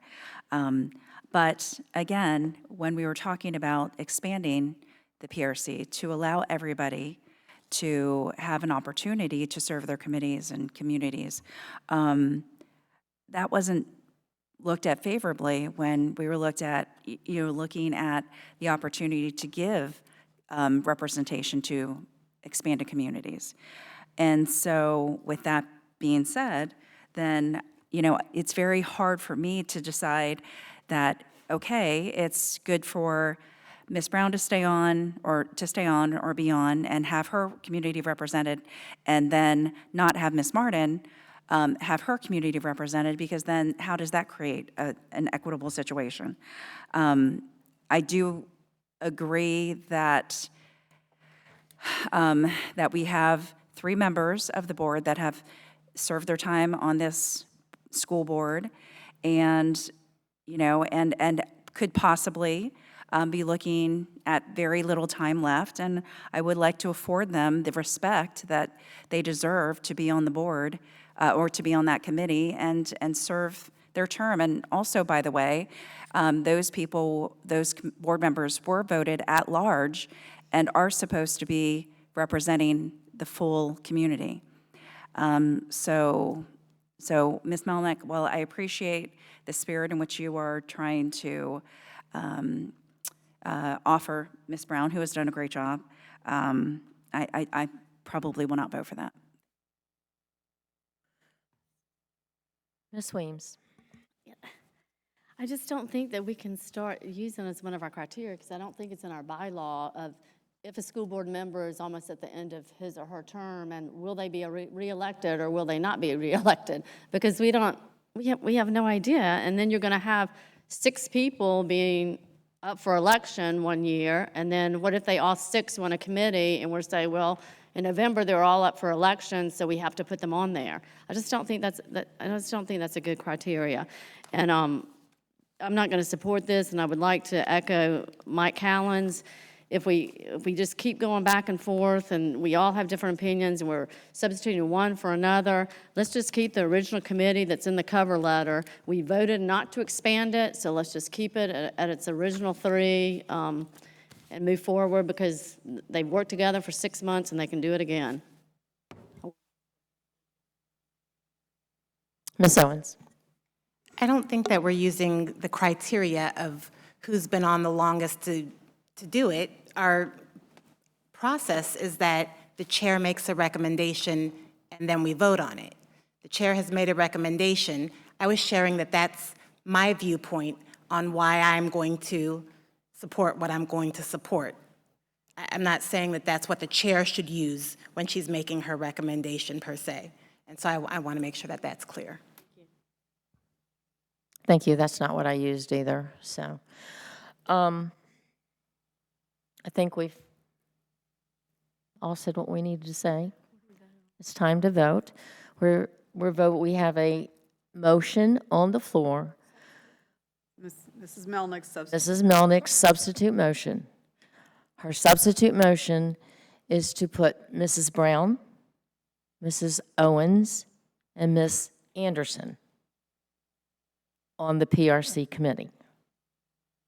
And we had a second by Ms. Anderson. All in favor, please raise your hand.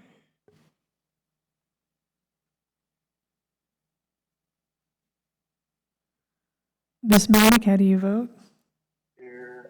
Yes. Ms. Martin, how do you vote? Nay. Okay, Madam Chair, we have 2 ayes. She said nay. I'm sorry, Ms. Martin, what was your said vote again? no. No, thank you. So, Madam Chair, we have 1 aye. Okay, all that are against, are going to vote against that amendment, please raise your hand. And we have 10 nays, so that substitute motion did not pass. Okay, so we're back to the original motion. The original motion is that I am recommending for the PRC committee, Beverly Anderson, Victoria Manning, and Jessica Owens. Madam And Chair, I have a substitute And I had a motion. second. I have a substitute motion I'd like to make. Okay? I'd like to stick with the original recommendations that you had in this policy and the current board members that are serving, myself, Ms. Brown, and Ms. Anderson. Do I have a second? Ms. Weems? Any discussion? I think we've kind of probably already said it many times. Okay, so all that are in favor of the substitute motion that made by Mrs. Manning to keep Ms. Anderson, Ms. Manning, and Ms. Brown on the PRC committee, please raise your hand.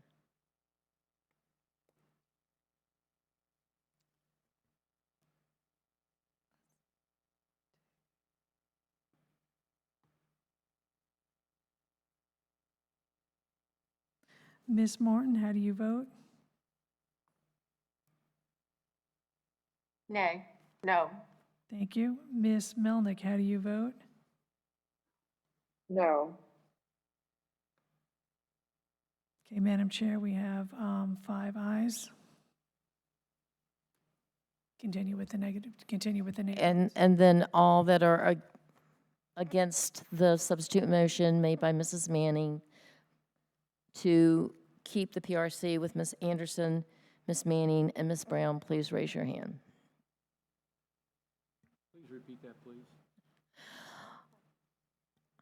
All that agree,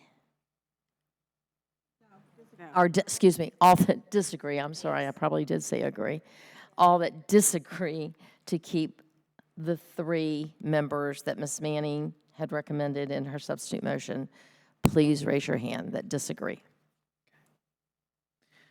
Okay, Madam Chair, we have 5 ayes and 6 nays, so that substitute motion did not pass. Which is back to Mrs. Okay, we're back to the original. Motion, which is Anderson, Manning, and Owens. Okay, and we have a second, and we've discussed it. Do we need to discuss it anymore, Ms. Manning? Yes, so I would like to withdraw my name and request that Ms. Brown take my place. I would rather Ms. Brown continue to serve on this committee. She's done such a great job, and I would like to give her the opportunity in light of the experience that she has and the good work that she has been doing. I I'm going to withdraw my name. I don't support this. This is, bottom line, this is politics right now. We can all say it. The top 5 committees here that we have of the school board are now going to be controlled by members who were endorsed by the Democrat Party. Bottom line, that's what this is all about. We all know it is. We all know Ms. Riggs has said there's 2 factions on this board. She stated that in a meeting, and she's right. There are. It's Democrats and it's Republicans, based upon how you were endorsed in the election. And if this is approved, to have 2 of the Democrat-endorsed candidates on the PRC, all 5 of our committees are going to be controlled by Democrats. So I'll just put that out there because that's what we're all thinking. That's what we all know. That's why we've had this discussion. And so just want to put that on the table. Okay, I would like to speak to, I'm in the query. And again, I'm going to say it again. Apparently people aren't hearing things, and people are putting things in my mouth, words in my mouth that they've also said. There's 2 factions, and I think I've heard you say that many times too, Mrs. Manning. You did say it. Yeah, and you have to. So please just say your own words. Don't say what I've said, please. Thank you. Again, this is to give the opportunity that I tried to give back in January. And I even told Mrs. Brown, I said, Mrs. Brown, if we give Mrs. Owens this opportunity, I will look again in July at giving you that opportunity. Did I not say that to you several times? On the phone? I didn't talk to you about that? I'm asking you a question. I don't, point of inquiry, is this follow our rules to converse back and forth? Okay, all right, then that's fine. Don't answer that question. Because that would not support me. But anyway, that's okay. So this is not a political thing. But if you want to withdraw your name, that's fine, Mrs. Manning and Mrs. Brown. Would you take that position? If the consensus of the board is to put me on the committee, I will do the work of the committee. Thank you. You would need, if you're going to accept that, you're going to need to amend your motion.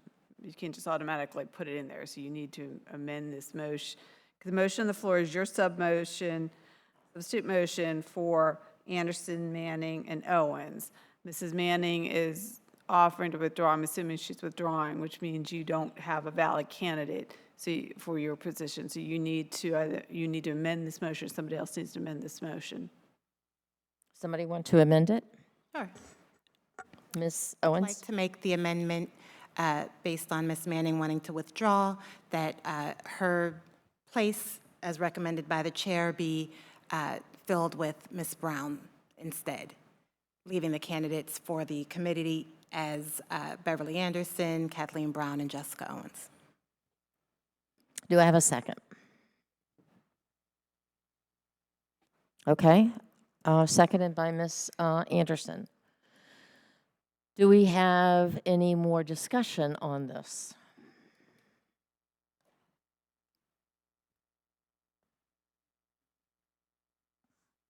Yeah. Ms. Franklin? Yes, please. Well, I will accept your consideration, Ms. Manning. Again, I would like to say that I feel like my thinking, at least for myself, I can only speak for myself, but my thinking is valid in the sense that there were 3 of you that were elected at large and that you represent the whole community. And I will vote for this amendment because I do feel like Ms. Martin is a valuable resource with her, standing on many state committees and stuff like that. But I also think that she has some other committee work that can keep her busy as well. But I do feel like my reasoning still would have stood that you all were elected at large. You should be representing the community as a whole. And to say, excuse me? Well, so in order to make sure that all of Virginia Beach is represented, I feel like that would have been the appropriate thing to do. But if that is what your wish is, then I will move forward with that.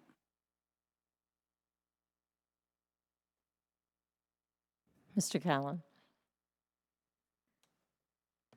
I hope my comments are not inappropriate. But the city of Virginia Beach has asked us to oversee the school system and to create an environment that's in the best interest of the kids. That we need to keep the main thing, which is the educational results for the kids. Excuse me if this is an inappropriate analogy, but it feels like a dog chasing its tail right now. And we're just going around and around and around, and we don't have many constituents in the building anymore. We've lost most of them. But there may be some still on TV watching us, and they may be absolutely astonished that we're just chasing our tail. I don't know if it's the right thing to say that it's a motion or a substitute motion, but I just say, let's move on. And I hope that that's not inappropriate to voice it that way, but that's where I am. Okay, so then, was it Ms. Owens? Second substitute motion. Made the motion to substitute Mrs. Brown for Mrs. Manning. And it would be Mrs. Brown, Mrs. Anderson, and Mrs. Owens. And did we have a second? Yes, Ms. Anderson seconded. All in favor of that motion, please raise your hand.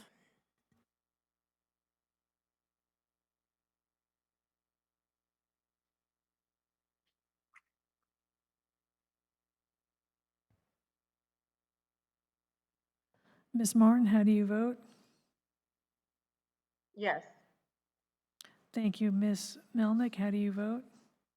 Yes. Thank you. Madam Chair, we have 6 ayes. All that are not in favor of that motion, please raise your hand.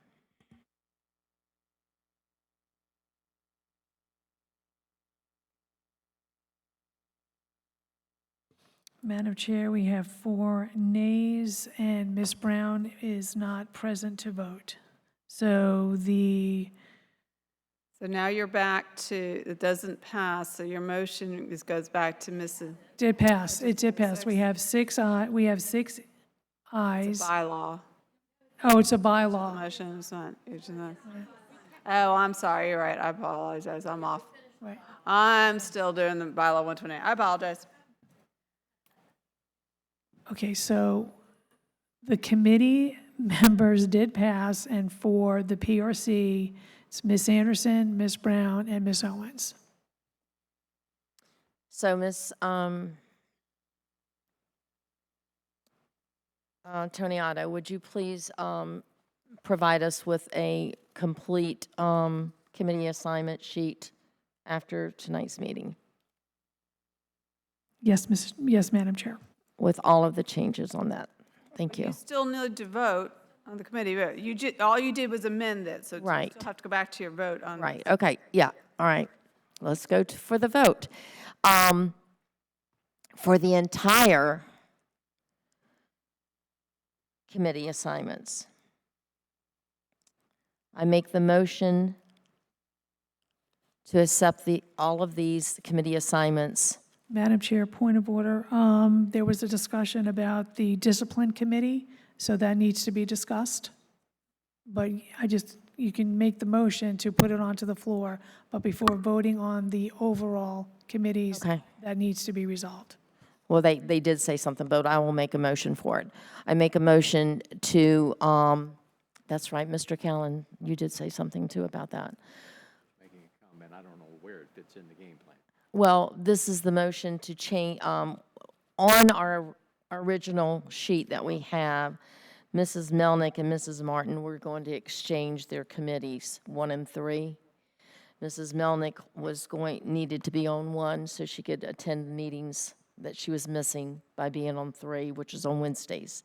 Mrs. Martin said she would change with her and she would do 3 and not 1. But now Mrs. Martin has found out with her work schedule in Richmond, it's not going to work. So she asked, could she stay back on 1 and Mrs. Melnick stay on 3? Mrs. Melnick said in her comments that they would work it out. But in the meantime, you did bring up the fact that you would be willing to switch with Mrs. Melnick, and you have Committee 2, which meets on what days? Pardon me? Which meets on what days? Right. On Thursdays. 2 meets on Thursdays. Right, okay. So Committee 3 meets on Wednesdays. Would that work for you? Is Ms. Melnick still in need of that change? Yes, because her committees still meet on Wednesdays no matter what. Yes, the only thing I would have to do is which Wednesday does it start, and just to make sure that that would fit, but I think it'll fit. Okay, all right. Madam Chair, Yes, ma'am. I just respectfully, I am so grateful, Mr. Callen, but if we could just keep it the way it is and we can work it out behind the scenes as we do for anybody who's not able to make a meeting, we'll just get this worked out behind the scenes if that's okay. He just did 2 thumbs up, so I think it's okay. Okay, Thank you. so I And need Madam a Chair, Ms. second. Martin had- Madam, So could we just clarify, then that means that the Committee 3, Discipline Committee 3 would be made up of me, Mrs. Anderson, Mrs. Brown, and Ms. Melnick, and Committee 1 will remain as it has been. I can't remember who all's on that committee. With Mr. Culpepper, Ms. Martin, and Ms. Franklin. Right, okay. Just so we clarify that. Madam Chair, Ms. Martin has her hand raised. Please put her in the queue. Ms. Martin? I apologize. I didn't know if we needed a motion to establish Discipline Committee 1, so it's correct. No worries. We'll let it go. Okay, so I'm making the motion to keep Discipline Committee 1 the same with Mr. Culpepper, Ms. Martin, and Ms. Franklin, and Discipline Committee 3 the same with Mrs. Melnick, Mrs. Anderson, and Ms. Brown. Do I have a second? Ms. Anderson, any more discussion? All in favor, please say aye. Aye. Or raise your hand, I'm sorry. Raise your hand. Okay, Madam Chair, are we voting on just that change? Just or that are we change, voting you on said the we needed, entire- you wanted me to vote on that change. Okay, that's fine. We're talking about this. Just on that change. Just the discipline change right now. It's 6. She advised us to just do that.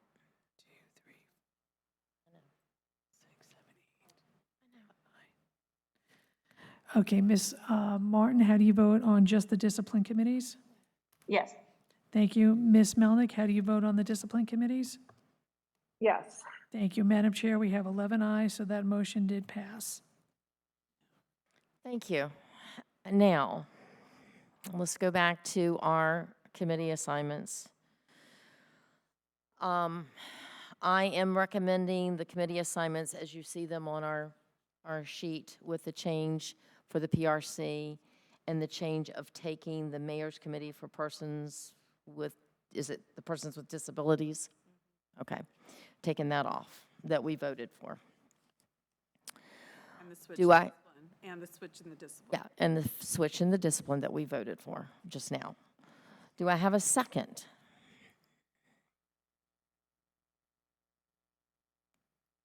Ms. Franklin, is there any discussion?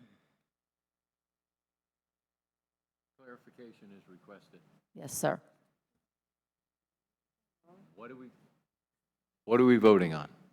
You are voting on the committees. Do you want me to read through every one of them? No, I've got the list. I just wanted to make sure that the PRC committee is remaining as it originally was, or it has been changed? It has been changed. The PRC has been changed to Mrs. Brown, Ms. Owens, and Mrs. Anderson, Okay? okay? Nothing else has been changed. And everything else remains the same? As you see it on your sheet, yes, Thank you. okay? Well, the discipline committees have been changed, and you're taking off the mayor's committees. It's not the same as on the sheet. You've got 3 different changes on. Yeah, we have 3 changes from the original, okay? We just discussed all of them at length. The PRC, the discipline, and the mayor's committee for disabilities. Am I correct? Okay, I just want to make sure we don't want anybody questioning this vote. So, and I have a second. All in favor of the recommendations made for these committees, the committee assignments, please raise your hand.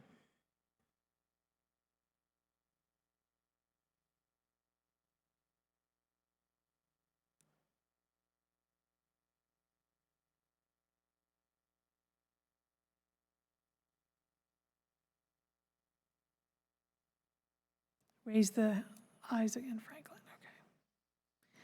Ms. Martin, how do you vote? Yes. Thank you. Ms. Melnick, how do you vote? Yes. Thank you. Madam Chair, we have 6 ayes.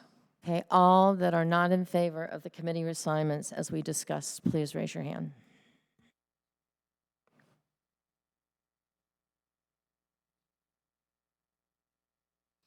And we have 5 nays, so the motion did pass for the committee assignments as discussed. Thank you.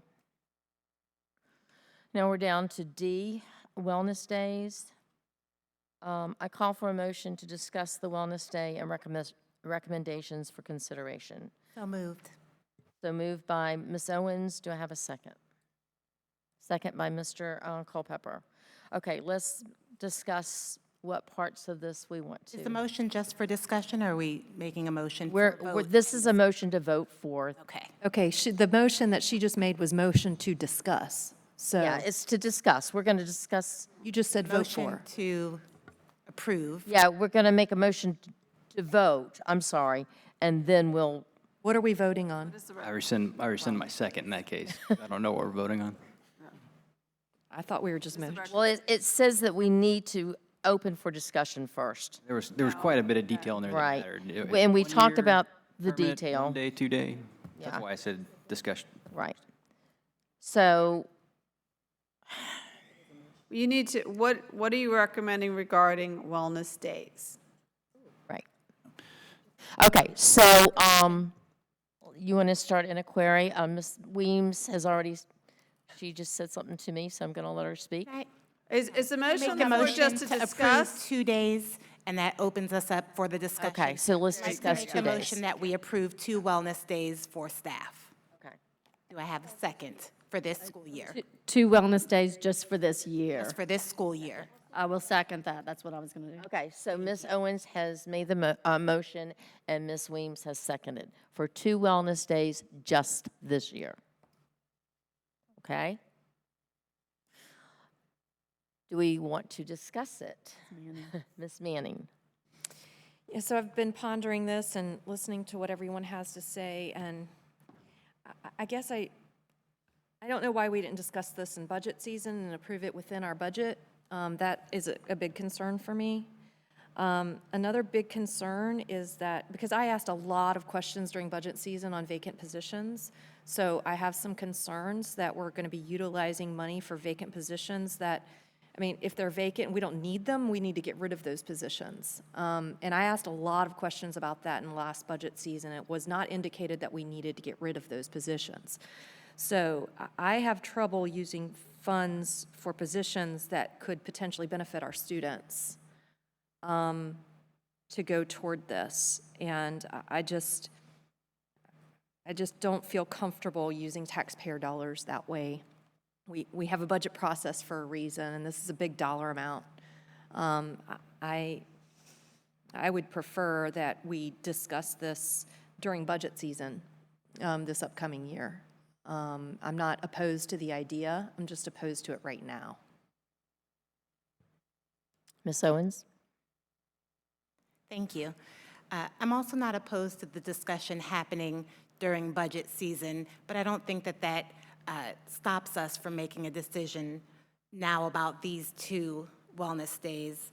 Ms. Manning was off stage when I made my comments before. I wasn't going to repeat them, but I want to just make sure that everybody has the chance to hear.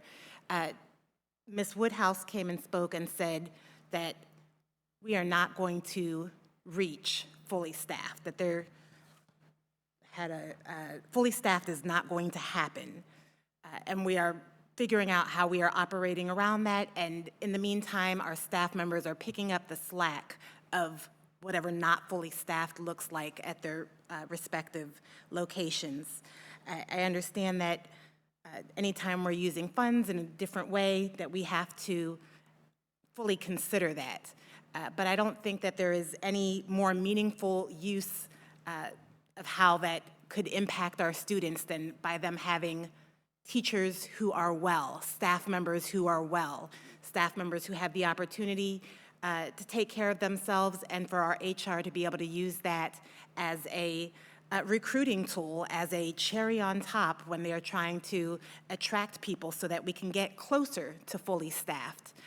And then in our next budget season, I think that we do need to look at, is this something that we're going to continue? And if we are, then let's try and write that into the budget.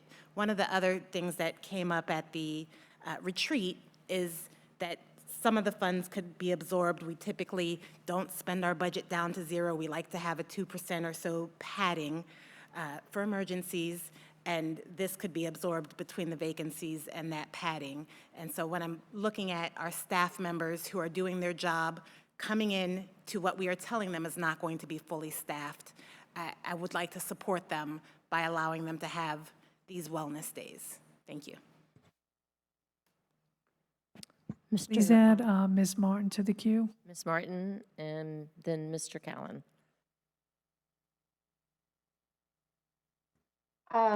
So I am also concerned about the budget. We don't yet have a full state budget. We just have a skinny budget based on projections or based on prior year's budget.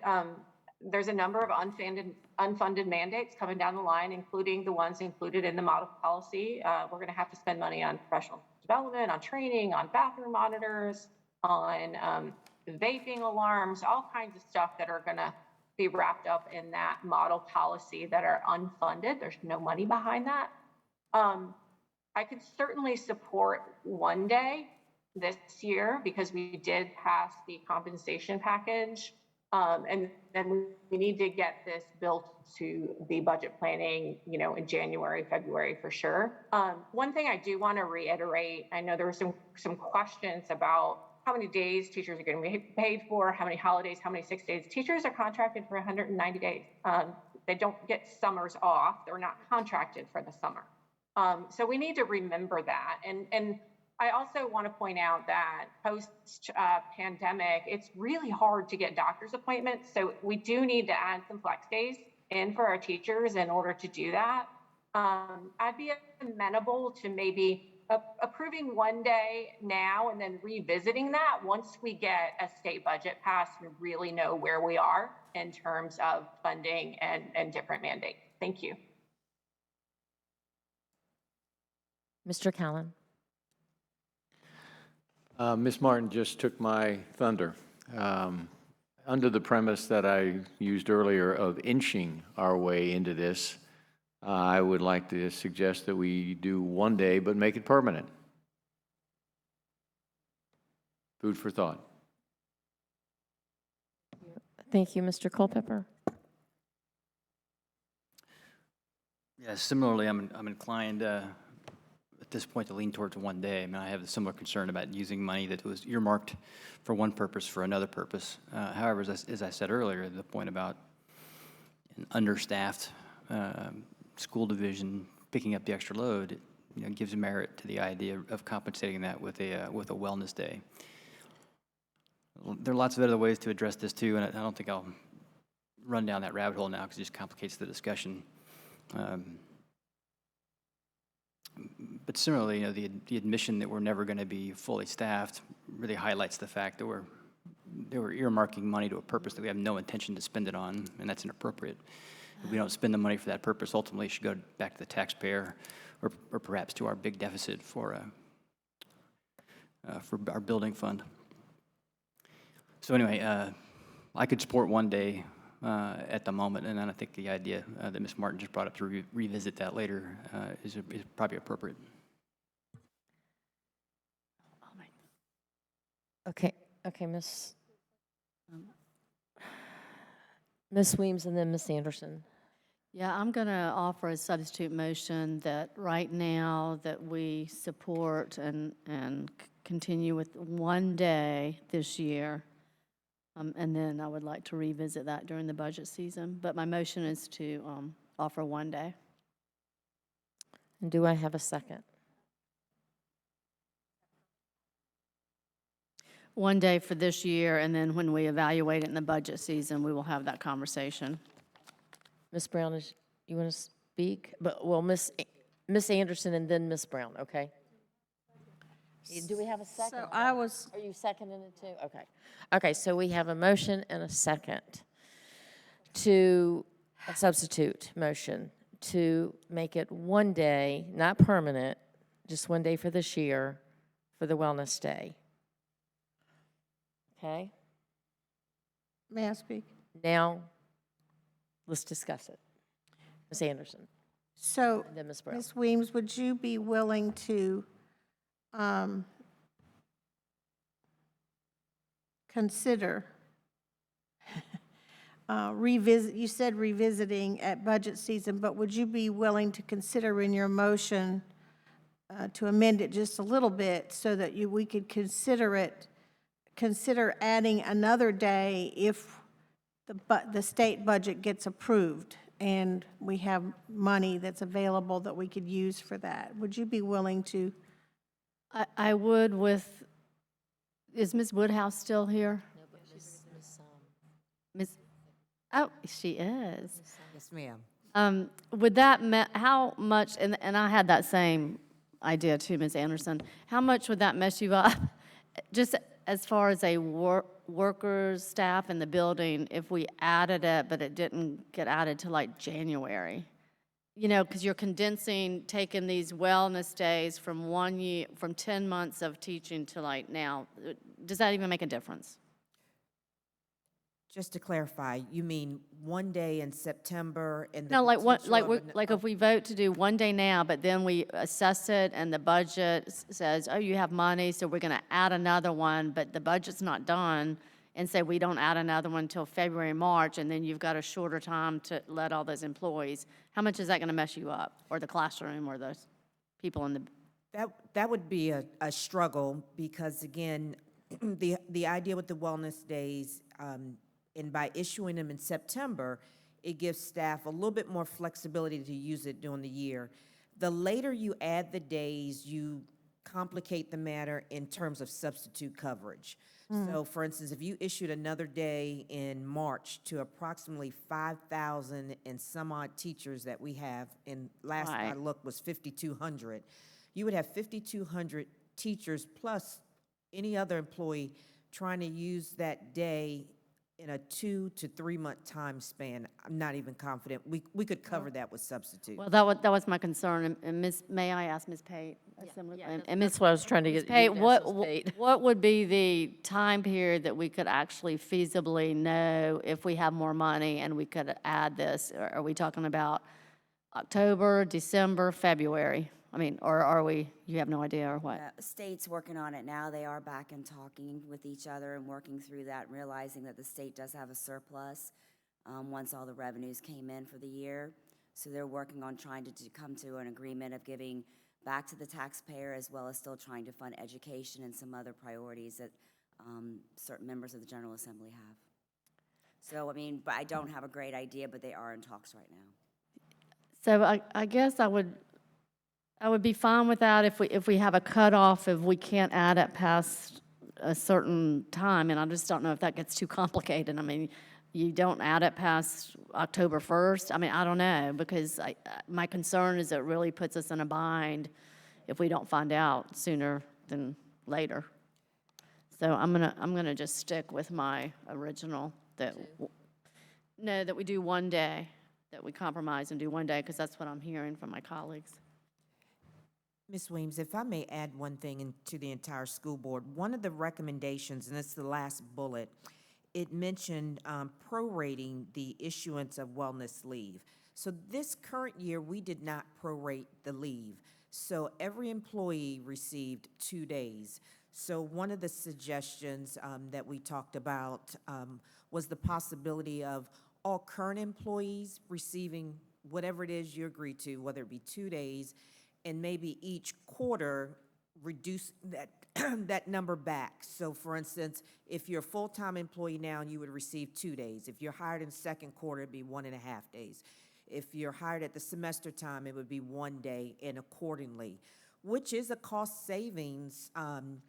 So your new employees still receive some benefit, but those who are current and still here with us would receive the full 2 days. So that was a bullet on the slide that like talked that about the recommendations. That may be a consideration that you would be a little more agreeable to. Ms. Anderson, I still had you in the queue. Sorry, how much was that? Ms. Manning asked that as well. How much would that be, that recommendation?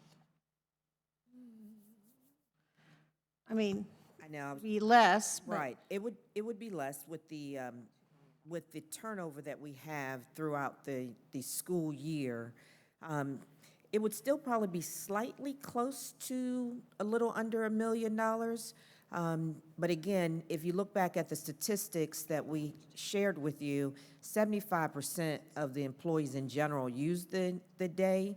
And so I do think it would be a cost savings, but I couldn't be exact because, again, it's all about turnover of staff when employees are hired. But this year, we did implement 2 full days for everyone who was hired. So just as part of the discussion, I thought that might be a consideration to the board as well, since funding was a bit of a concern. so you're saying, though, what you were saying in that just now had to do with the current people who are already employed, who are returning teachers, Correct. would have 2 days. Yes, returning But staff, yes. brand-new teachers would only have 1, or staff Depending would upon. only have 1. Yes, ma'am, depending upon the date in which they were hired. So if you look at our student calendar, it's broken up in quarters and semesters. So if you look at it in terms of, 2 full days, you could say if you're here all year, it's 2 days. If you're here half of the year, it's 1 day, and anything in between would be 1.5 or 0.5 days. I see. So Okay. that's a possibility as well. And you could do the same thing even if you issued 1 day. So just putting that in there, because that was one of the bullets under consideration. I like that, as it does take care of our returning teachers. Thank you. Ms. Brown? Sure, okay. So, thank you. I really do appreciate wellness days, and, we've had some conversations about that. I asked for it, actually, at budget time. And I am a little concerned, a month into this budget, that we're saying we can find over $2 million of unstaffed positions. I do believe, to me, and I want to support some wellness days because I do believe they're good for our employees. I think from a managerial perspective, it's good for employees. So I do believe also that there's that issue with the state budget that we have. We don't know what's going on with that. I do also think it's getting a little bit too, complicated to, we don't have all of the numbers and data for all of these other concepts. And so it would be hard for me to support something that doesn't have a fiscal, basically. Absolute. Yeah, absolute tides to it. So I am amenable to one wellness day, as I said before, and I I think that that is kind of a consensus of the colleagues. I know there's a couple of people that want to, and I would prefer to. It's just that I am also concerned about the fact that, A, this wasn't voted into our budget, and B, we don't know what's going on with the state budget. So, and also, we've had a lot of things with COVID, staffing. I would like to see some more data on, in the future, whether or not the wellness days reduces sick days. I think 1 year is not going to be enough to determine that. So I will support one wellness day. Thank you.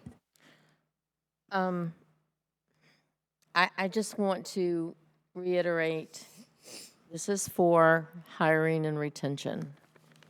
And the 2 days, I think, is a really good benefit. I'd hate to see another school system pick up on it and say, Virginia Beach didn't do it, so we're going to do it. I just want us to think about it. I don't think, actually, I know that Ms. Pate would not say this is okay, like Mrs. Woodhouse said. She is very conservative with our budget. And she does know that she would just say, no, we can't do that. I'd hate to see us lose this opportunity for a benefit for hiring and retaining. Ms. Pate, anything else you want to say? So, in some of the discussion this evening, this money is appropriated by the city. So legally, we have the authority to expend those monies. So I don't know that we can actually say that's inappropriate. Some of this cost that we have at the end that we save for reversion can run anywhere from 15, like last year was 1.5% of our budget, of operating budget, so it's $15.1 million. That covers that without even thinking about vacancies. So vacancies do exist. We are looking at them. They are not just instructional. We also have alternative strategies that we're taking for instruction. We have hiring Filipino teachers, which costs a little bit more because we have some legal ramifications. We have contracts for side-by-side instruction where we have teachers in the classroom, and I don't know all the specifics, but they do have to have substitutes in addition to those, so they run a little bit more expensive. So that kind of all still is putting people in those classrooms that are instruction for that purpose. There's also vacancies in custodial area, in transportation, so it's not just instruction. So, but you have to think about that we are using those funds as we are legally appropriated to do, and there is some offsetting cost.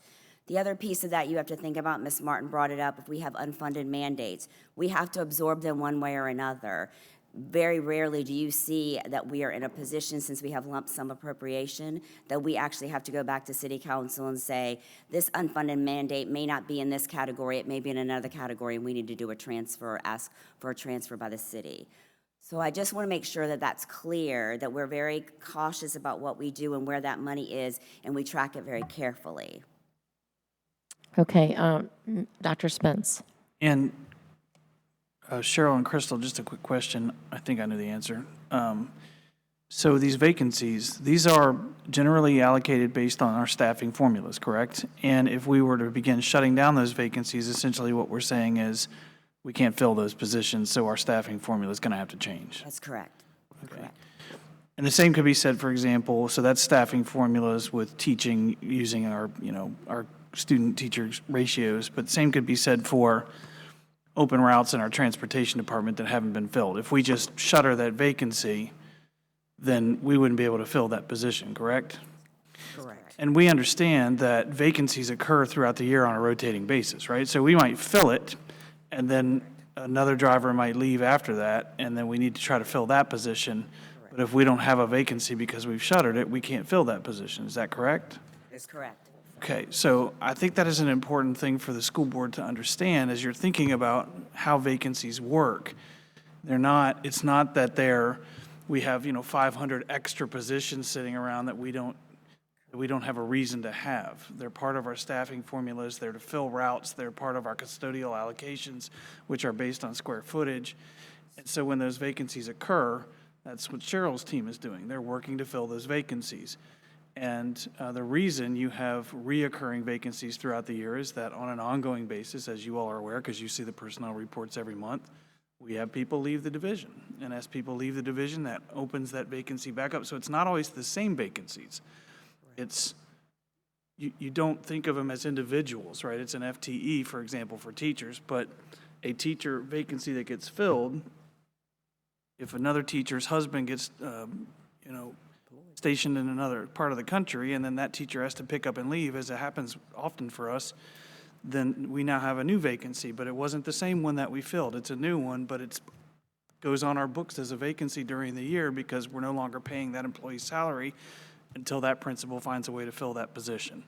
And then that rotates kind of on an ongoing basis. So anyway, I just think it is important for, it's a good conversation to have around the vacancies, certainly ought to occur, and can continue to occur during the budget process, but it's important to look at how those positions are allocated as well.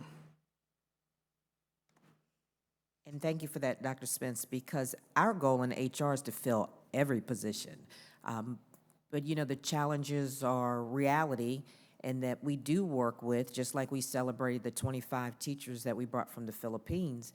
And I remember saying to Ms. Pate, we brought in 14 math teachers, and yet right now we have 5 math vacancies. And so it's just a constant turnover, but we need every last one of those positions, without a doubt. Okay, seeing no more hands. Oh, Ms. Manning, I'm sorry. I thought yours was when you and Ms. Yeah, I'll try to be real quick. So I by no means have, did I mean to insinuate it's being inappropriately used. I know that the funds, we can use them in this manner. I don't mean to insinuate that. I think it's just a different philosophy. We have just done a lot for our employees. We drastically reduced health medical benefits tremendously. We've just given large raises and step increases, which I supported. But we also have a huge CIP that we have to make a dent in. If we have money left over at the end of the year, we can request City Council to put that money toward our CIP. So I'm looking at it from that perspective, not that I don't want to help our employees, but I think that that money should just be used differently because we have said that this is a priority. We're in a PPEA right now that we can't fund right now. Like, how are we going to fund that? And, these small chunks of $2 million here, $2 million there will go a long way. So that's my perspective on that. Thank you. Okay, Ms. Owens.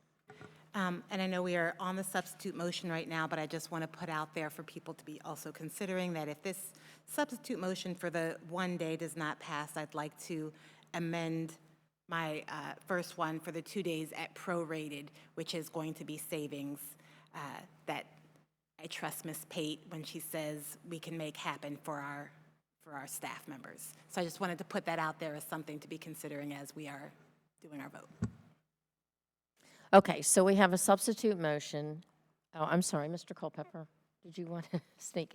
Well, yeah, I mean, I kind of thought, never mind, I'm good, but I'll just ask it anyway. I know the answer, though. Okay, so 2 wellness days for the school year, right? It doesn't matter when you use them. Anybody could use them both in the first semester or the Yes, sir. or the second Correct. semester. Doesn't matter. Okay, I mean, it just kind of puts me back in the category. I'm happy with 1 day for now and to revisit this. Revisit this before Christmas, and then you split it up for them. You got 1 wellness day in the first semester and 1 in the second. You didn't like that. But anyway, go on, let's vote.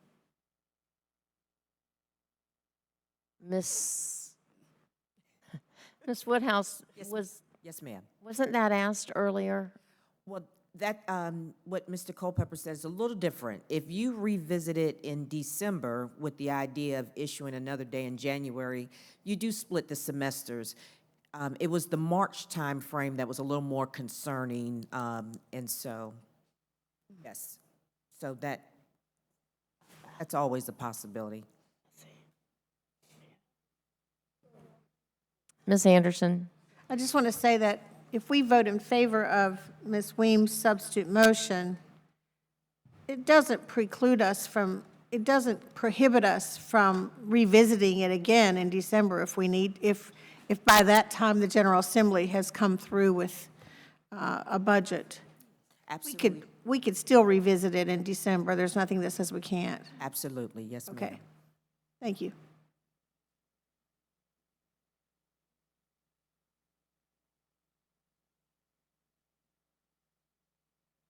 Okay. Ms. Weems has made a substitute motion to go with one day, one wellness day this year, just for this year, not to continue it. And it has been seconded. Who seconded it? I forgot. Ms. Brown. Ms. Brown Brown. seconded the substitute motion by Ms. Weems. Okay. Again, is that one day a permanent day or a temporary day? It's temporary. And then reevaluate. And then reevaluate. Okay? Okay. All that are in favor of just the one day, this is the substitute motion. We have another motion after this, okay? Please raise your hand. One day. Just the one day.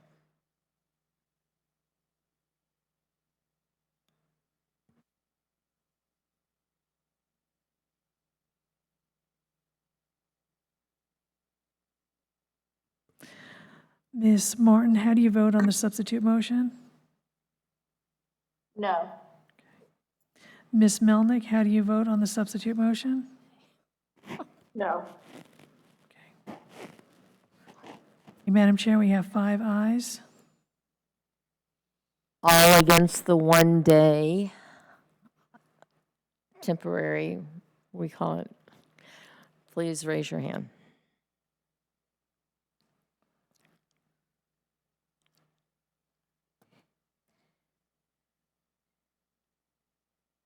And we have 6 nays, so the substitute motion did not pass. Okay, now we're back to the main motion, and you wanted to change the language in that, Ms. Owens, so go ahead. I would like to amend my motion to be 2 wellness days for this upcoming school year, temporary, but at the prorated based on time of employment. Okay, do we have a second? Ms. Anderson, second. Okay, discussion. Okay, I think apparently we've all discussed it enough. So all in favor of Ms. Owens' 2 days and prorated, temporary, for this year, Temporary, just this please raise your hand.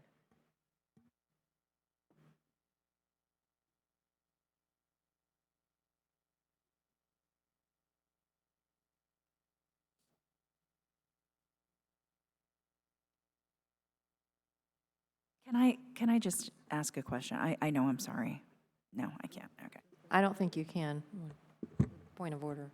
We're in the middle of a vote. Vote's been called. Ms. Martin, how do you vote? Yes. Ms. Melnick, how do you vote? Yes.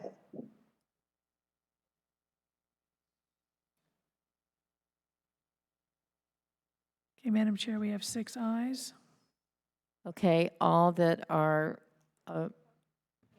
not for the 2 days with the prorated temporary, please raise your hand. All the nays.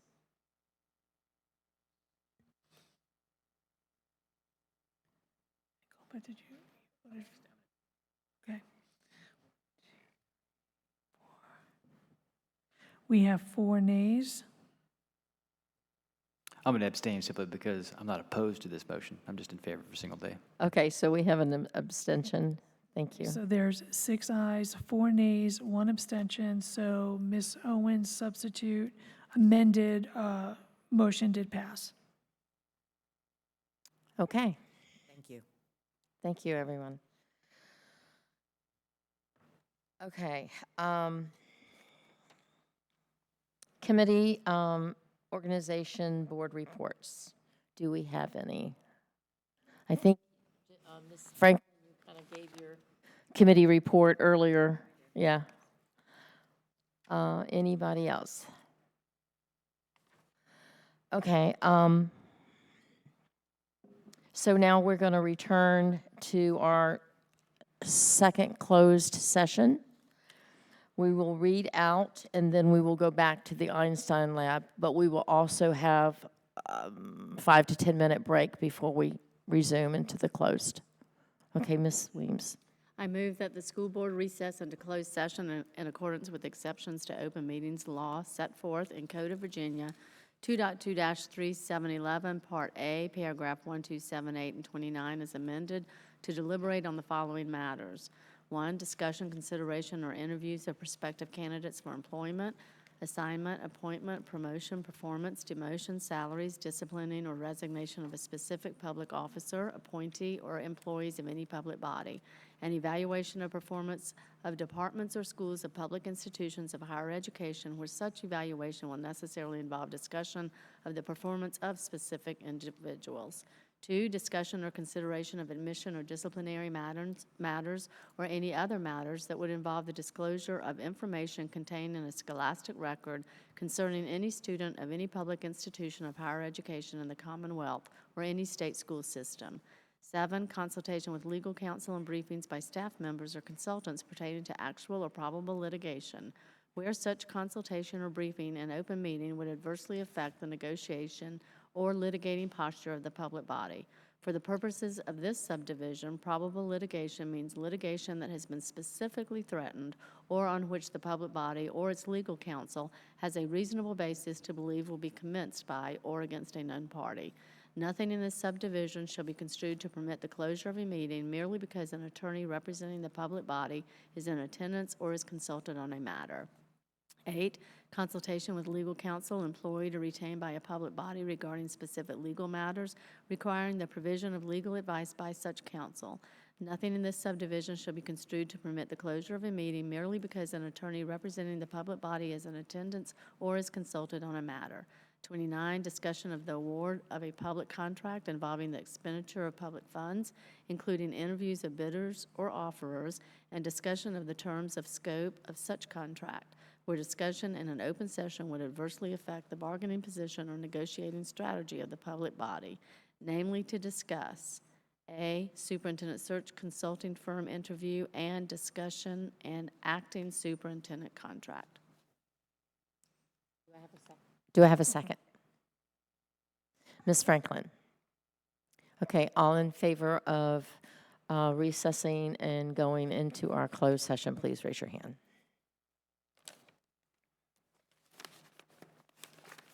Madam Chair, we have 9 ayes. The motion did pass.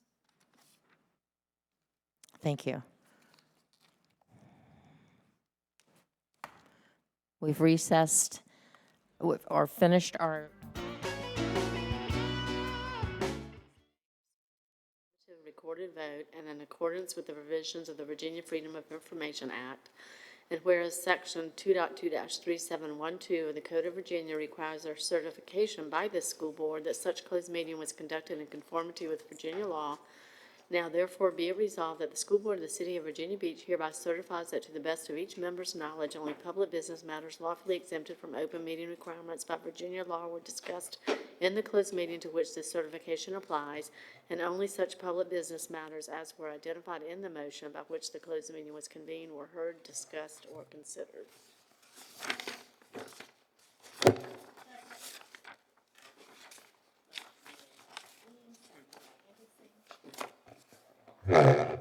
Okay, so we've got a motion to come out of a closed session in a second.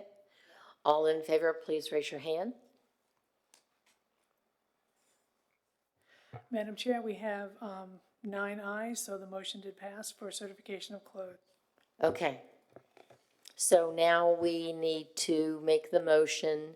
And Ms. Anderson, are you going to make the motion? Yes. Okay, that we need to vote on.